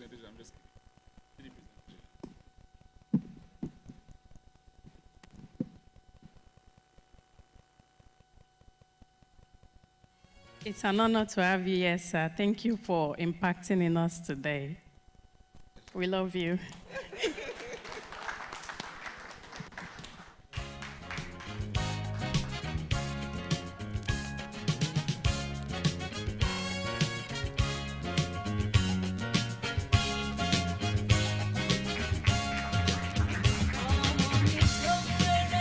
Okay, I know we're going to have vote of thanks. You can go, yeah. And officially, we're wrapping up. I know there are a lot of questions we could not attend to. So immediately after now, myself, Mr. Larry Kuyebi, Dr. Tony Aspire, and Chief Coach will be going over there to the panel session and take questions on development, how to scale, just for 30 minutes. It's not compulsory. So officially, we're shutting down, but for those who want to seek and draw more from us, we're going to be there for the next 30, 40 minutes. Just take questions and give you answers. There are some stories that we could not tell here. We're going to share them there. We'll share it there. Thank you very much. You know, the difference between men and women is that women add emotions to everything. When Mrs. Oloyede came, she said, we love you. So that it's not like we don't love our other speakers. We love you all to our other speakers. No, that's fine. Just kidding. Thank you so much to everyone. And to officially say thank you on behalf of Roland Properties and Allied Services, I'd like to make a welcome on stage the Head Business Strategy, Mr. Dotun Olaoye. A round of applause for him as he comes up stage to do the official thank you today. Thank you very much. Good afternoon, everybody. Good afternoon, everybody. Yes, thank you very much. On behalf of Roland Properties and Allied Services Limited, and on behalf of the MDC Roland Properties, Mr. Dotun Oloyede, I want to say thank you so much for coming out for this conference. It's indeed beautiful to put something like this together and have people that value knowledge, that value insight, come around to learn and to also contribute to the conversation. I'm sure that what we have done here today has been practical enough. We've gained practical insight that we can take back to our various organizations and implement. And I know that by the time we are coming back next year, we are going to be bigger than this and larger than this, and we are going to even have more robust conversations together. Don't be surprised, you might be the next person we are calling on the panel session next year. So thank you so much for coming. We really appreciate you. God bless you, and have a great evening. Thank you. Thank you. Have a great evening, distinguished ladies and gentlemen. We will see you at the Real Estate Nexus 3.0. The following people, please stop by the registration desk on your way out. Mr. Muiwa Dada, Ubogu Henry Ogemudia, Adewuya Oluwadamilola, Jeffrey Ehikoye Itepu, Aziz Ogedengbe, Oshokoya Damilare, Joy Eleho, beg your pardon, and Dabira Oyikosola.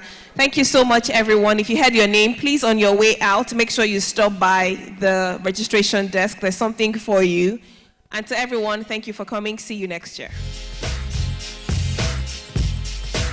If you're interested in the masterclass, it will happen here. It's totally free, of course. So it would happen here where the panel seats are set up with the Goose mic. So make sure you attend it if you have any questions that were not answered during the initial panel or during the entire session at all. But until then, have a good evening, everyone. See you next year.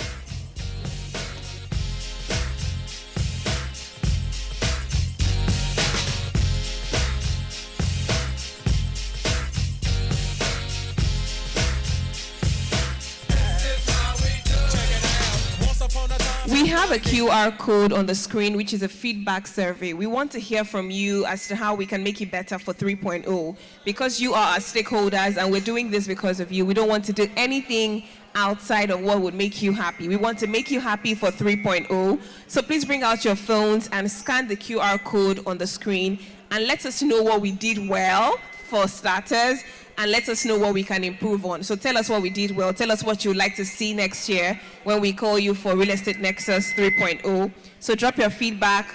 Tell us well done if you think this has been good. And then tell us what you'd like to see next year. We want to hear from you because we value your opinion and your feedback. This is the last time you'd hear my voice today. Good night, everybody, and bye-bye.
So, ladies and gentlemen, if you want to be part of the short mastercard, please can you move forward? 0039.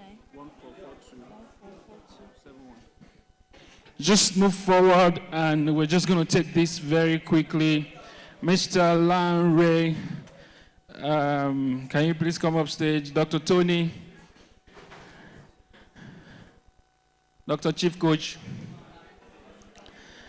Dr. Tony, yeah, come, we'll do pictures later.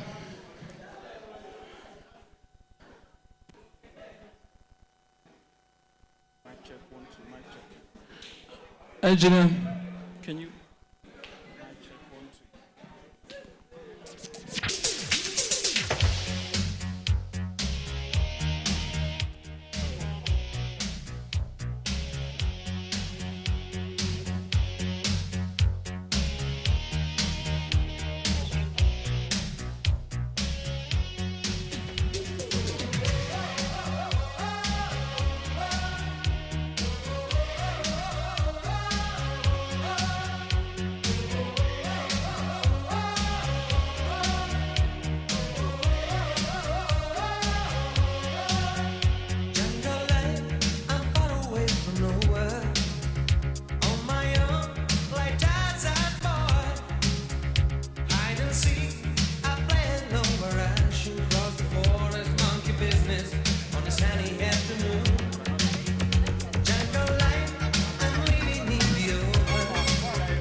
Hello, engineer, are we good to go?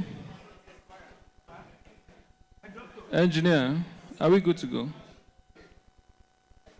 So who can power this thing for us?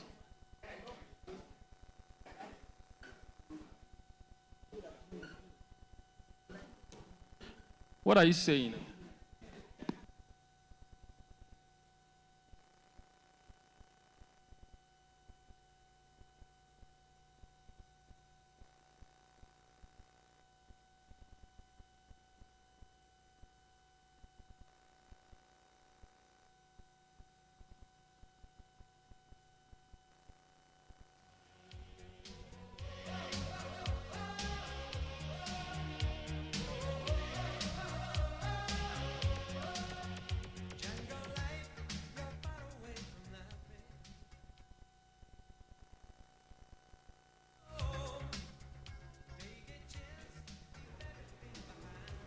Mic check 1 2. Dolapo, mic check 1 2. Mic check 1 2. Can you check that mic, please? Mic check 1 2. Besides. Hello, Twe. Okay, so I know our time is fast spent, so we're just going to go straight into it. I'm just going to ask one or two questions to see, let our speakers say one or two. Then we're going to take questions from the crowd as much as we can. I just want to see how we can do this in the next 30, 40 minutes and we can be out of here. So right now it's become very clear that people aren't buying properties anymore, they're buying lifestyle. So what drives the buying decision? It's not just the spec of the building, but what the building can do for them and what the lives around there can do for them. So effectively, it's easy to say that the game is changing, the dynamics is changing. And also, I've realized that especially those who are just coming to the sector, what catches their fancy sometimes is the big Jeep we sometimes drive, and they think that, okay, this thing must be juicy. Then they get the Jeep, then they realize that you can be sweating inside AC. So nobody told them. They only read the introduction of the book. They didn't go deeper. I want to start with you, Mr. Larry. I want you to be very vulnerable with us and very practical with these people who have sat down behind these. What has it been like in the last 1-2 years? How challenging has it been? What are the lessons? What were the mistakes? And how did you tackle it? You said something during your presentation that when you're in a fix, you have to position yourself to find a way out. But I've seen that many people go with that fix. They are not able to find a way out. So I'll give the floor to you.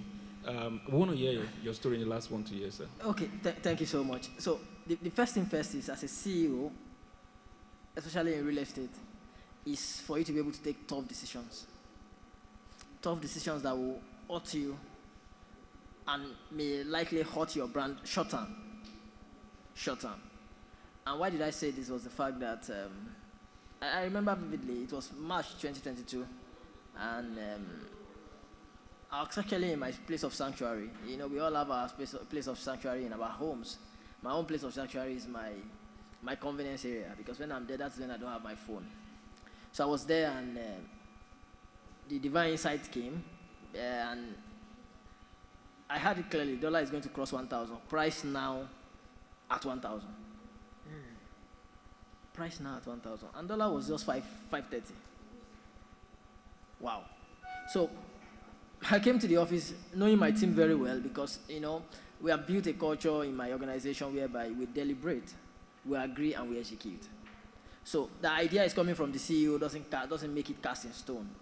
So if the best idea is coming from our gatekeeper, that is the idea we are going to go with, and that's why we deliberate. So when you see us, when you see us deliberating, you will not be able to tell between who is the MD and who are the employees. That's the kind of relationship we form. So everybody is able to speak truth to power, and that is how to grow. So I came and I said, we are going to hedge. We are going to reprice today at 1,000.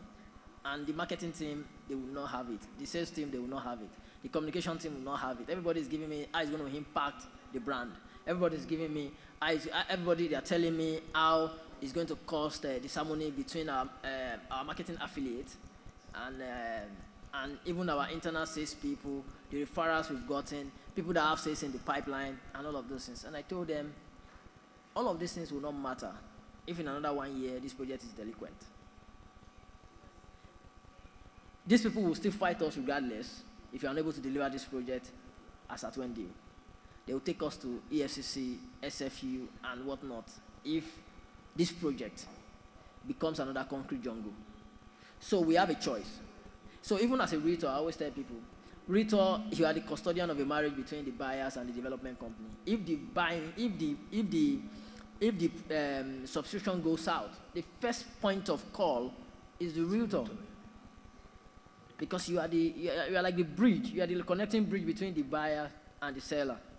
So I told my team that if you want us to have peace in another 1-2 years to come, we have to hedge today. That was a very tough decision. We lost money. We couldn't sell. We didn't have we can say that our sales from 75%, got eaten so badly that we were unable to do about 15% because we literally outpriced ourselves. Do you understand? But that was the impact for the moment. Do you understand? So today, that same project that we did that in 2022 still have a headroom whereby we can go to the financial institution today and take a debt to finish it up. Because we did not live for the moment. So when you do real estate is for the long haul. It's not a thing of now. It's not your burger that is a thing of now. Every decision you must take as a CEO, as an executive, must not be a decision of 3 months. Your decision must not be reflective of only the short term. You have to look at what is the impact of this going forward. So you have to know that. So, so in the last, so we all know what has happened in the last 1 year, in the last 1-2 years. And nobody envisaged that dollar is going to get to where it is now. Nobody envisaged inflation is going to be doing the numbers they are doing now. So I won't say, I've been doing business for the past 1.5 decades now. We have never had it this worse. And I'll tell you how. There is devaluation.